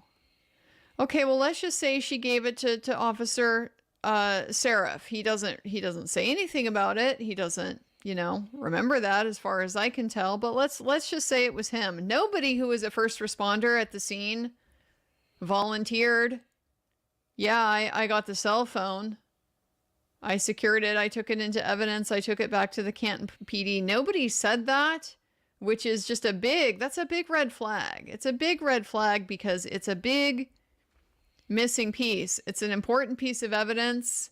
You're going to know, you're going to document, but nobody did. So, but let's just say hypothetically, it's Officer Seraph. Why wouldn't it have picked up GPS points along the route on the drive back, like it did the whole way on the drive there? Okay, maybe he put it into airplane mode so it didn't pick up GPS data. Well, then why is it picking up GPS data at Canton Police Department? You can't have all of this always. Is it on? Is it off? Why would it not pick up any GPS data along that entire route? And then nothing on the route between the Canton Police Department and the Norfolk DA's office? I don't know where those are in location to each other. But I mean, from the way he described it, it sounds like they're distinct enough locations that there would be travel involved. It's not like one goes upstairs, you know, from one location to the other. He says it has those two different locations. What about all the points in between? Why is it picking up those locations and not the points in between? A lot of little hints in there from Mr. Yannetti. If the phone is manipulated, that could harm the investigation, couldn't it? He wasn't allowed to ask that?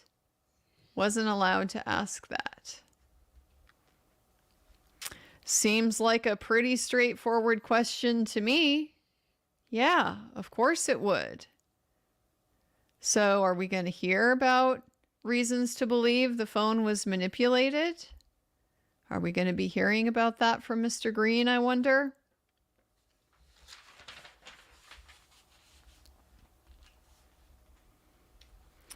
He says phone continued to report location data until 11:56, but it only picked up the Canton PD. And then to the DA's office. That just doesn't make a lot of sense. Okay, and it didn't get to the DA's office until 7 some p.m. Isn't that what he's saying? That's when Trooper Proctor gave it to him. So it continued to report location data after 11:56 a.m. if it picked up location data at the Norfolk DA's office. So good to nail him down on that 12:36 a.m. arrival at One Meadows Ave. Yes. So anybody who said she was outside at 12:45 outside 34 Fairview, it's not correct. It could not have happened. He's forced to concede that. That did not happen. And so these texts happening 12:31, very, very, very sus. Very sus.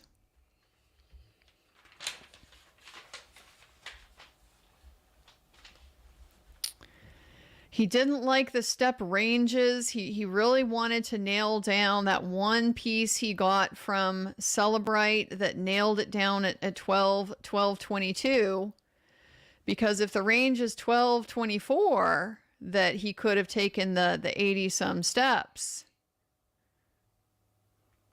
That's after they've arrived at 34 Fairview, huh? That would have him getting out of the car and taking all those steps and going down the stairs or up the stairs. I mean, whatever. Up and then down. So he's got to go with the Celebrite data when it suits him. But when the Axiom just gives you the range, then we don't. Even though at the same time, Celebrite is telling all this stuff about deletions and stuff that we can't rely on. I mean, just a bit self-serving. Just a bit self-serving with how we're handling this cell data. The Waze clock stuff, yeah, I got to assume there's a basis why they're asking that. I got to assume that. And so he handed him the one piece, and he says, no, that doesn't have anything to do with Waze. That has to do with the power log. It's a different thing. Okay, but it's still showing 3 different clocks available and a discrepancy between them, right? It shows them, yes, not in sync. The others have timestamps 3 minutes apart, yes.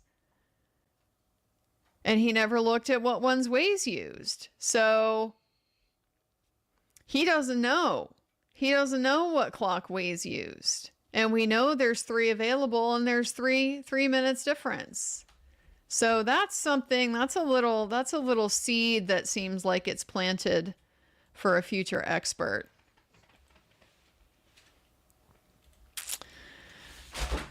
Oops, I just lost all those notebooks from when I was trying to find Jen McCabe's timeline there. So yeah, the power log, I don't know that that's a very good, wiggle out. This whole dispute about the full extraction versus the partial extraction, he's insisting he shared a full forensic image before the defense requested it in October 2022. Are they going to be able to show that what they got before that was not a full forensic image? I guess we'll see. He won't authenticate the PDF reports because it could have been filtered. He didn't create those documents, so those could be modified. Those could be filtered somehow. But he also doesn't know who prepared it. Are we going to hear from the defense expert that it was somebody from the Commonwealth who prepared it? Sure sounded like that's where they were going with it. I'm very much looking forward to hearing from Mr. Richard Green. I'm looking forward to his explanation for a lot of these things, because we've just gotten so many different explanations and accounts for all this stuff, but the Google search, obviously, the timing of the Google search, eliciting that timeline, that I didn't know. This is very, very effective. 6:23 is when Jen called Brian Albert. It wasn't answered.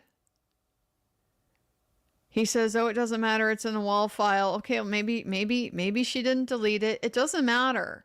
What is she doing trying to call Brian Albert at 6:23, and then immediately after that is when she's Googling how long to die in cold?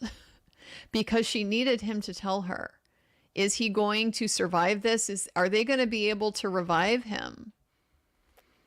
Danger, danger, danger. So she did the Google search and then tried to blame it on Karen. Doesn't fit with the time frame. Her explanation, no, we were sitting in the back of the car. Karen was freaking out. We were praying. She was grabbing my hand, and then she screamed. Google hypothermia. Google how long it takes for someone to die in the cold. At what point did you call Brian Albert in the middle of all of that? And why didn't you mention that? Well, because she denied it. Wouldn't have been a butt dial. Right? Phone's in your hand. It's open. Don't think that's a butt dial.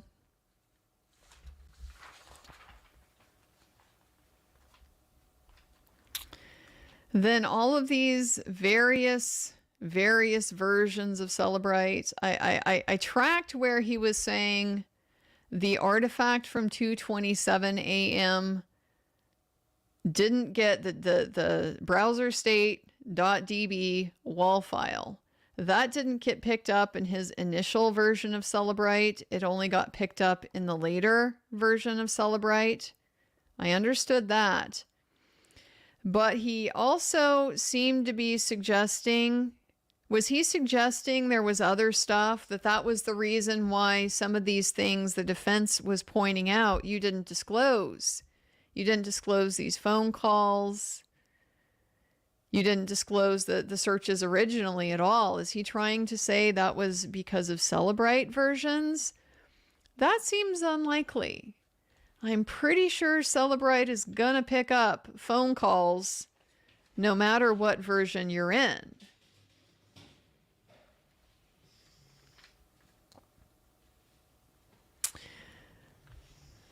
Nobody from the Commonwealth created that? I don't know. Who did? I didn't. Was it Proctor? No. Very definitive that those PDF files that he was looking at were not created by Proctor, even though he didn't know who it was. Well, then how are you so sure? Are you Mr. Proctor's babysitter? I don't think you want to be in that position, because if you're watching anything and everything he does, wouldn't you have mentioned maybe don't be texting about looking for the nudes? Maybe don't be doing that? No, he doesn't know. But they want so badly to distance Trooper Proctor from pretty much all aspects of this investigation. That's why he's so definitive about it. He has no way of knowing if he did or not.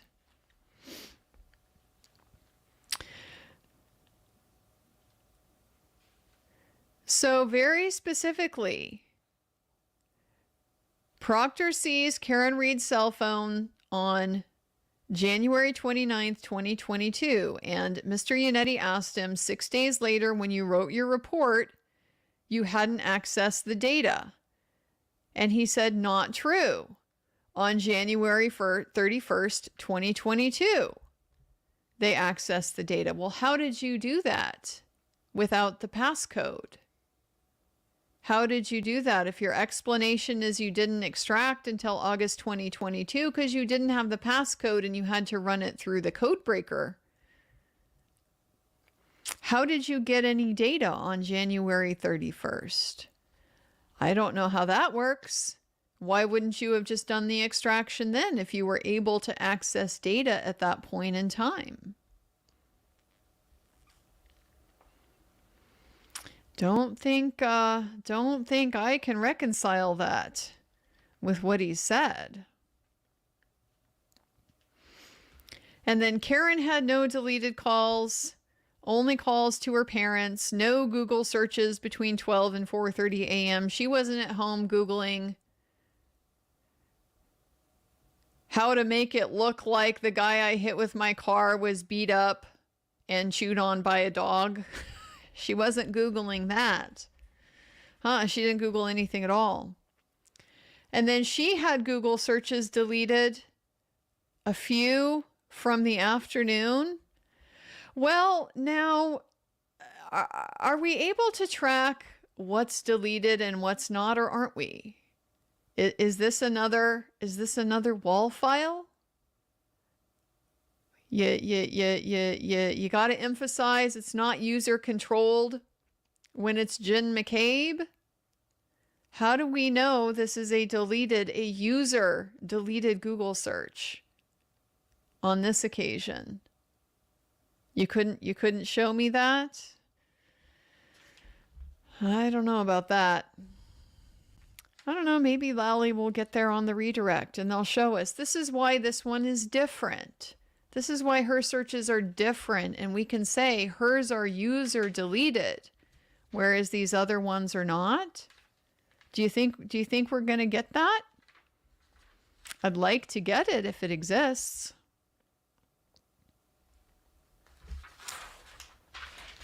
So the fact that the phone was under his body is what kept it from dying.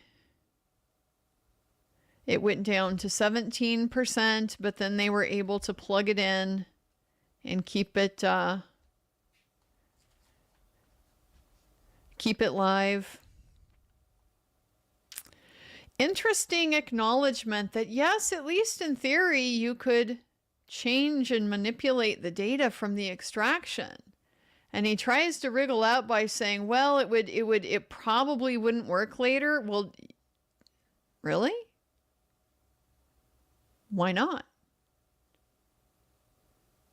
Why not?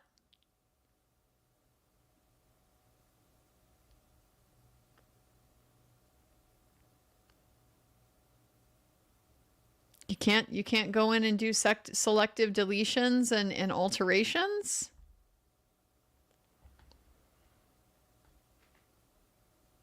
I don't know why that would make the whole file somehow not inaccessible. Interesting that he acknowledges that, yeah, you probably could. So they couldn't figure out what was going on with the 227 search, so they took it to everybody. They took it to the guy at Axiom, they took it to Celebrite, they took it to Jessica Hyde, and that's how they got their answer.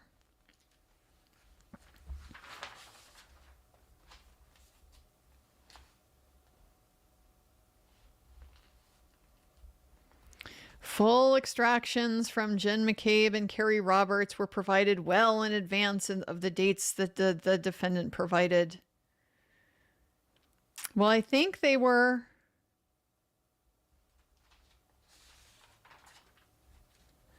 Were they challenging those ones, or were they challenging John's? Or Jen's?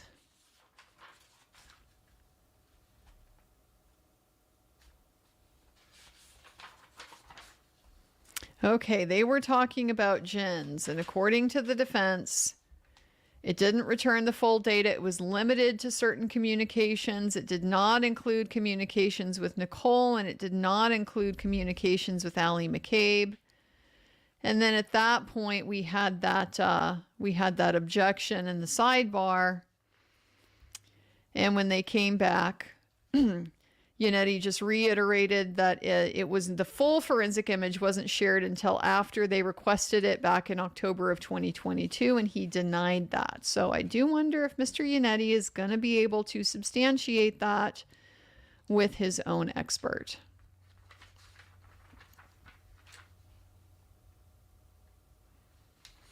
He's the only one that created Celebrite reports except for Karen's phone, which came from the AG, because they had to go through that taint team process to get rid of the attorney-client privileged stuff. So that's where we're at with Trooper Guarino. He is quite slippery, unwilling to be pinned down, but then will just volunteer definitively stuff he couldn't possibly know. No, Trooper Proctor did not prepare this PDF from my Celebrite report that I just looked at. No. Very definitive on that. But a lot of other stuff, I don't know. I don't know if I'm trying to be fair when I write a report. I don't know if I'm trying to be fair to the subject when I write the report. Well, guys, I'm going to go ahead and go through some of the super chats here, and then I will have to take my quick break as well. But let's see where we're at here, because we got a lot of catching up to do. Damara San Giuliano, she does drive at 35,000 miles an hour, though. Remember, yeah, that's true. That's true. So she blinked her eyes and was back at One Meadows Ave from 34 Fairview. Zarnik 2, CW's timeline is 5. Remember, same point. She drove at 72% of the speed of light so she could hit him and be home no problem. Yeah, that was that Tully testimony about the cell data and the location, the movement between those locations. That was not going to work. Marcelo Frias, a fight happened inside. Colin got involved. Brian got involved. He did not start it because the McAlberts would not cover up for him since he is not family. The dog got in, he fell and never got up, and everyone got scared, in my opinion. I mean, something like this seems to make some sense. It does. I mean, will we ever know? I seriously doubt it, but does it make sense? Yeah, I mean, we know Higgins had the grievance. We know Colin thinks he's real hard. He's a real hard kid. Brian Albert, don't know what, if any, grudge they might have. Did he not like John's suggestion that Brian should come and work with him in the sex offender registry unit? I don't know. But yeah, I mean, the injuries really have to be explained. They really do, because so far it looks like a fight. Rudoka, phones have accelerometers and gyroscopes that are used to track steps. They don't confuse wavings with steps unless you are in Canton. Yeah, he's calling it a sophisticated pedometer. A pedometer is generally going to track this kind of up and down movement, right? When you make contact with the earth, every time you take a step, it's kind of like that. And so you measure your pace.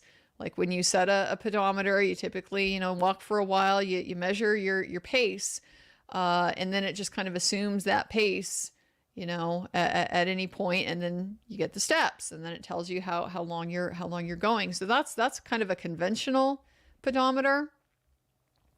I would expect, a fancy digital pedometer that you get on a modern cell phone is going to be a little bit more sophisticated than that.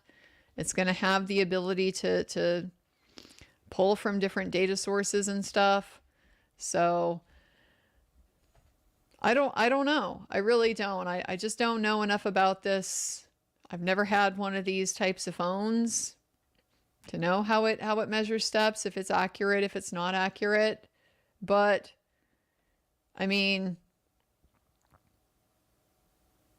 you would think Apple would want it to be accurate, right? Because you want to get in on that market for like the fitness people, the people for whom the details really do matter, the Garmin people, the people that are the athletes that go on their training runs where, yes, seconds on your 200-meter pace time, it matters a lot. It matters a lot for that type of training. So they're not going to want it to just be, whatever, because then that's a, decent chunk of your market that's automatically going straight to your competitor because yours can't be relied on. So they would have, I would expect, an incentive to make it accurate, improve its accuracy. Yeah, I'd expect they'd use all the resources that are available for them that phone's technology can support. Nancy Korinsek, empty the prisons, none of the tech is accurate. Well, what we're learning is it's only accurate when the Commonwealth says it's accurate. All the other times it's not accurate. Celebrite is great when you want to get that exact time of those stairs being climbed up and down. That it's perfect for that. But the time of a Google search, whether it was deleted by the user or the computer, we can't rely on Celebrite for that. Anton Ivanov, I can easily hit 10,000 steps when flying on a plane. Yeah, and so, I mean, do you pace the plane? I assume you don't pace the plane. They tend to not like it when you do that. But, some people do walk around the plane more than others, but I don't know where it draws from. So yeah, if it's drawing from external sources, is it measuring the plane? You get the turbulence. Plane is a little bumpy. Does the phone pick that up? I don't know. Entry required. Old techie much BS. Andrea, you caught one of them. I don't know which one I caught, but I'm very skeptical of these interpretations. Rhonda, Iowa girl, I golf and walk hills constantly. My phone is never tricked into thinking I'm walking stairs. Okay, see, now that is interesting to me, especially if you're walking a hill. It doesn't confuse it with a stair. I don't know how it knows it's a stair. I don't know how it would know that. Is there like a different gait that it picks up? You know, you walk differently, climbing a stair, does it somehow register that? I was thinking if it's pulling on heart rate and things like that, yeah, you're probably going to have a higher heart rate going upstairs. Not downstairs, though. Not downstairs. So it seems to me like, yes, it has to be integrated with some kind of, if not external location type of data, like the GPS sort of data, then yeah, perhaps the accelerometer, gyroscope, those kinds of data that at least tell you about the motion of this phone, like relative to the world around it. That makes some sense to me. James Brown with the super chat. Thank you so much. Steve VC, when I used to wear my Fitbit to boxing at the title class, it would go nuts from with all the punching and kicking. I would travel miles inside the club. Yeah, I don't know if Fitbit is the same technology. You know, that's kind of what I'm getting at. There seem to be like a lot of different ways to track this sort of thing. And they pull from different types of data. Something like a Fitbit is going to be, I mean, again, I assume, surely that's measuring your heart rate. It's measuring your, maybe your respiration, stuff like that. I mean, I can see ways where different technologies are going to get confused by different activity. I mean, like I buy that they can be inaccurate. It's just, I think, would be helpful to have a little bit of a better understanding of what they rely on in the first place to be able to say that or not. The Commonwealth doesn't care because their bottom line is we are seizing on the GPS data that says he was still in the car on the road at 12:22. So therefore, the step data must be inaccurate. So they don't care about the basis for the step data. They're just saying, per se, we can't rely on it because we have this instance where those things don't correspond. But if the defense is right that the clock's off, clock could be off by as much as 3 minutes, 12:25 is the real time when that step thing was taken, well, then that blows apart. That blows apart that dismissal by the Commonwealth. And now, if you're going to be telling me that Apple Health data is inaccurate, the step data is inaccurate, it can't just be because it's invalidated by the other information. You need an independent reason. So you would need to tell me, well, how does Apple Health data gather and analyze and report this information? I don't think we're going to get that. I'm going to go ahead and take my quick break here, guys. So I will do my best to get right back. I'm not sure how long we're having the lunch today. She didn't tell us, didn't give us her announcement, but I do want to make sure I check on all my things. So I'm going to pop out. I will be right back. Go ahead and hold down the chat for me, and if you think of anything good in the meantime we need to take up, let's get to it. I think we're going to get the medical examiner next, guys. I'm looking forward to that. So yeah, can't wait. See you in a few.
Okay, guys, I'm back. Court is not yet back. I try to check my notifications as much as I can when we're on these breaks because I know there's so much going on while we're watching, and people like to keep me informed. It's just a little bit hard to get through everything. But I did see, has Sleuthy Goosey been in the chat today? If you guys are not already following Sleuthy Goosey over there on Twitter,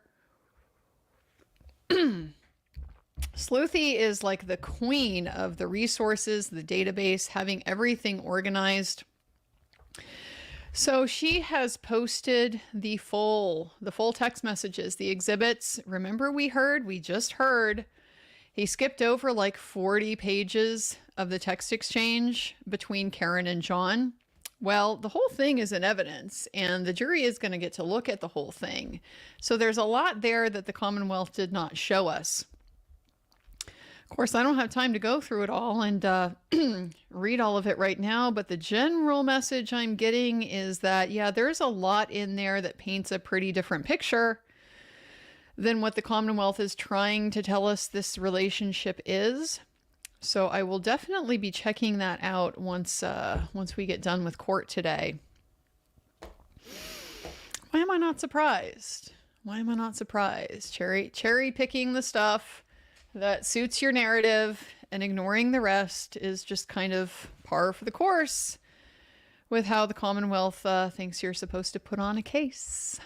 So yeah, Sleuthy Goosey, man, check her out. And she does Google spreadsheets that are like mind-blowing. I mean, I've said a million times, if I am back in the trial world at some point, and I need a trial assistant, I'm gonna be making Sleuthy an offer because her ability to track everything and keep it organized, cross-reference things and stuff like that, really unparalleled among, you know, a lot of the people that are out there trying to do similar things. So yeah, check her out. She's in and out around here sometimes, but I haven't seen her today. I haven't been watching the chat. So anyway, guys, let's get back to your comments. Rudoka, Commonwealth has to prove beyond a reasonable doubt that John O'Keefe didn't drop his phone when walking towards the house, because if he did, Jin McCabe's butt dials make sense. Yeah, you know what? That's a good point. That's a good point. If they were looking for his phone, why would they be looking for his phone if it was just there in his pocket and they knew where it was the whole time? That is a very good point. I hadn't thought of that.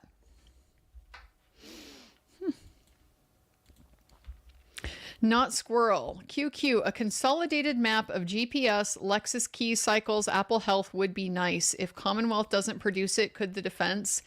Yeah, I think that is a good point, that having something that references all of these overlapping sources of information to try to square with what the Commonwealth is saying here. Let's throw the cell location data on there too while we're at it, the videos, all that stuff.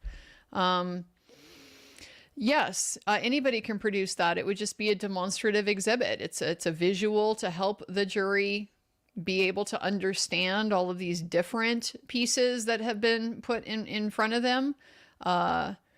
Makes a lot of sense to me to put together something like that. So yeah, it's something that either side could do. Steve Elf, Commonwealth has been tilting at windmills since Morrissey's disgusting speech continues to this day. Morrissey is using Lally as an ablative heat shield. Could be. I mean, yeah, that press conference, it was bad. It was so bad, even Judge Bev had to acknowledge, look, this is bad. This crossed the line. Even she had to acknowledge that. But here he is, not prosecuting. Wasn't sufficient to disqualify, him or his office. But it's Mr. Lally here that's taking the flack for this case. Now, in fairness, yes, electeds are rarely carrying a caseload of their own. But, when a case is high profile, when it's significant to the community, that's often the time when they're going to go ahead and step back up. Take that leadership role in the courtroom, right? If you're vindicating your community, representing your community on something that matters, Communities tend to like to see violent crimes being solved, being prosecuted, the right people being held accountable. And you're the representative of them in that context. So that is kind of the time when you intend to get back into that arena. Now, I don't know if Morrissey, I don't know if he was a criminal defense attorney. What I've or a prosecutor. What I've seen from his record was I remember he's been a state level politician, but I don't know about his record there.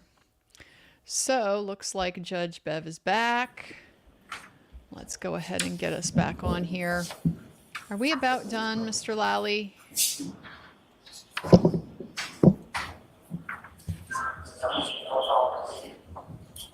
We are all ready for the medical examiner.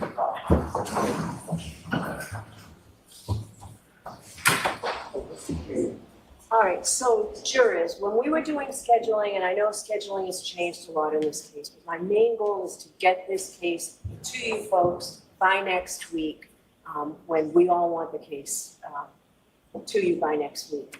So originally on the 21st, we were either going to do a whole day and then we couldn't do a whole day, and there was all of this back and forth, and it was a half a day, and it was because I had something scheduled in this courthouse that was not going to be continued through forces that we weren't aware of.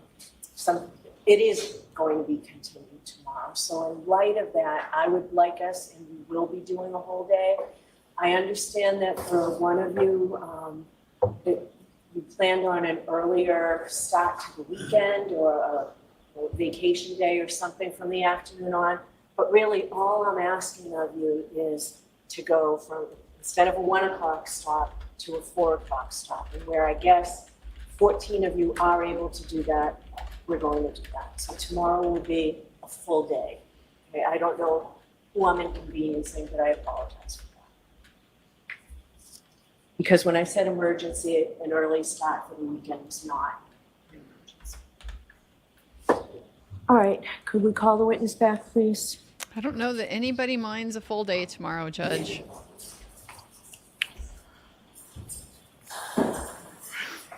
We really want to get it to you next week. So really want the defense to only have a couple days here. No, it's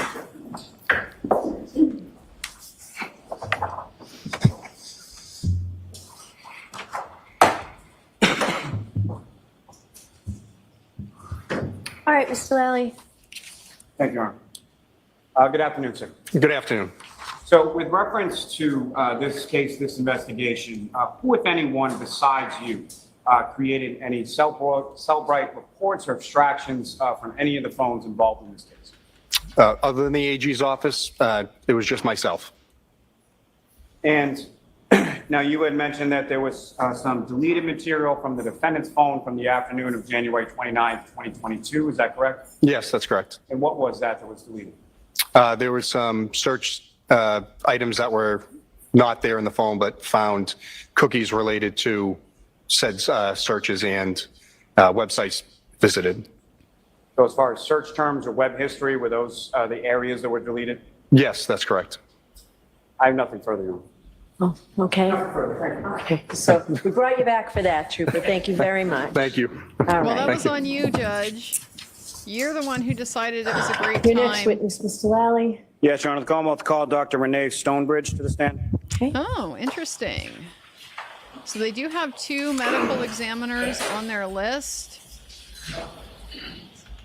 And this is the second. This is not the main one who, as far as we know, had left the cause of death undetermined. That was Dr. Scordi-Bello. If you could please watch that facing clip. Do you solemnly swear that the testimony you shall give to the court and the jury in the matter now pending shall be the truth, the whole truth, and nothing but the truth, so help you God? Well, that is some courtroom getup. So once you sit, I'm going to tell you that you have to keep your voice up. We want to keep our air conditioning on, so just if you'd speak loudly into the microphone, that would be great. Yes, thank you. Go ahead, Mr. Lally. Good afternoon. Good afternoon. Could you please state your name and spell your last name for the jury?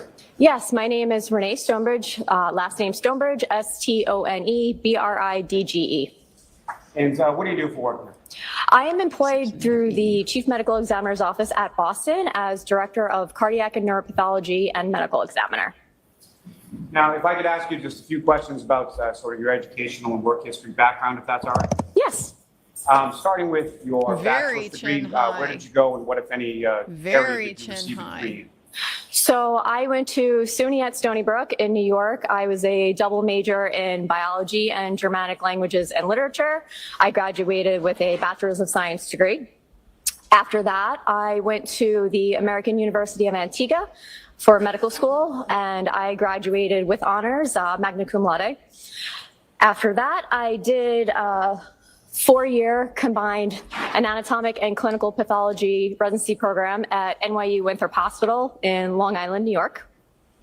After that, I did a 1-year forensic pathology fellowship at the Boston office of the Chief Medical Examiner. And after that, I did a 2-year neuropathology fellowship program through Brown University at Rhode Island Hospital. And doctor, are you board certified? Yes, I am board certified in anatomic pathology, clinical pathology, forensic pathology, and neuropathology. And if you could just explain to the jury a little bit about what does board certified mean? Board certification means that every medical specialty has their own board. So for example, the American Board of Pathology dictates whether or not you can be board certified based on certain criteria. So you have to meet certain criteria, meaning that you have to complete a certain number of surgical specimens, a certain number of autopsies. And then once you meet that criteria, you can take an exam, which if you pass, leads to your board certification. Now, if I could ask you just a couple, and your board certification is up to date at this point, is that correct? Yes. In each of those areas that you just spoke of? Yes. Now, if I could ask you some general terms as far as, I mean, if you could define them I for don't know the how you jury. even First get of your all, chin that what is high. pathology in a general sense? Pathology is essentially the study of any sort of disease or abnormal state of the body tissues. So anything that can go wrong in the body and any of the body systems is essentially the study of pathology. And now starting with anatomic pathology, what is anatomic pathology more specifically? Anatomic pathology consists of the study of surgical specimens. So for example, if someone goes to the hospital to have a tumor removed, that specimen will go to pathology. The pathologist will look at it, cut it, look at specimens under the microscope, order any ancillary tests if necessary, and then make a diagnosis, which is then conveyed It's to the good clinician. She doesn't look down her nose at the Anatomic jury pathology like that. also consists of cytopathology, which is looking at individual cells, and then it also consists of autopsy pathology. And as far as clinical pathology, what is that? Clinical pathology is anything that is lab related in pathology. So if you have to get blood drawn and then the results come back, that is clinical pathology. If there's any sort of blood work that needs to be done, for example, if you're going to have a surgery and they have to cross-match and type you in case of a blood transfusion, that's considered clinical pathology. Also microbiology, so anything infectious. So essentially anything that goes through a lab is clinical pathology. And what is forensic pathology? Forensic pathology is the study of autopsies in a medical legal sense. It doesn't necessarily mean that it's always going to be something that is legal. Sometimes it may be just a person who has not seen a doctor in many years, dies at home. There's no physician that is willing to sign a death certificate. So we work on those types of cases, plus anything that is non-natural. Now, neuropathology, what is that?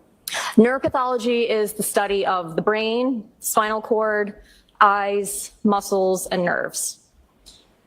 And if you could, just again, in general terms, as far as casework is concerned, related to your work as a director of the neuropathology, can you explain to the jury sort of what it is that you do with respect to neuropathology? Yes, so my job primarily entails me to be a consultant for the medical examiners. So the medical examiners have a certain set of criteria that they follow in order to determine whether or not a brain needs to be saved for a neuropathologic analysis. So upon following that criteria, if the brain is saved, it gets put into formalin, which essentially fixes the brain so it firms it up, so it makes it easier to analyze. So after the brain has been fixed, I usually let them fix about 2 weeks. Sometimes it could be a little more, a little less, depending on circumstances. I will then look at the brain, take photographs of it from all sides, and then cut the brain, take photographs, document any sort of abnormalities. And then if I feel the need to take sections to look at under the microscope, then I will take those sections. They will be processed through histology. I will look at the slides. Sometimes you may have to add in additional testing, for example, immunohistochemistry, to see if there's anything in particular that you cannot maybe diagnose solely on looking at the histology. And then once that is done, I will issue a report to the medical examiner, and then they use it in terms of determining their cause and manner of death, if necessary. Now, as far as that formalin process, as far as the solution is concerned, is there a typical time period that the brain would have to be in that solution prior to you examining it or cutting it or any of those other things? Usually about 2 weeks, give or take maybe a few days here and there, but I usually try to let them fix at least 10 days minimum. He's trying to ask you about getting it into the fix. Again, in general terms, with respect to the types of cases that are referred to you, what types of cases are typically referred to you? So part of the criteria that we use is that any cases for children or babies under the age of 2 years, those always come to me. Also, if there is any cases that have blunt head trauma that may be suspicious or homicidal in nature, those will typically come to me as well. Some of the other cases may be just a difficult neuropathologic entity that a non-neuropath trained medical examiner may not be able to really diagnose. And then sometimes there's cases that are just surprise cases where the medical examiner opens up the head and they see something interesting or abnormal, and they decide to save that case for me to look at further. Totally excusing the no sleeves in my mind. That's pretty hot. And I'll bet it's humid too. It's not our nice dry heat.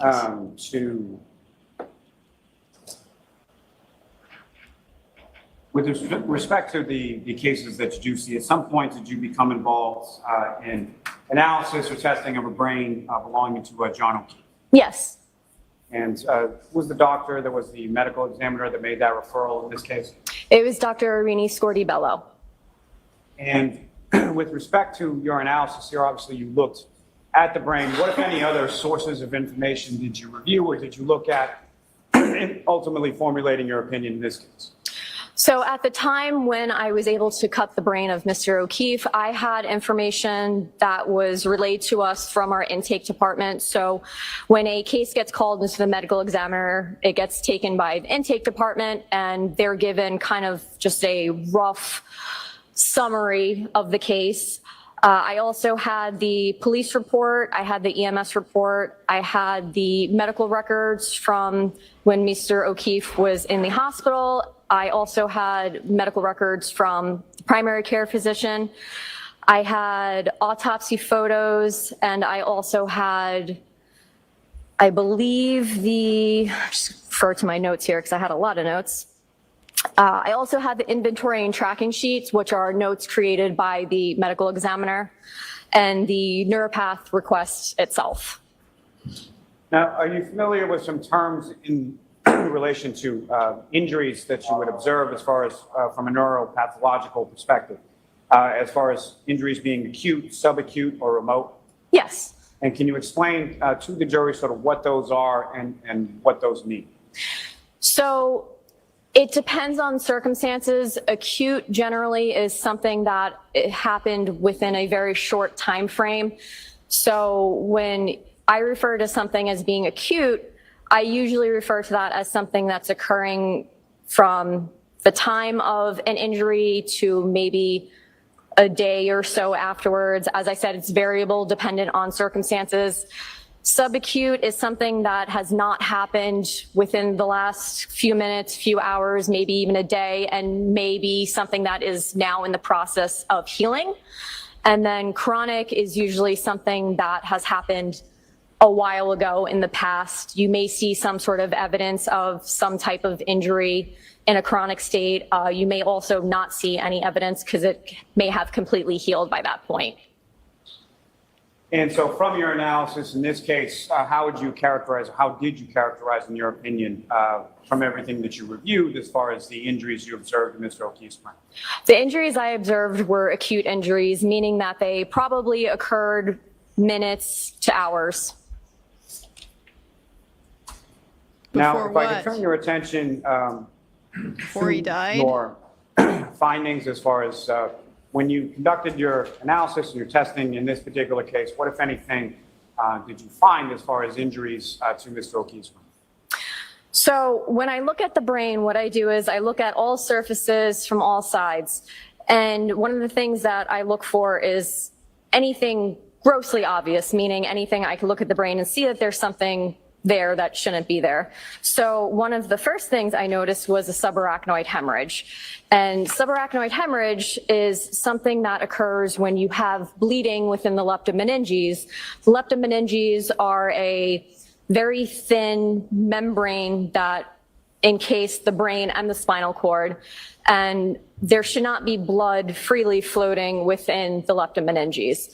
So if you have a subarachnoid hemorrhage, most of the time, the causes are either a ruptured aneurysm, which is something I would see upon cutting the brain, or some type of trauma. So that was the first finding.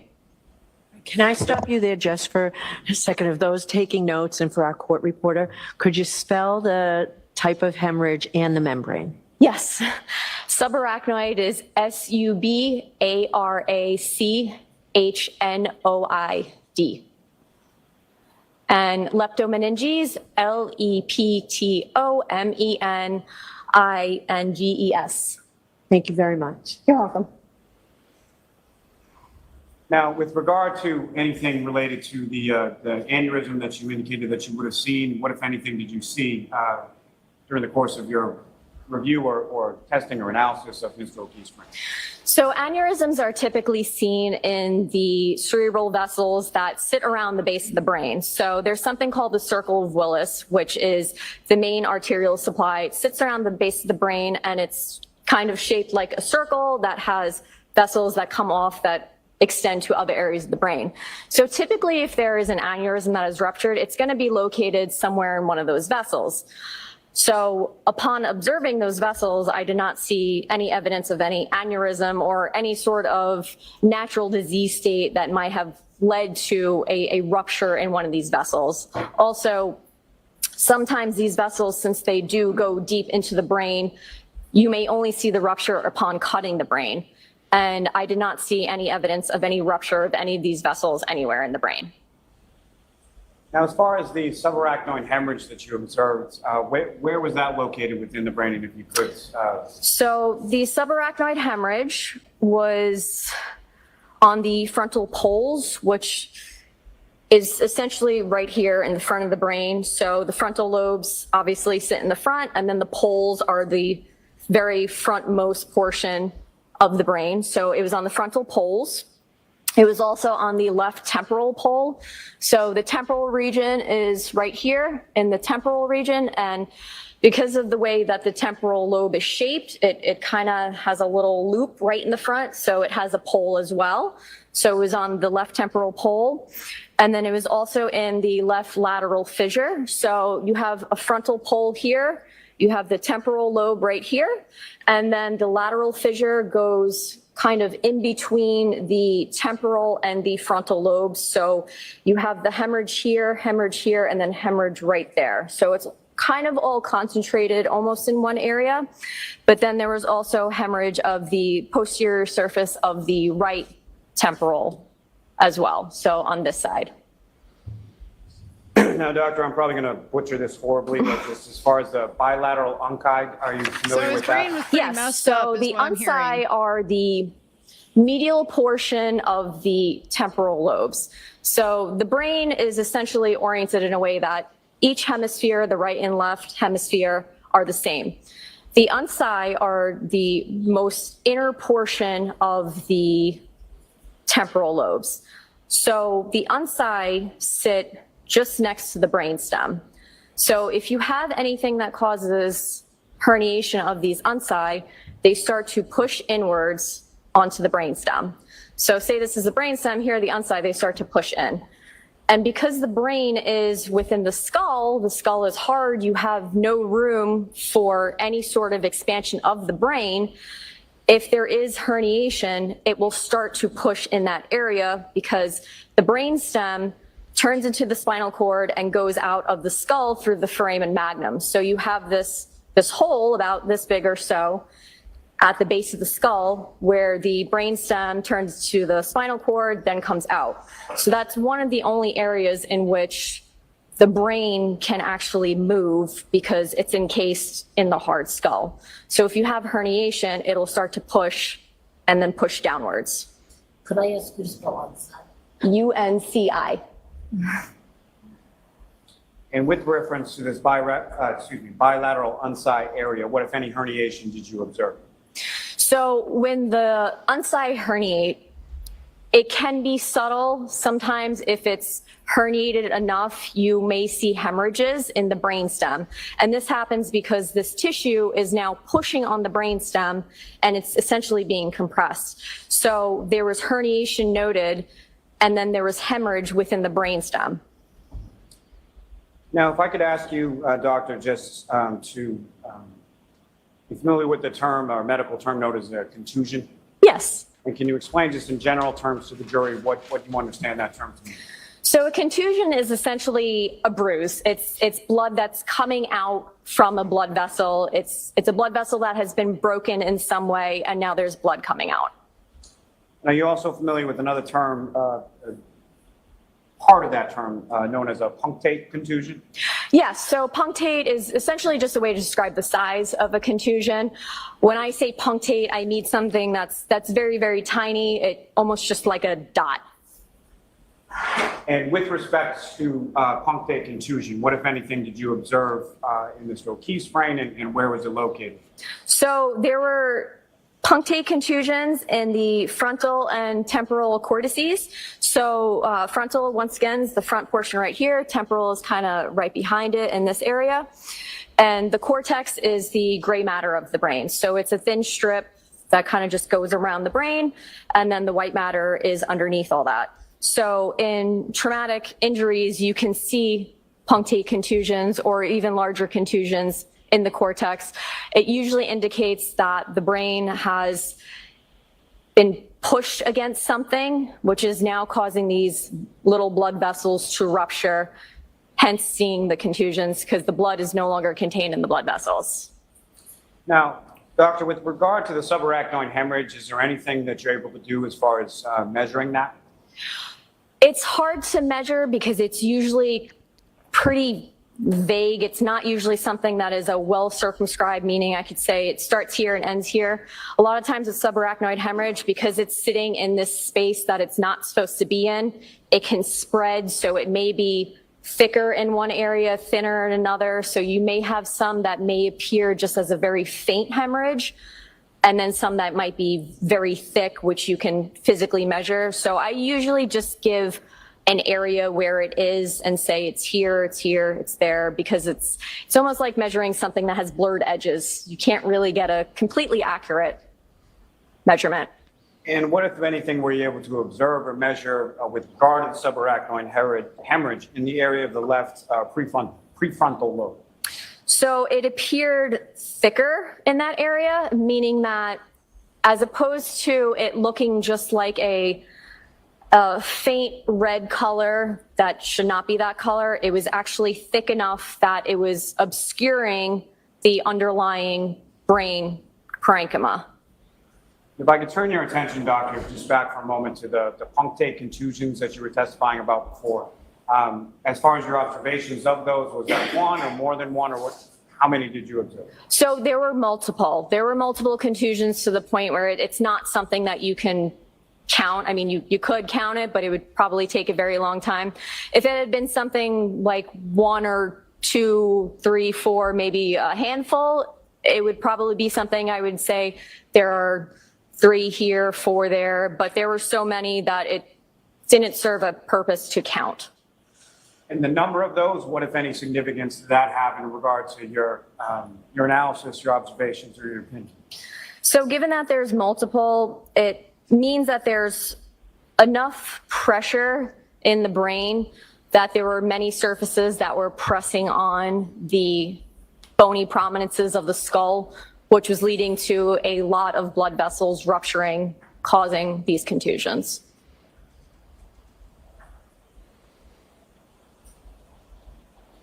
Makes sense. His brain Now, swelled I think you've a talked a lot. little bit, but just in general terms, if you could describe for the jury, what is a hemorrhage?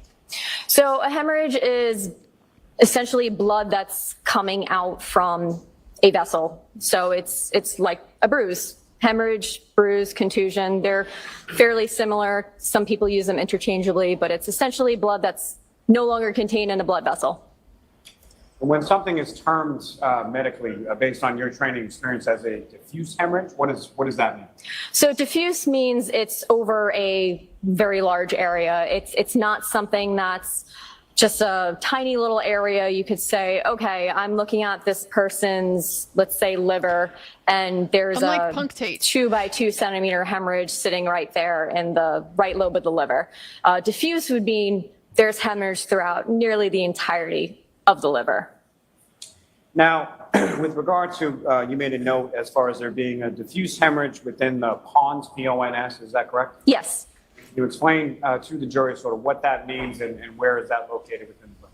So the pons is part of the brainstem. So the brainstem starts right in the middle of the brain, and you have the midbrain, the pons, the medulla, and then it turns into the spinal cord. So the pons is kind of in the middle of the brainstem.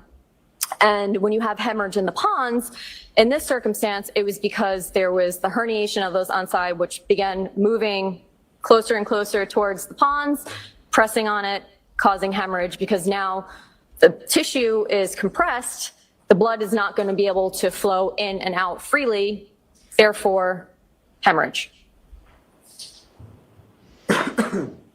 Now, with regard to the totality of what you reviewed in this case in regard to Mr. O'Keefe, were you able to form any opinions to a reasonable degree of medical certainty in regard to the injuries that you observed to Mr. O'Keefe's brain? I was able to determine that these are acute traumatic injuries. I know that based on what I observed and in combination with the autopsy findings, that this is due to some type of trauma. Some type of trauma killed John O'Keefe. If I could ask, as far as you have certain findings as far as an intraventricular hemorrhage and occipital horns of the lateral ventricles, correct? Yes. If you could, please explain to the jury what exactly does that mean? Yes. So the ventricles are almost like a tunnel system of the brain in which the cerebrospinal fluid flows through. So the cerebrospinal fluid serves as a fluid that nourishes the brain. It provides a flow of nutrients, oxygen, things like that. And it starts in the frontal portion of the brain, and then it goes backwards towards the occipital, which is the back. And it also flows downward through the brainstem and then into the spinal cord as well. So the occipital horns of the lateral ventricles are in the back of the head, and having hemorrhage in those areas, and in any area of the ventricular system, is usually indicative of some type of trauma. So there should not be blood freely flowing within the ventricular system. Now, Dr. Stonebridge, with regard to your findings, you mentioned that your findings were that the injuries were acute and that the injuries were the result of trauma, correct? Yes. What, if anything, can you say or can you opine as to the mechanism for those acute traumatic injuries? It was something that required some type of force, given that there were skull fractures. I can't say what type of force or how much force, but it was definitely something that caused some type of force, which led to the skull fractures, and then the subsequent brain findings. And the brain findings in particular that you made, were those consistent with the fall? They can be, yes. Can they also be consistent with being struck by a vehicle and then going to the ground? Yes, they can be. Thank you, Doctor. I have no further questions, Your Honor. You're welcome. Cross-examination?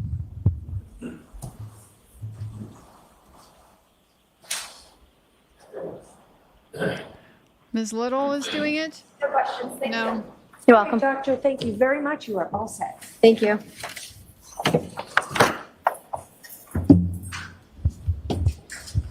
Mindful to step down. Thank you. All right, Mr. Lally, your next witness. Yes, Your Honor, the Commonwealth called Dr. Irini Scordi-Bello to the stand. Okay.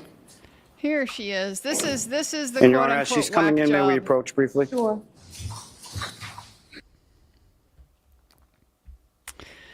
So some type of trauma. Well, yes. Yes, I think we're all in agreement about that. He did not just have a sudden stroke on the front lawn. Although, you know, yes, they do have to spell that out. It is important as far as making this like a homicide case, you know, yeah, clearly if he just had a stroke on the front lawn, we wouldn't be here talking about a homicide. So some type of trauma, but very unspecific about that. I would have liked to have known more about Mr. Lally's favorite word here, directionality. Directionality. If the injuries are all over here, it kind of, you know, it's not clear to me if she's saying there was like a primary injury and then a lot of injuries that resulted from the brain swelling. Certainly some of them are. She talked about the punctate hemorrhages or punctate contusions, something like that. Those were the ones that were from contacting the skull once the brain swells. The swelling in the pons was from the brain swelling. But your brain hits the skull, right? There's two ways it could be caused. It's like your skull gets crushed and whatever the crushing blow is, you know, is hard enough to hit your brain and damage your brain.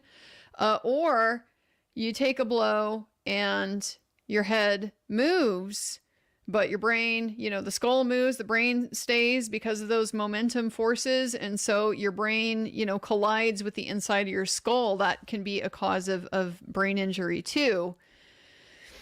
And I would like to know that. It seems like the kind of thing, you know, biomechanical thing. Can a doctor not tell me that? Or are they not qualified to be able to tell me that? No, they are. They know. So, Madam Court Reporter, what was previously marked SS for identification is now the next exhibit in evidence. That will be exhibit 641. Thank you.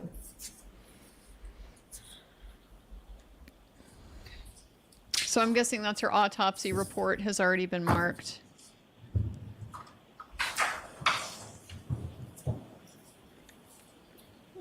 So we got that this could come from a fall path. All This right. could result from falling. So are you looking for my instruction now, Mr. Lally?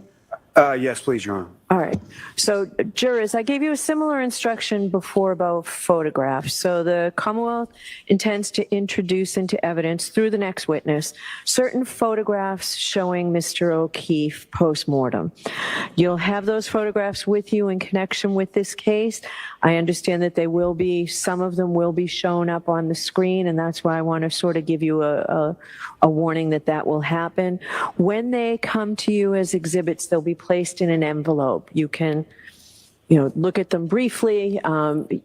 They'll be covered, is what I'm saying to you. So the photographs are not pleasant. They can be described as graphic. And I instruct you that your verdict must not in any way be influenced by the fact that these photographs will be unpleasant, perhaps sad and graphic.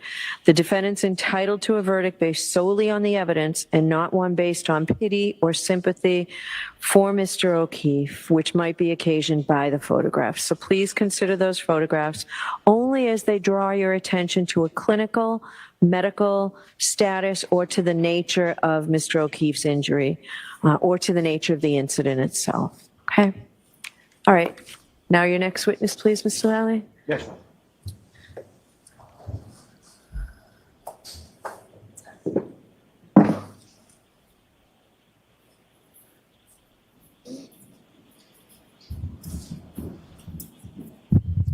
Ask you, Mike, to step up.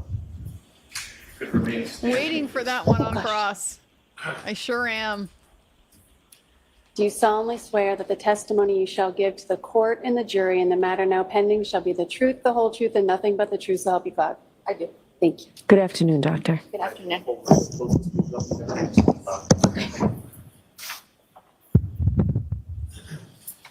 All right, Mr. Lally, whenever you're ready. Good afternoon, Doctor. Good afternoon. Could you please state your name and spell your last name for the jury? My name is Irini Scordi-Bello. My last name is spelled Scordi-Bello. And how are you employed, ma'am? I am employed as a medical examiner. And for whom are you employed? I am employed by the Office of the Chief Medical Examiner for the Commonwealth of Massachusetts.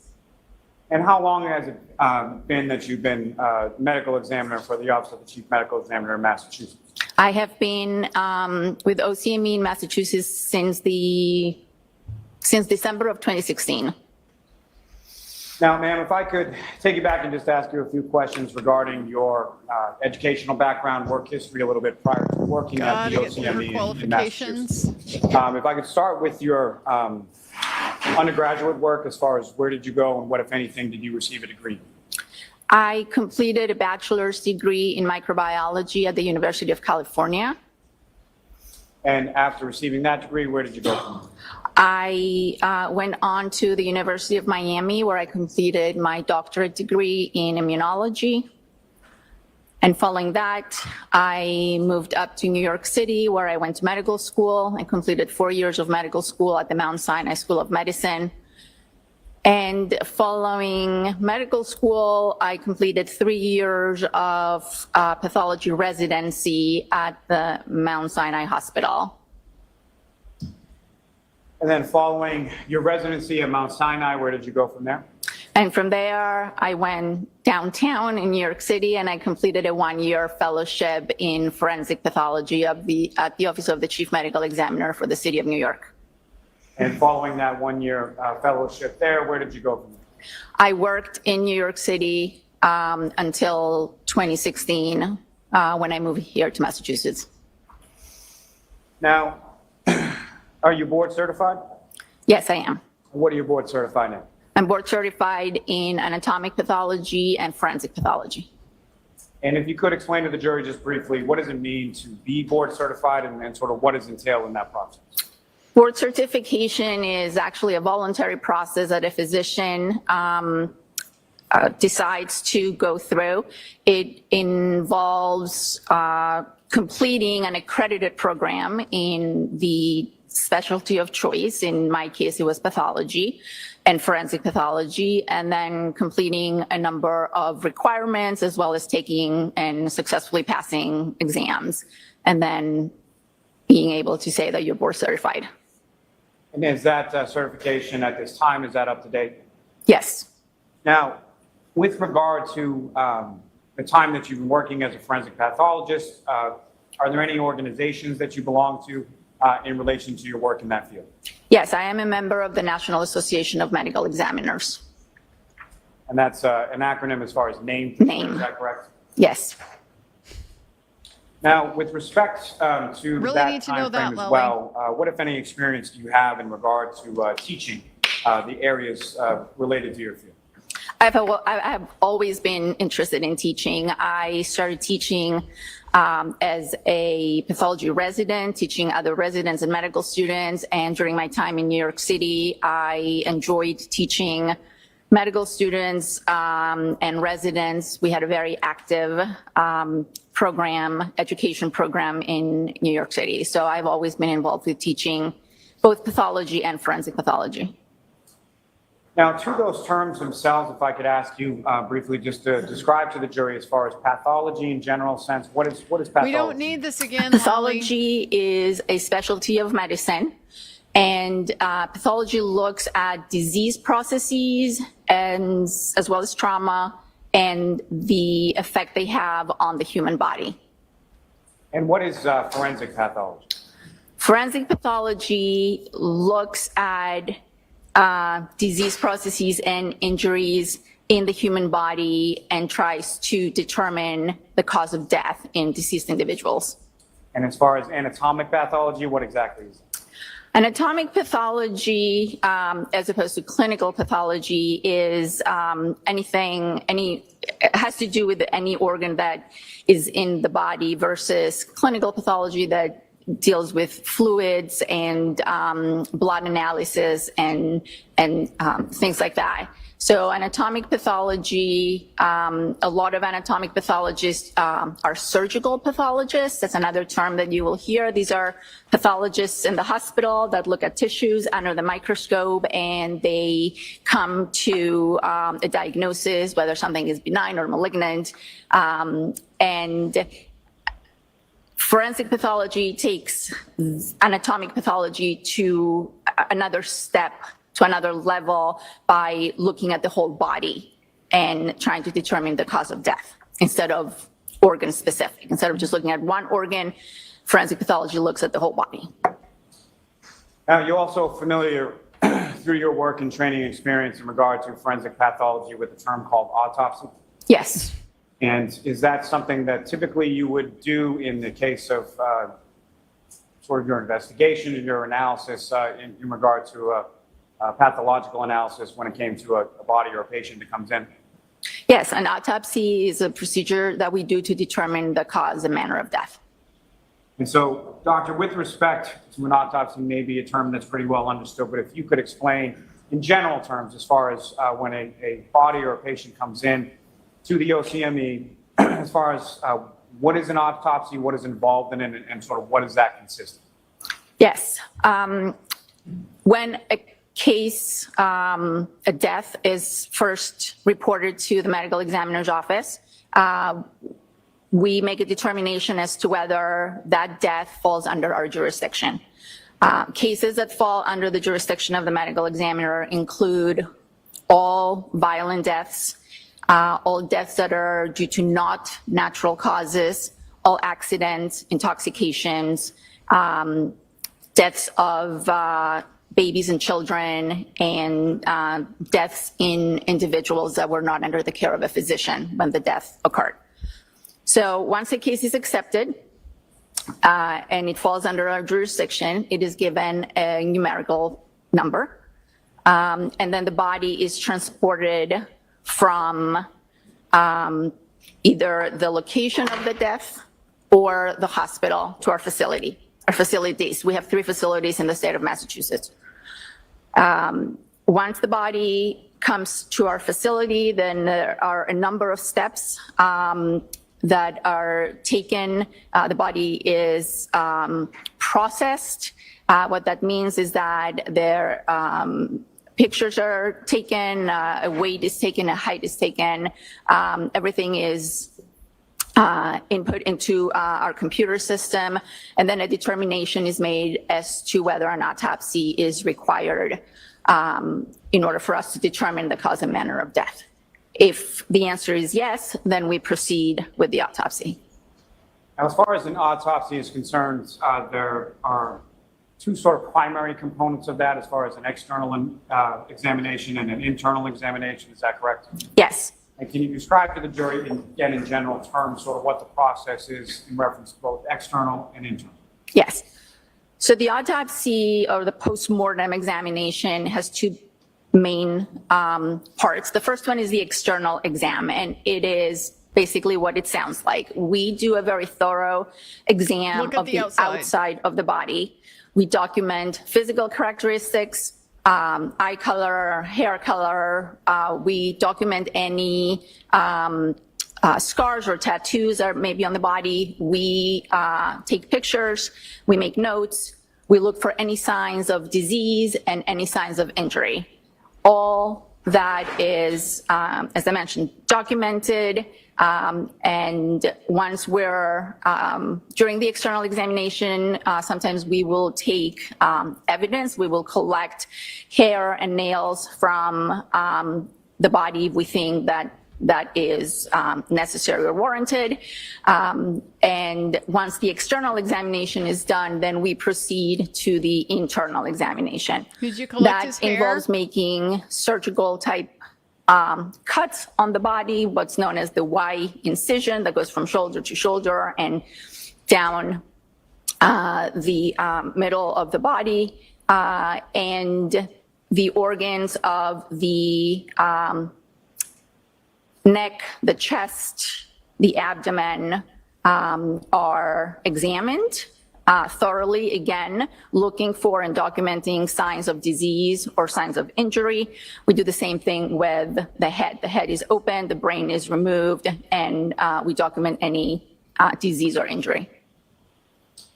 Now, turning your attention to January 31st, 2022, did you have occasion to perform an autopsy in regard to a patient or a body of John O'Keefe? I did.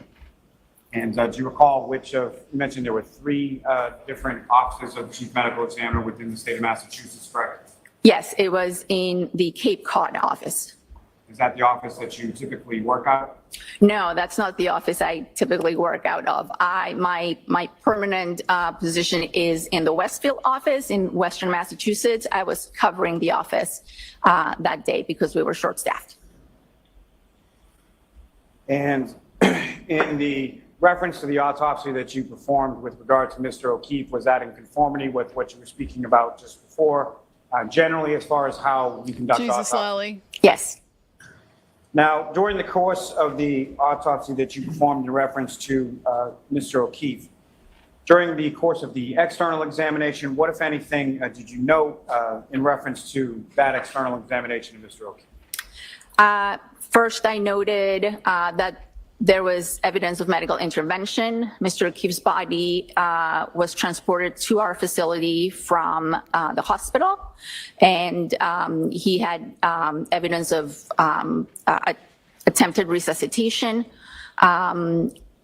After I documented that, I proceeded to document some injuries that I saw on Mr. O'Keefe's body.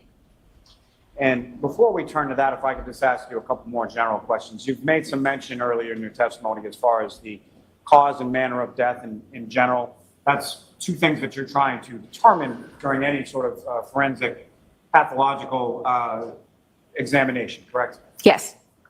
And what I'm going to ask you first is just in reference to manner of death. Can you describe for the jury sort of what are the different types of manner of death, and how are they sort of classified from a perspective from your office? Okay. Yes. So the manner of death are the circumstances that led to the cause of death. The cause of death being the disease or the injury that initiated the sequence that led to the fatal events. So the manner of death is circumstance dependent. There are 5 general manners of death, or 5 umbrellas. The first one is natural. When we determine manner of death to be natural, it means that the death was caused exclusively by natural disease. That would be heart disease, liver disease, cancer, aging, Alzheimer's, dementia, etc. The second manner of death is accident. That means that the cause of death was due to an injury or due to an intoxication, either a physical injury or a chemical injury. But the circumstances show little or no evidence that intoxication or that injury was intentional. So most motor vehicle accidents, most drug overdoses, most elderly falls are classified as accidents. the fatal outcome was not intentional.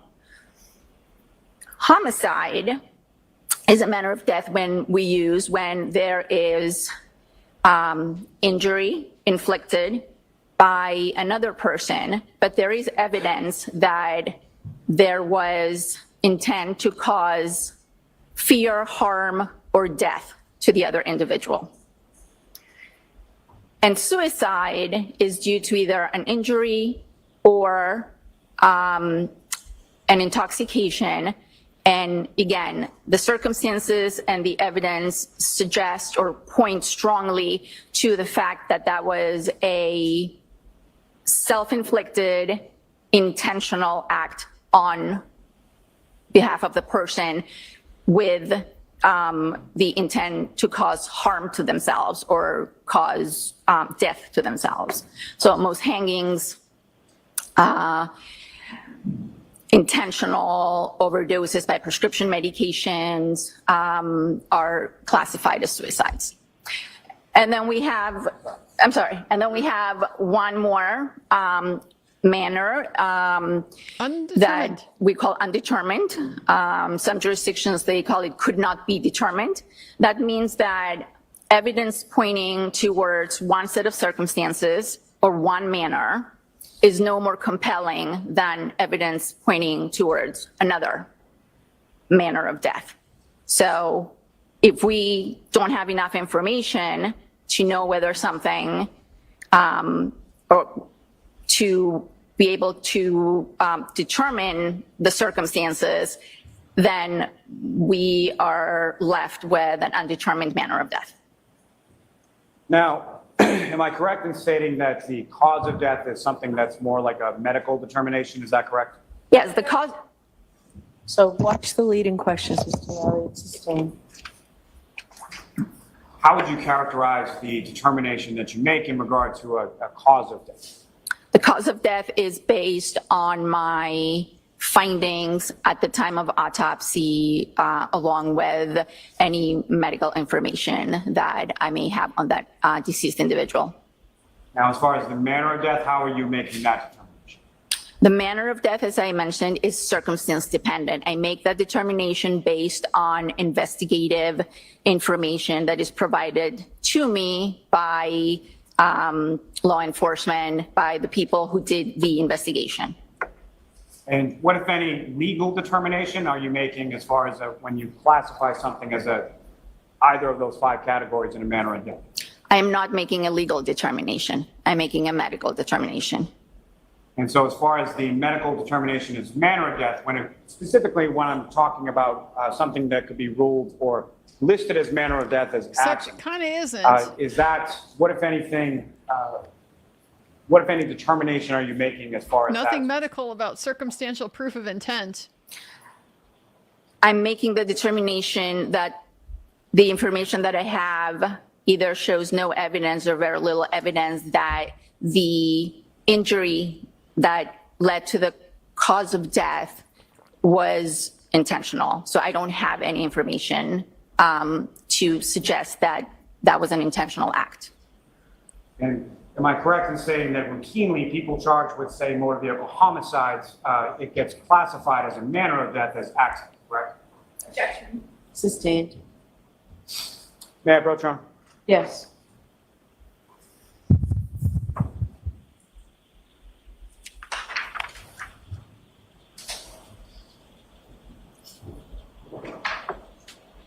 So it's Ms. Doctor, I'm Little showing you the again. documents, ask you to review it, look up and finish. She has not been doing a whole lot of cross yet, so I'm not expecting then that we're going to get a Yes, sustained And you recognize that document, Doctor? I do. And what do you recognize that to be? cross of This is this a doctor. copy of the death certificate for Mr. John O'Keefe. That's signed by yourself, is that correct? Correct. And as far as the listing related to cause of death, what did you list as cause of death on Mr. O'Keefe with regard to his death certificate? Cause of death was blunt impact injuries of head and hypothermia. And with reference to manner of death, what, if anything, did you list on Mr. O'Keefe's death certificate in relation to manner of death? I listed could not be determined. And as far as that listing for could not be determined, if you could explain to the jury why it was that you have that listed as a manner of death with relation to Mr. O'Keefe. Again, the cause of death is something that I can determine by the autopsy. I did the autopsy on Mr. O'Keefe and determined that he had injuries to his head as well as signs of hypothermia. So the combination of those two was the cause of death. The manner of death has to do with the circumstances under which Mr. O'Keefe sustained those injuries. And I did not have enough information to be able to determine whether those injuries were accidental or not. And so my manner of death was undetermined or could not be determined. And just from the spectrum that you had just talked about, sort of the 5 different manners of death, fair to say that you did not determine that this was either suicides or natural causes, correct? Correct. And so as far as your determination of manner of death being could not be determined, which of the two were you sort of in between?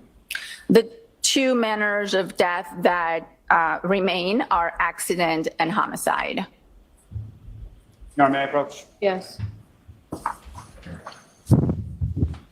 So not enough How about info to seizures, tell for the between minute of accident or next- homicide. Objection. And this is what he's going to finish with?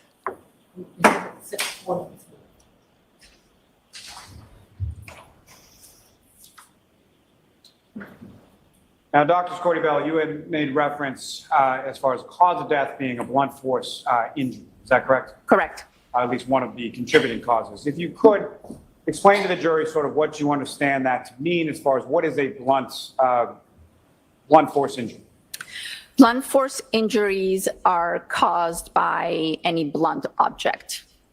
That is a very big category of objects. A microphone could be a blunt object. This bottle, if heavy enough, could be a blunt object. The ground can be a blunt object. So anything that doesn't have a sharp edge or a razor edge, not a knife, not a scalpel, is a blunt object. Blunt impact injuries are categorized into contusions, which are bruises, abrasions, which are scratches, fractures, which are a break in the bone, and lacerations, which are tears in the skin. So when we say blunt impact injuries, we could be referring to any of those or a combination of those 4 types. And all those are the result of impact of the body with a blunt object. Now, we'll get more into specifics in a moment, just in general terms as far as from your external examination of Mr. O'Keefe's body, whereabouts sort of geographically on the body did you observe these blunt force injuries? The majority of the blunt force injuries were to the face and the head, as well as to the upper extremities, the arms. Now, starting with Mr. O'Keefe's head, what was it specifically, or where was it that you observed blunt force injuries to Mr. O'Keefe's head? Okay. I observed a number of different injuries on Mr. O'Keefe's head, starting with his eyes. He had hemorrhage or bleeding on the upper eyelids of both eyes, as well as swelling of the eyes. He had a small laceration, a small tear in the skin on the right eyelid, again associated with the bleeding.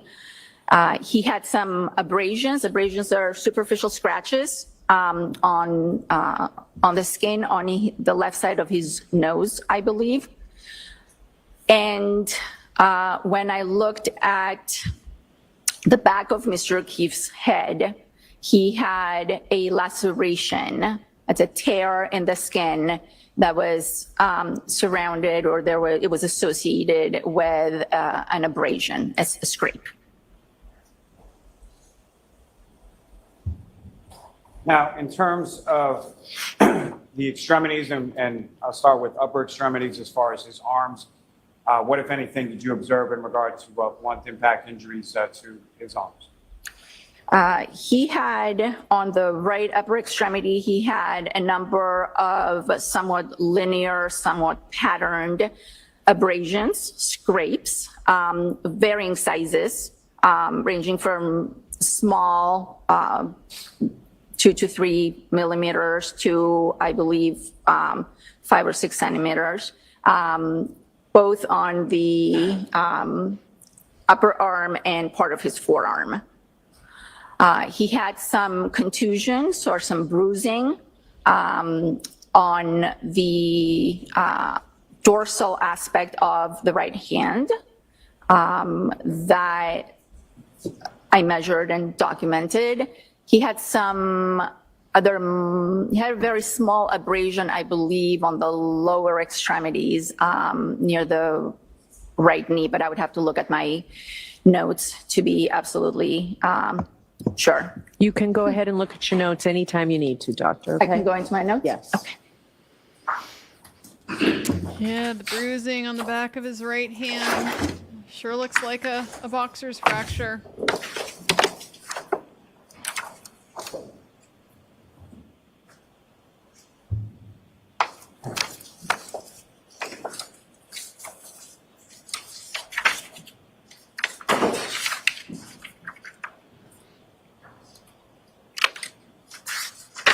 We had no injury below the arm, below the neck.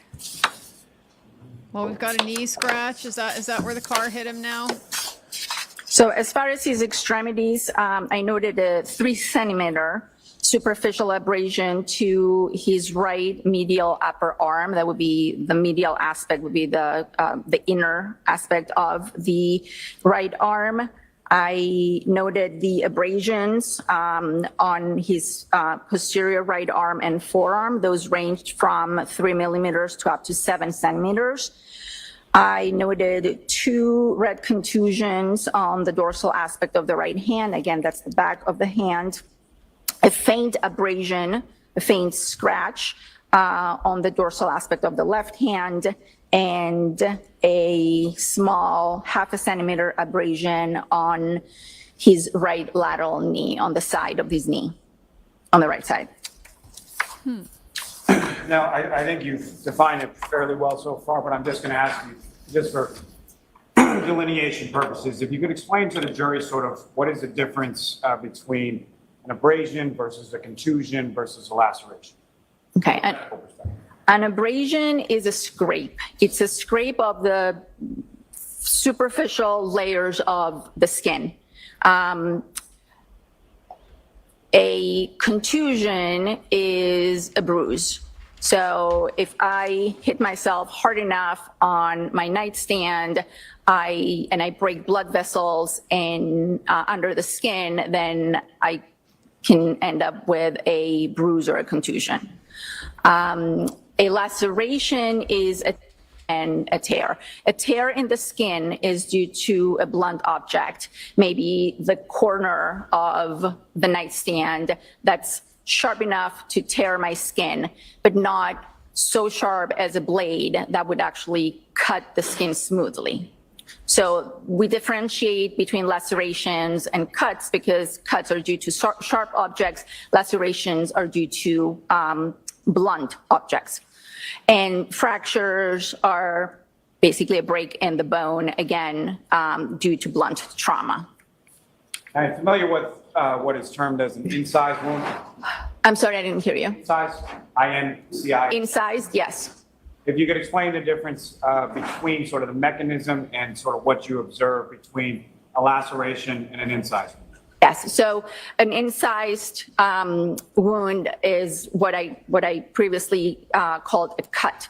So the analogy I like to give is if you have a loaf of bread and you're trying to cut the bread. If you take a very good bread knife, sharp knife, you will be able to smoothly cut the bread. If you take a hammer, which is a blunt object, and you try to cut the bread, you're going to shred it up.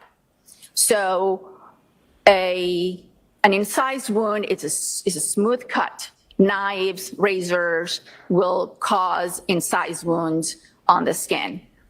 A blunt object will cause a laceration. It will break the skin, and the edges will not be uniform, and there might even be some bruising around it. Now, with respect to the injuries that you talked about as far as the abrasions on Mr. O'Keefe's right arm, how was that located in reference to sort of the circumference of the arm? And what I'm asking there is, was it on top, on the bottom, or everywhere? I described them as being on the posterior right arm and forearm. So when we examine a body, we examine the body in what's known as the anatomic position, which is the body on the table with the palms upwards. And so the posterior right arm and forearm would be what would be facing the table as the body is laying on the table, the back side of the arm and the forearm. So the opposite of posterior would be what? Would be anterior, and it would be this area right here that points up. And as far or as forward. the interior of Mr. O'Keefe's right arm, what, if anything, did you observe as far as injuries there?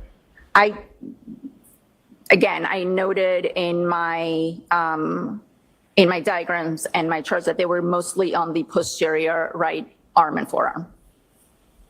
Now, Dr. Scordi-Bello, if I could turn your attention to the internal examination as far as the injuries that you observed there, what, if anything, did you observe during the course of your internal examination of Mr. O'Keefe?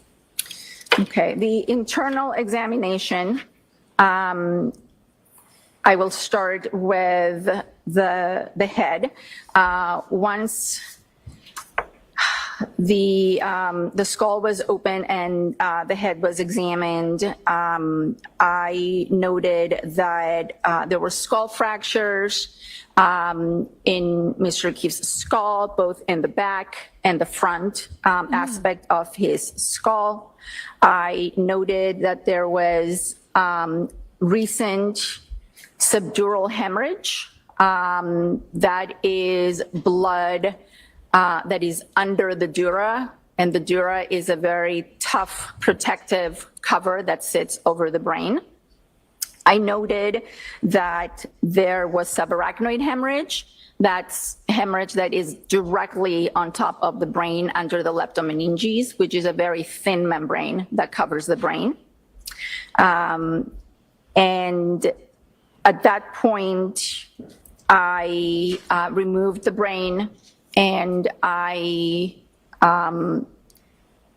instead of examining it right then and there, I saved it in a special solution, and I sent it to our office in Boston for our neuropathologist to fully examine. And is it your understanding that a neuropathologist ultimately conducted a fuller examination of Mr. O'Keefe's brain? We know Yes. she did. And who was that Lally. neuropathologist within your office? Dr. Stonebridge.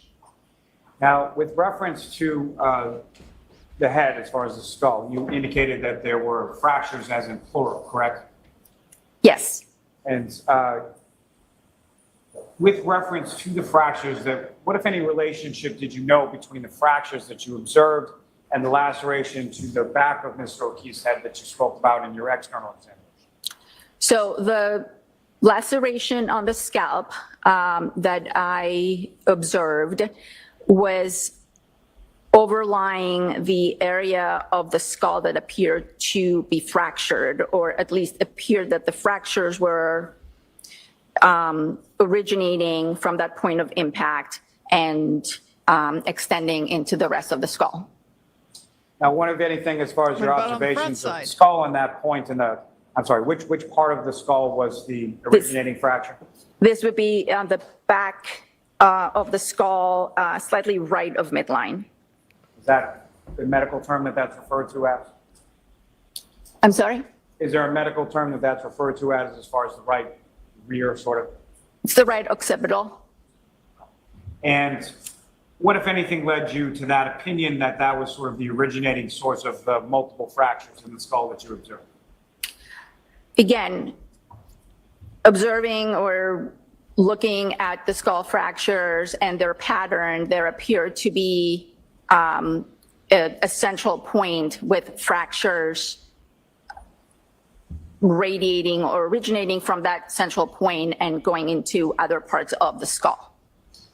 Now, in reference to that laceration in the area of the originating fracture in the back of the skull, what, if anything, did you determine in regard to impact in regard to that area of the head?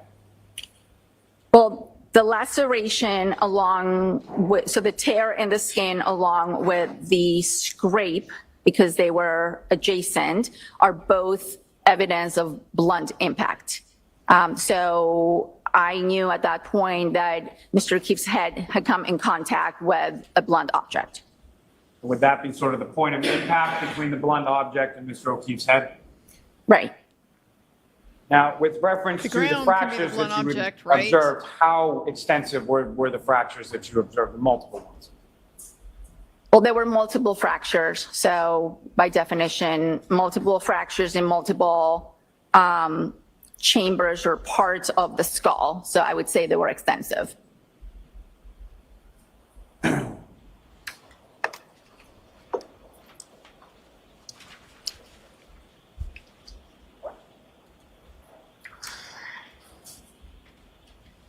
I have a moment, Your Honor? Yes.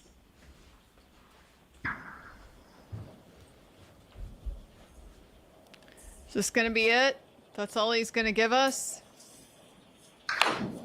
Now, when you're conducting this internal examination, is there sort of a division of the body that you're doing as far as what you're examining and in what order and sort of things that you're looking at from the internal examination? Well, we examine everything, and usually we start in the external examination, we start from the head and work our way down. During the internal examination, we're doing two things at the same time sometimes. And so I start with the chest, move to the abdomen, and then the pelvis, while at the same time, we're working on the head. All right, I'm going to pause you there for a minute. We're going to take a short recess, and we'll be back. Dorothy, you can step down if you'd like to. You don't have to, but you can step down if you want to, and I'd ask that you just call over jurors. I'll just, thank you. Not sure why we're taking a recess here. Is it too hot? I'll see counsel at sidebar. No, we're sidebarring.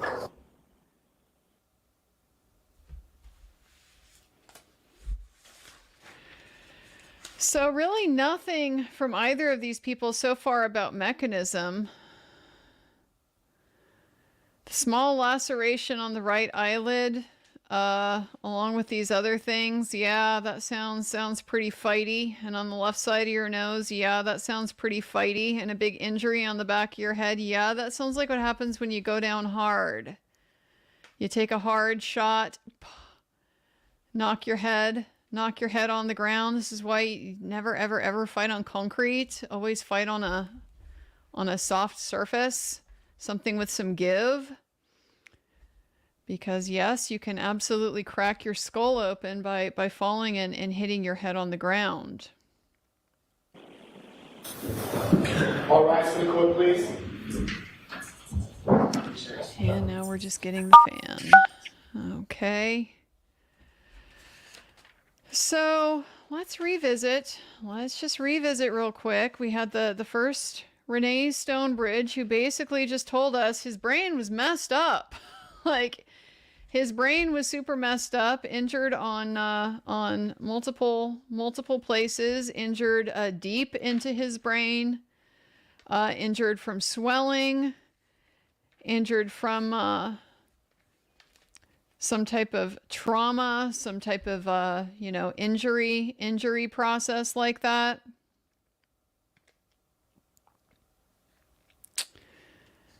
So, yeah, really, really super messed up brain.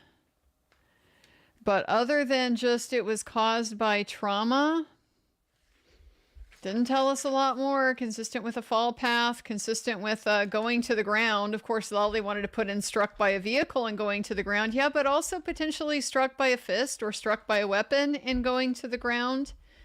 It would be consistent for that too. There isn't just, one way of going to the ground that would exclude other possibilities here. So that leaves us without vehicle strike injury. If the vehicle isn't what hit him on the back of the head and fractured his skull, it didn't hit him and scratch his eyelid. Didn't leave a little abrasion by his nose. And I don't think anybody is buying this. It flung him, tail light to forearm onto the ground hard enough to crack his skull. And I'm guessing this is, potentially why Dr. Scordo had a problem evaluating the manner of death here. She can look at it and say, yes, this is a brain that was traumatically injured. But how did that happen? Kind of hard to say. If she had bought the Commonwealth's theory, there was evidence of an intentional blunt force contact, whether with a vehicle or something else, then we'd be looking at a homicide. But she didn't think that they had that. So just one main skull fracture, just that it radiated and spread to other parts of the skull. So yeah, that is a serious impact. Going to the ground or whatever blunt force we're attributing that to. That's a lot. And I do notice she's calling what happened on the right arm abrasions. So she's calling those scrapes as opposed to lacerations. So she's ruling out blunt impact to the arm. Not totally sure I fully understand her distinction here. Like, would scrapes not be caused by blunt impact? If we were going to say hypothetically this is a road rash, wouldn't that be because gravel, is blunt or asphalt is blunt? She's just said it breaks the skin. It's more of a tear. Is it because there's skin removed that we're calling this an abrasion? Don't know. I don't know that we're going to get that detailed a cross-examination with Ms. Little handling it. Not that she hasn't done, any cross. I mean, she has. She's been the one that's been primarily in charge of the experts. But, lot of no questions with her. And then the ones where she did, trying to remember now off the top of my head, who did she cross-examine? Can't remember. I'm gonna have to go back to my notes, but it was very brief, not very many questions. So that suggests this is where the Commonwealth is going to leave it, right? So is it going to get better than this for the Commonwealth? So far, doesn't really look that good. I don't know, guys. Let's go back and get caught up on some of this. American Dreamer, have Chloe's teeth pattern Russell didn't see. Well, so it came up in the voir dire, not clear. It sounded like Mr. Jackson's explanation was he had sent these things in a Dropbox. Maybe she didn't see it. The records relating to Chloe's bite history. She did not recall seeing anything like that.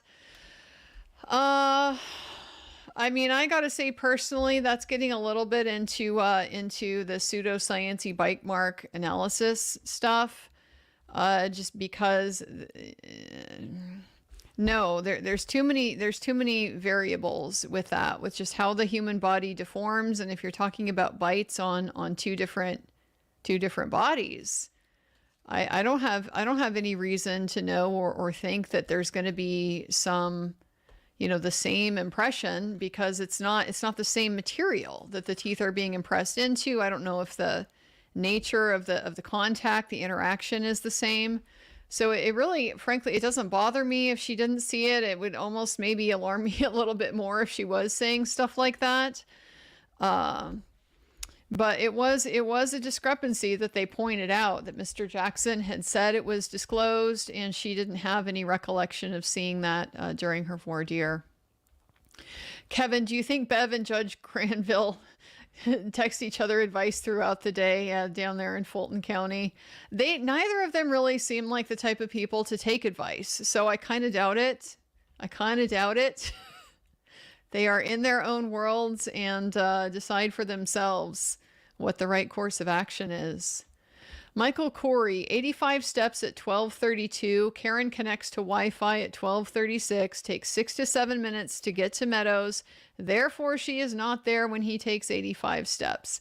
Yeah, I don't see how you reconcile these things. And that's why the Commonwealth is so dependent on the step data can't be reliable, because it's showing steps while John was in the car based on that one data point and that time associated with that GPS stamp.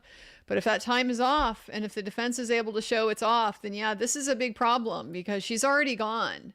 And he's walking around. So this would mess with the time frame.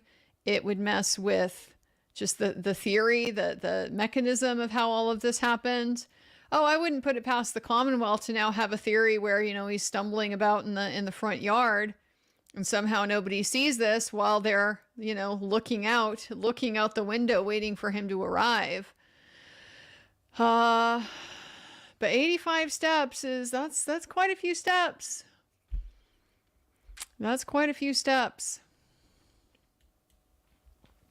Sussex Jackie, iPhone does not record steps while driving.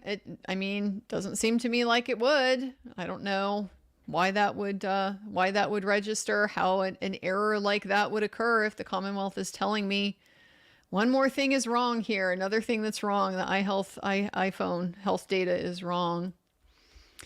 Aunt Betty, welcome to the club. Jason Sorensen, David Yannetti was the guy who argued third party to the MSC. He tried arguing the law to her and she just didn't care. They may just understand she doesn't care about the law. She will just do what they want. Yeah, I do. I get that. Obviously, they have been in front of her. They have dealt with her. They've gotten to know not just her personality, but her personality as it interacts with them. She can have different ways of interacting with different people. So they clearly have experience in front of her, and they are working in the way that they think is going to work best. I'm thinking less when I say I'd like to see him argue the law. I don't necessarily expect that to be persuasive to her, but I like it in terms of, obviously, one, just making your record to the higher court. Now, there's no question at all that, look, you brought this to her attention and she's the one that decided not to pay attention to it.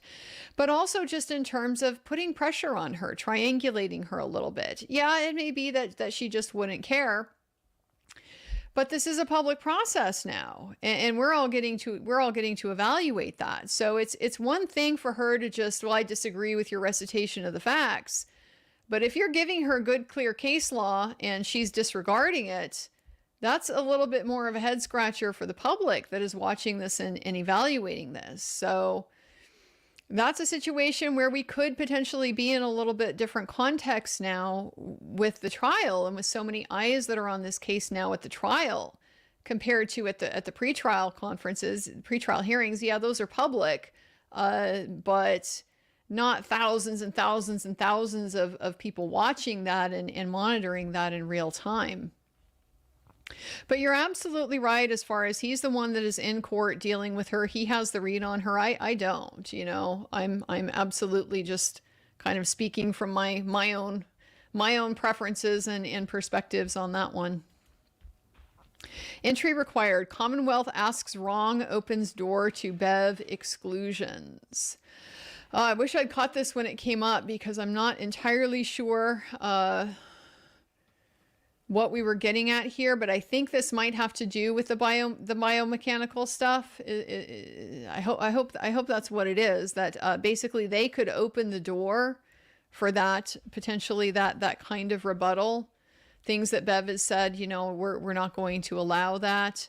Yeah, I mean on both sides, and she's clearly left that open too with this last ruling that she made on the Google search for a DUI attorney, clearly highlighting to the Commonwealth, well, if you think they opened the door, go ahead and bring that up, and maybe you'll be able to go there.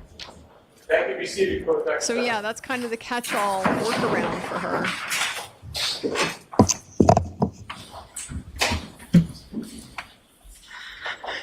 All right, Mr. Lally. Thank you. Now, doctor, as far as the internal examination was concerned with regard to Mr. O'Keefe, starting with his stomach, what, if anything, did you observe of any significance in that area? I observed that there were some small hemorrhages, small areas of bleeding in Mr. O'Keefe's stomach. And are those described in medical literature as a specific type of spot?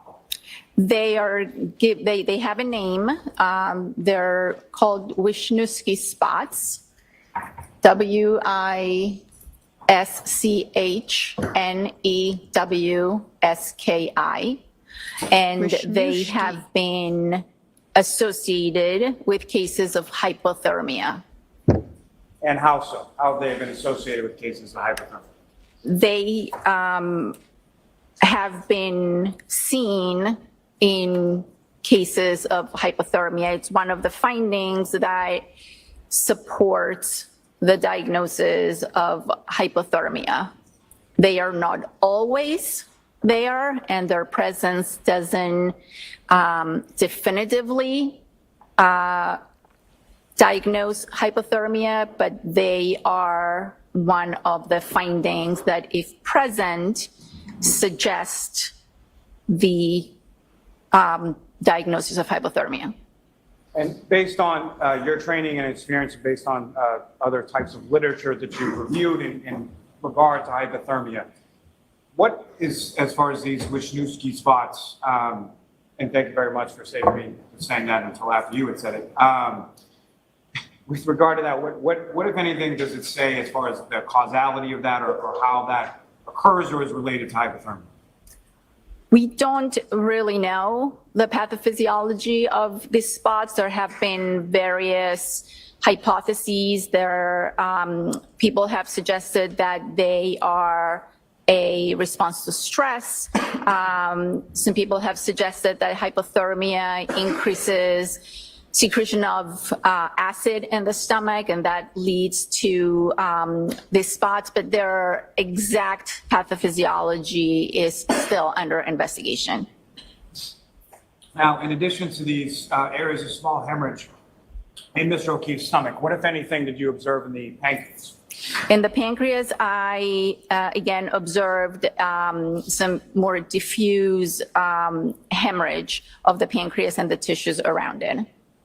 And same question with regard to the spots and the hemorrhages you observed in the stomach. What, if any, relationship do the hemorrhages or the bleeding in the pancreas have in relation to hypothermia? Again, it's one of the findings that, if present, should alert the medical examiner to consider the possibility of hypothermia. And as far as the observations that you made, as far as the hemorrhages in the stomach area of Mr. O'Keefe and the hemorrhages in the pancreatic area of Mr. O'Keefe, the sort of juxtaposition of those. What, if any, significance did that have in regard to your hypothermic diagnosis? When the case was called into our office and when we accepted the case, it was reported to us that this was an individual that was found in the snow, covered with snow, and it appeared that he may have been there for a period of time. So one of the questions for me as a medical examiner is to determine whether there are any signs of hypothermia in addition to what I had already observed, which was the blunt impact injuries. And the combination of the gastric, the stomach, and the pancreatic hemorrhages strongly suggested, given the circumstances and how the body was found, that hypothermia did in fact play a role in his death. Now, probably should have asked this first as a precursor, but when you use the term And how long would hypothermia, that what do take, you understand? Doctor? What does hypothermia mean from a medical diagnostic perspective? Right, hypothermia is a term used to describe low body temperature, by definition, 35 degrees centigrade or below. And there are levels of hypothermia, from mild hypothermia to severe hypothermia. It just basically means the body is losing heat faster than it can generate it. And typically, what would be the sort of core body temperature that would determine someone as hypothermic versus not? We're usually at 98 degrees or 37 degrees centigrade. So anything higher than that is considered a fever or hyperthermia. Anything lower than 35 degrees centigrade or 95 degrees Fahrenheit is considered hypothermia. Now, if you could explain to the jury sort of a little bit about the type of diagnosis that is involved in hypothermia and sort of what other sort of types of information you would be looking at in order to make that diagnosis.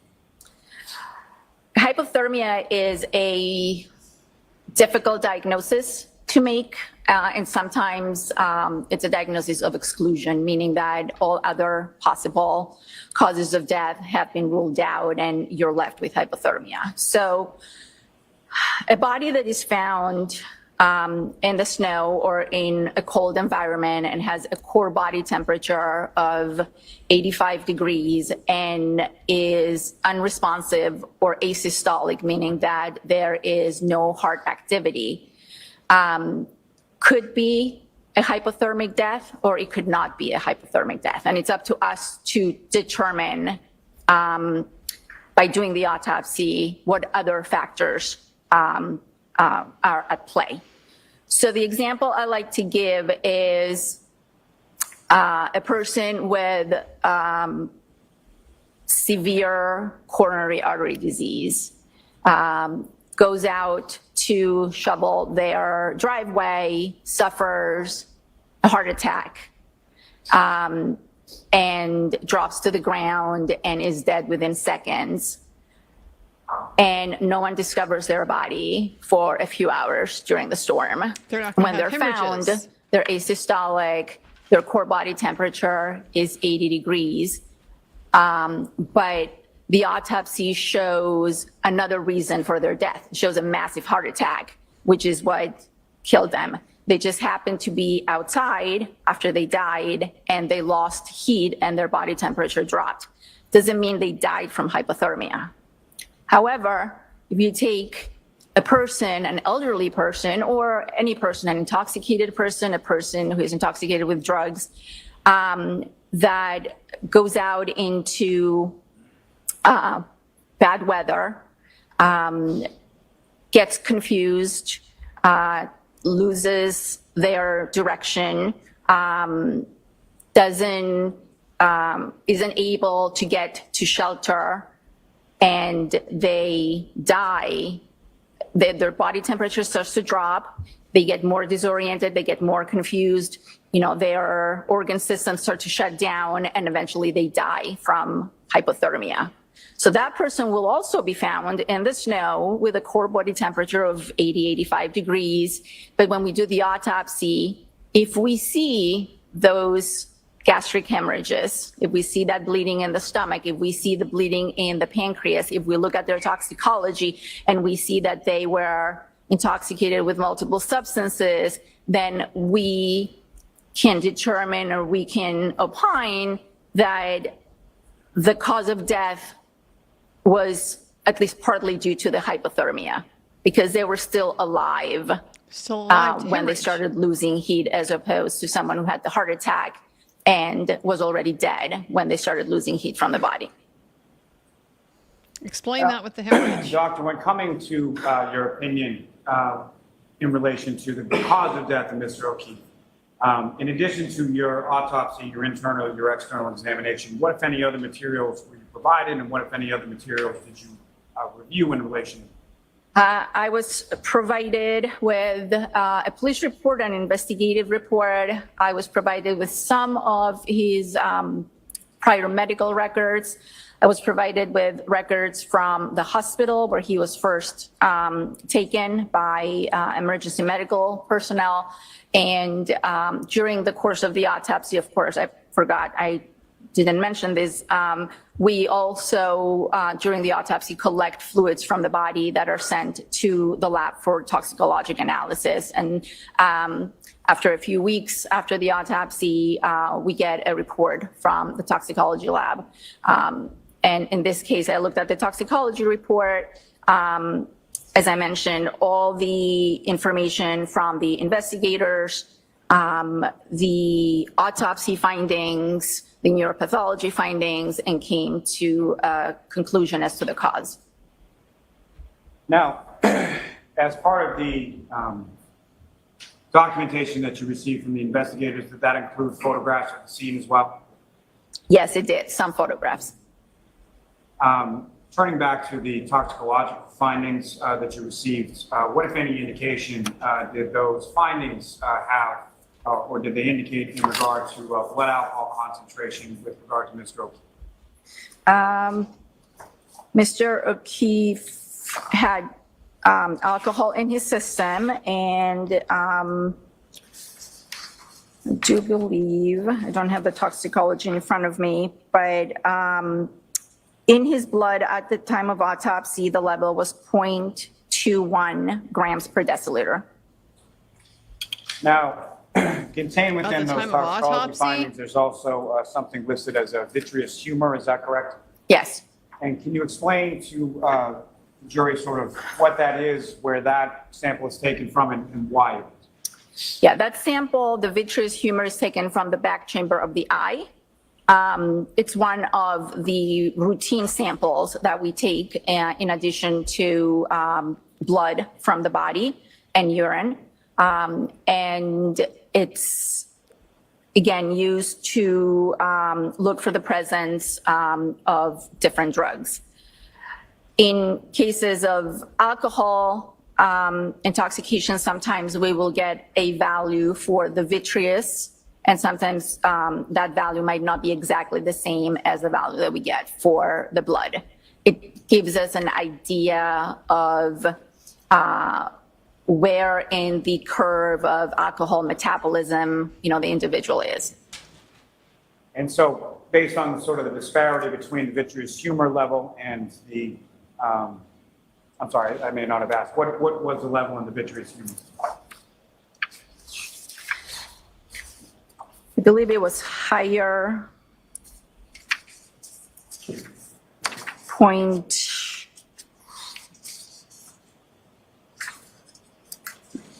Sorry, I just have to find it.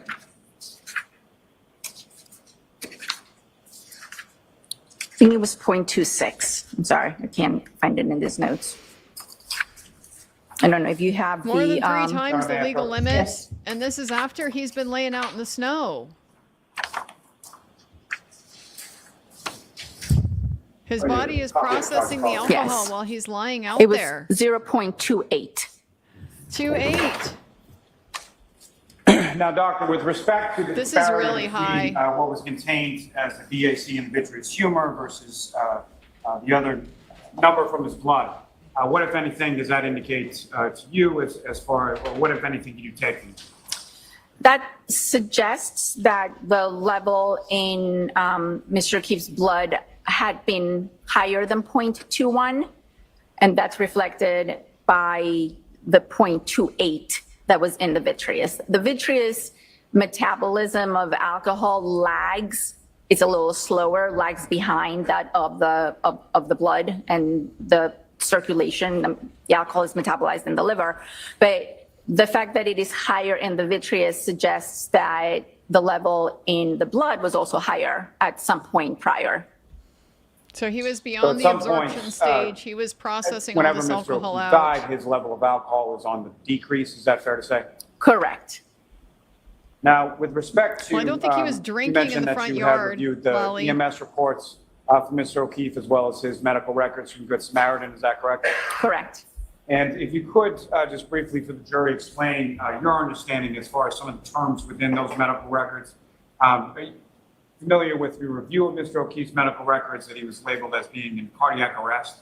Yes. And can you explain to the jury what that means? Yes, he was labeled as asystolic or in asystole, which is basically a flat line. So if you attach leads to the body, there is no electrical activity coming from the heart. Now, with respect to Mr. O'Keefe, as far as certain vital signs were taken in the course of his treatment at the Good Samaritan, is that correct? Yes. Including a core temperature, is that correct? Yes. Do you recall what that core temperature was? Yes. It was noted as 80.1. And that was a temperature reading that was taken at 7:19 a.m., is that correct? It was taken, actually, this temperature reading in the records that I'm looking at was taken at 6:57 a.m.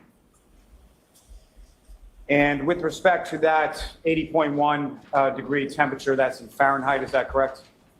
Yes.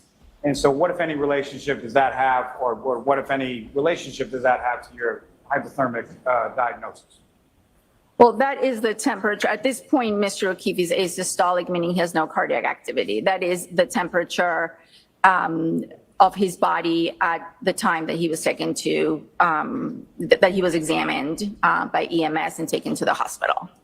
So it is a very hypothermic temperature. It is well below the 95 degrees, which we consider hypothermia. Now, I believe you alluded to it earlier in your testimony, but with respect to hypothermia, what are some of the manifestations of that type of onset as it progresses? Well, the first evidence of hypothermia, which we have no problem in this room, is shivering. When someone starts to get cold, they start to shiver to conserve heat. But then as the body loses more and more heat, there are neurologic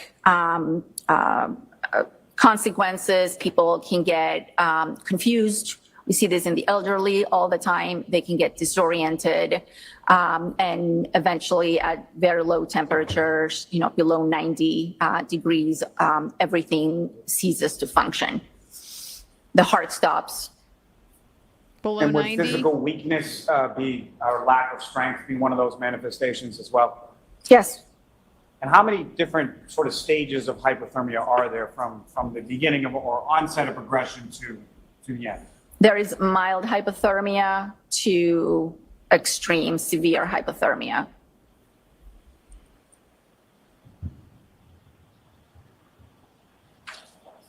I may have a moment, John. Yes. I have so many questions.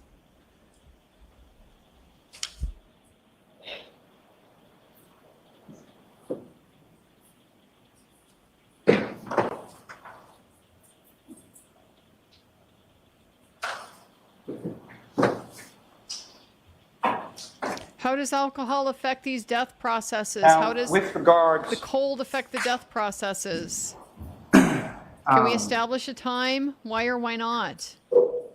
as far as the type of clothing that someone is wearing when they're outside in these types of conditions, what, if any, relationship would that have with regard to the quickness or the rapidity of the onset of hypothermia? Clearly, the more we don't layers need an someone expert for has, this, the slower they Lolly. will lose heat from their body. The Have a fewer coat on, you won't layers, get cold as the fast. faster they can become Kids in like hypothermic. kindergarten know that. And what, if any, information did you have as far as how Mr. O'Keefe was dressed when he was found in the snow on the morning of the 29th? The information that I was given stated that he was wearing a pair of jeans and a long sleeve shirt. Now, with respect to someone as far as that hypothermia onset and rapidity of it, what, if any, relationship would the condition of the clothing? What I'm asking there is more sort of the dryness versus wet clothing. What, if any, relationship with that? Well, again, wet clothing or wet conditions will speed up the rate at which the body loses heat.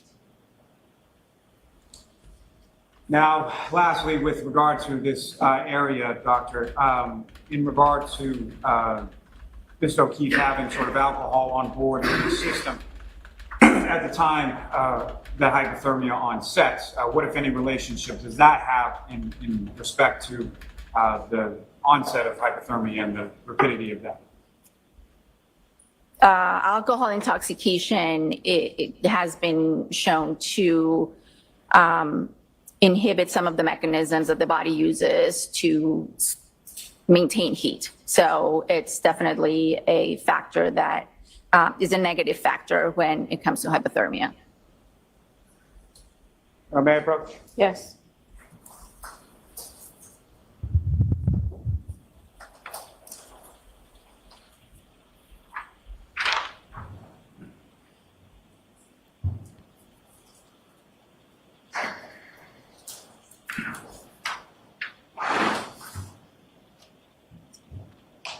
That was one of my questions. I'm glad she answered it. Doctor, I'm showing you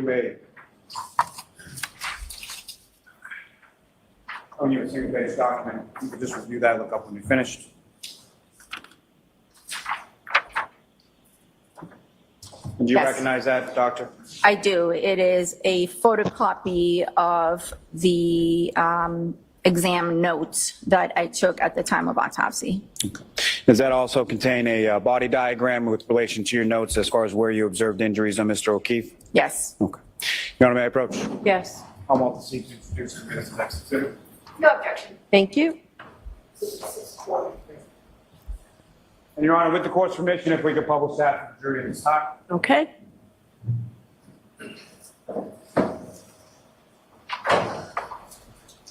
Doctor, there should be somewhere before you on the desk over there, laser pointer.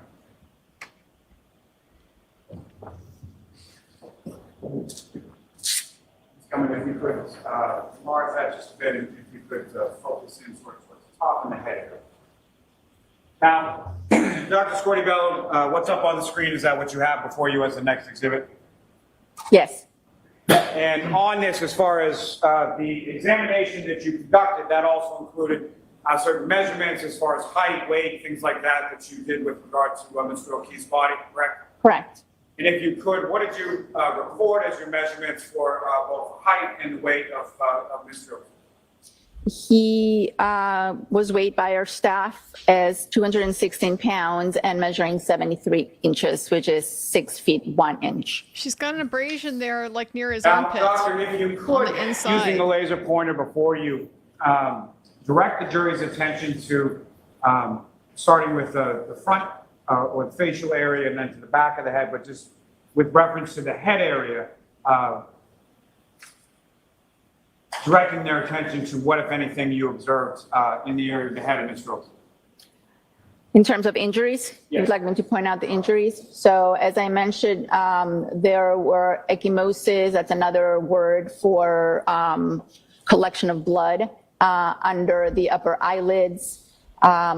On Mr. O'Keefe, the the ecchymosis on the right eyelid was also associated with a very small laceration. Then there was an abrasion on the left side of the nose. And then on the back of the head, there was a 3 centimeter laceration. So this is the right side. It would be towards, the back lower side on the right side of the head. And that laceration on the black lower side, right side of the head, is that in the same area that you observed what you described as sort of the originating skull fracture? Yes, when the scalp was reflected, there was bleeding under the scalp in that particular area. And then when the skull was opened, that's the area that appeared fractured and appeared to have other fractures originating or radiating from it. Ms. Gilman, if you wouldn't mind scrolling down in the middle of the torso.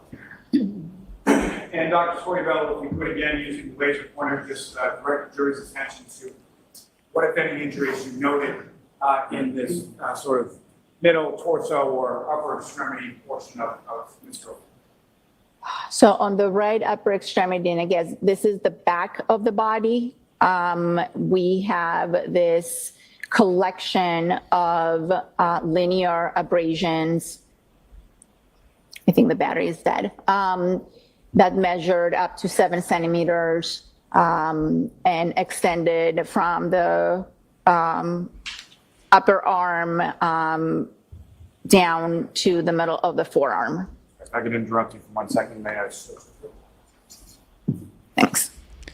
What about that one on the This would be the on the inside of abrasions. his armpit? Ms. Gilman, if I could ask you to scroll down for the lower extremities.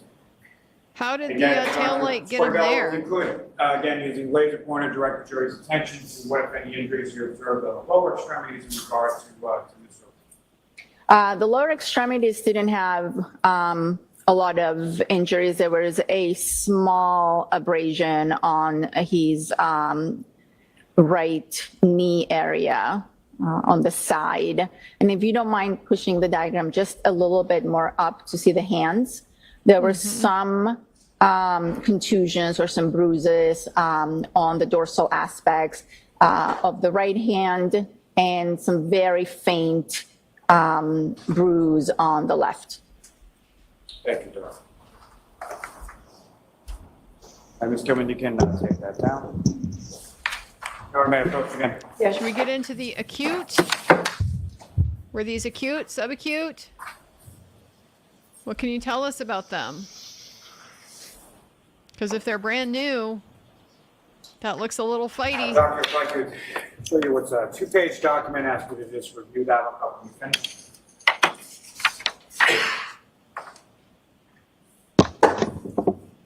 Yes, And do you recognize what that is?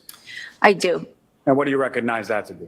These are copies of diagrams that I used at the time of autopsy to document some of the injuries on the face and the skull. May I approach again, Your Honor? Yes. Home office seeks introducing the minutes and next exhibit. Any objection? Objection. Thank you.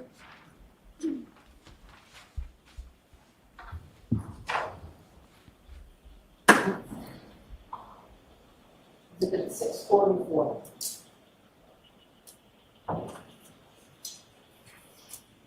And Your Honor, may I return that to the witness? Yes. With the court's permission, if we could publish that for the jury. Okay. I noticed this too. He scrolled right past that and she had to correct him. No, let's not forget the hands.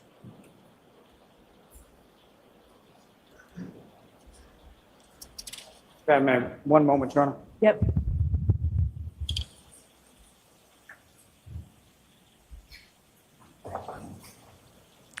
I'm sorry, the cut eyelid. How many times have we seen that in a boxing ring? Picked it up on the screen. It's the next exhibit before you. Yes. And if you could, again, using the laser pointer, direct the jury's attention to what, if anything, you observed or noted of significance in these particular diagrams. So the upper eyelids, the areas of the upper eyelids on both sides had ecchymosis or blood under them. On the right side, there was a very small laceration or a small tear associated with that. Both eyes had some swelling to them. And then on the nose, there were two abrasions, two scrapes. One was small at 0.5 centimeters. The other one was 1 centimeter, and it was linear. And I noted them right there. Come in, you guys scroll down a bit.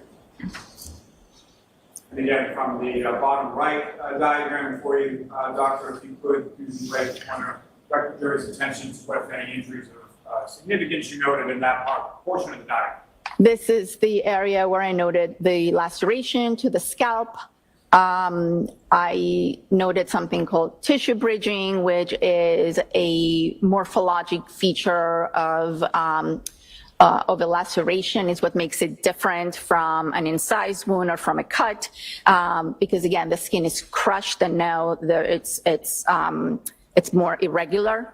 The edges are more irregular. And then above that laceration, I noted that there was a scrape as well associated with it. So that was one injury. In this moment, I'd like to have the next page. Doctor, if I could direct you to the next page of that exhibit before you. And Ms. Gilman, if you could, really sort of enlarge on the top left diagram. Yes. Now, Doctor, before we get into the diagram that's up on the screen, if I could ask just a bit more, if you could expound upon when you use the term ecchymosis, what exactly does that mean in specific reference to the area of the eyes? Ecchymoses are a word that we use to describe bruising. Orbital ecchymoses or periorbital ecchymoses or supraorbital ecchymoses just refer to the location of the bleeding in relation to the eye. And when we see ecchymoses or bleeding around the eyes, one of the differential diagnoses, one of the etiologies is blunt trauma to the head, and specifically fractures to what is known as the base of the skull. And this, what you're seeing here, is the base of the skull. Now, Doctor, if you could, using that diagram up on the screen, explain to the jury, what we asked first, as far as were you able to formulate an opinion to a reasonable degree of medical certainty as to how the injuries within the skull and the brain interacted with each other? In particular, you interacted also with the ecchymosis that you described in the orbital region. So the injuries inside the skull, this is the base of the skull. This is, think of it as the tray where the brain would be sitting on top. The brain has been removed, and now we're looking at the bones. Right here is where I noted the skull, one of the skull fractures to be originating or starting with fractures. These are linear fractures that are extending or radiating from this one point of impact. This is known as the posterior fossa of the base. These two chambers are known as the middle cranial fossa, and this area is known as the anterior cranial fossa. As you look at this, the eyes would be sitting back here. So the eyes are actually very intimately associated with the anterior cranial fossa, which is very thin, and the bones are quite thin and friable. So an impact to the back of the head as was in this case, because we do have a laceration and we do have an abrasion. So we know that the head impacted something blunt with enough force to break the skull. and enough force for those fractures to propagate or radiate into the middle cranial fossa and also the anterior cranial fossa, which is the front chambers of the base. When the anterior cranial fossa are fractured, as I mentioned, they are very thin bones. Blood can seep from this area into the soft tissues and manifest as hemorrhage or bleeding or a contusion or an ecchymosis around the eye when you look at the person face, when you look at their face. So it is a well-known fact that fractures to the base of the skull can present with orbital ecchymosis, and that particular manifestation has a name. It's called raccoon eye because it resembles, I guess, what raccoon eyes look like. But emergency room physicians are always very alerted to any hemorrhage and any bleeding around the eyes, because it could signify or it could mean that there's a much bigger injury inside the skull, and that is not just some bleeding around the eyes, that it actually is associated with a skull fracture.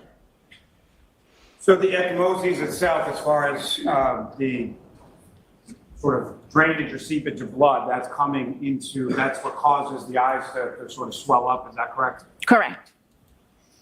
And Doctor, if I could ask you with reference to, if you could illustrate with the laser pointer on the diagram up on the screen, as far as the subarachnoid hemorrhage, subdural hematoma, as far as the bleeding within the brain, what, if any, impact that has on the skull as far as the fractures are concerned, or the building up of pressure itself? The subarachnoid hemorrhage is a thin layer of hemorrhage on top of the brain, directly on top of the brain under the leptomeninges. The main effect, or I guess one of the effects that subarachnoid hemorrhage has, is that it is very irritating to the brain and can lead to seizures. Subdural hemorrhage is hemorrhage that is due to veins in the dura, that very tough protective cover on top of the brain, that are broken and leak blood into the space between the dura and the brain. That kind of injury, given enough time, you can have accumulation of the blood, and it can cause significant shift into the brain. That's not something that we had here. Here we had some subdural hemorrhage, but not enough that it was what we call space occupying, but it was present. So it was due to bridging veins in the dura being injured from the trauma, from the fractures. And in terms of the effect that all these injuries have, the subdural and the subarachnoid and the skull fractures, anytime the brain is injured, it responds by swelling. And the skull is a closed space without the ability to expand, unlike the skin, where you can have a bruise or a significant amount of blood accumulate under the skin. In the skull, once the brain starts to react to the injury and it starts to swell, there's nowhere to go except for down. And that's the foramen magnum. That is the area where the brainstem and the spinal cord will run out. You know, spinal cord connects, obviously, the brain to the rest of the body. And this is one of the few spaces that the brain can try and squeeze into because he has nowhere else to go. So herniation, brain swelling and herniation are a general response that the brain has to any sort of trauma. And Ms. Gilman, thank you very much. You can take that down as well, so we can have the lights back on. May I approach Sister Retreat? Yes. If the subarachnoid hemorrhage is on the top of the brain, how does that interact Doctor, with respect these other to the injuries we're seeing to the bottom? The head injury, specifically the fracture. I really need a biomechanical explanation. Give or can you say in regard to the type of force or amount of force necessary to cause the fracture to the skull that you observed with regard to Mr. O'Keefe? I can't really give you a number. I'm not a physicist. I can tell you that the skull is a pretty thick bone. It takes considerable amount of force to fracture the skull. So that was a pretty considerable impact. Now, with respect to the injuries to Mr. O'Keefe's head and the onset of hypothermia, what, if any, opinion do you have with regard to the timing of those respective to each other? Well, I do believe the injuries, the blunt impact injuries were sustained first. These are not injuries that are immediately lethal. This is not something that would cause death in seconds. And therefore, Mr. O'Keefe may have been incapacitated by the injuries or knocked out, if you will, and was not able to get himself into a warmer environment, and therefore hypothermia set in, given the environmental conditions and given the clothing on the body, or the lack of clothing, I should say, no big jacket or anything like that. Now, when you say something as far as some type of injury being immediately lethal, you give an example of that? The one that forensic pathologists like to use is a gunshot wound to the head that goes from one side to the other, disrupting the neural systems of the brain and causing the person to immediately drop and die within seconds or milliseconds. This is not that kind of injury. This is an injury that took a little bit of time to develop, as is manifested by the fact that we have some bleeding, which means that the heart is still pumping and blood is still coming out of the vessels. And so I guess to that point, as far as what was it from your examination and your findings and your review of sort of the overall materials that leads you to believe that the head injuries happened prior to hypothermia setting in? Again, the findings of hypothermia, the blunt impact injuries, if someone is, it's not completely out of the realm of possibility that someone becomes hypothermic and then gets hit in the head. Falls as a result. But the hypothermia would continue along with the brain injuries that took some time to develop. So in my opinion, I believe the impact, the injury to the head came first. Mr. O'Keefe was most likely incapacitated or unable to move into a warmer environment, and then the hypothermia set in. And if you can, what, if anything, can you say as to the sort of, in contrast to sort of the bullet to the head or the instantaneous death, what, if anything, can you say as to the time that this would take to manifest itself as far as the injury to the head and the hypothermic state? Again, I can't give you specifics. I would say this was definitely in the matter of minutes, many minutes, or hours. Could have been minutes or hours. Not super helpful. I may have a moment, Your Honor. Yes. Now, doctor, you had mentioned that at some point you had reviewed some photographs from the scene where Mr. O'Keefe's body was recovered. Is that correct? Yes, I was shown some photographs. And from the photographs that you were shown, what, if anything, of significance did you observe or lack thereof in the area where Mr. O'Keefe's body was recovered? Well, based on those photographs, limited number of photographs that I saw and I was shown, there didn't appear to be a lot of disruption around the area where I was told that Mr. O'Keefe's body was found. And that lack of sort of disruption in the snow around where Mr. O'Keefe's body was found, what, if any, significance would that have to you as far as Wasn't walking around.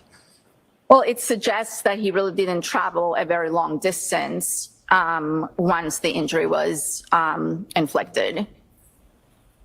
And as far as anything related to footprints, drag marks, anything like that, did you observe anything like that in that area?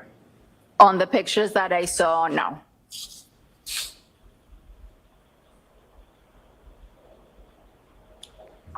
Now, from your extent of your examination of Mr. O'Keefe's body, what, if anything, did you observe that would indicate any sort of altercation or a fight or anything like that that Mr. O'Keefe was in? I didn't see any major signs of what I would call a significant altercation.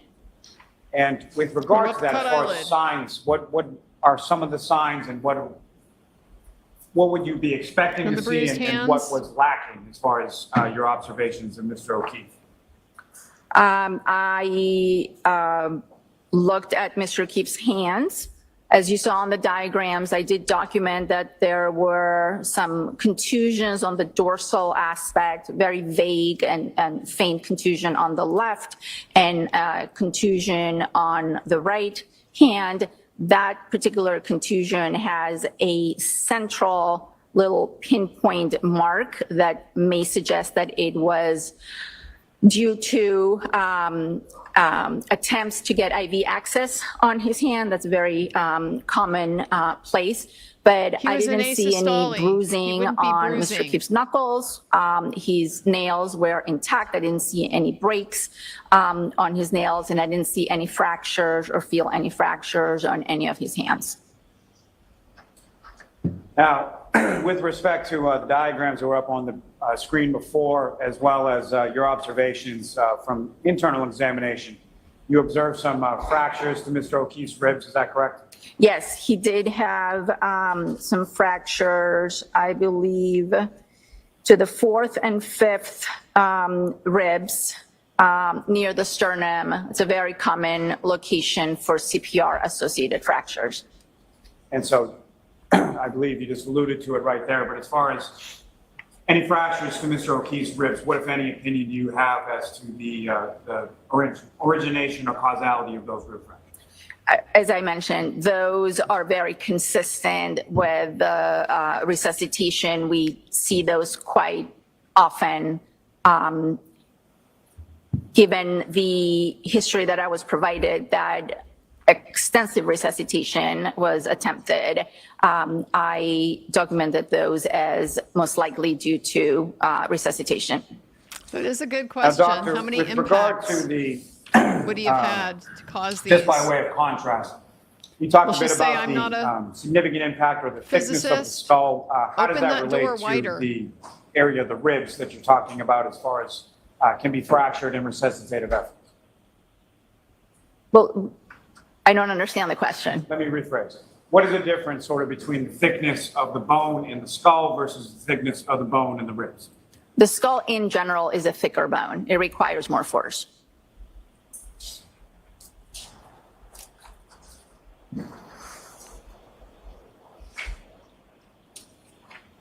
Now, doctor, if I could, are you familiar with a medical term known as vasodilation?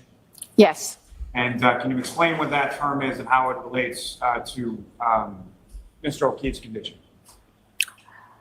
I can explain what the term is. Dilation means opening up. Vaso refers to blood vessels. So vasodilation is the opening up of blood vessels to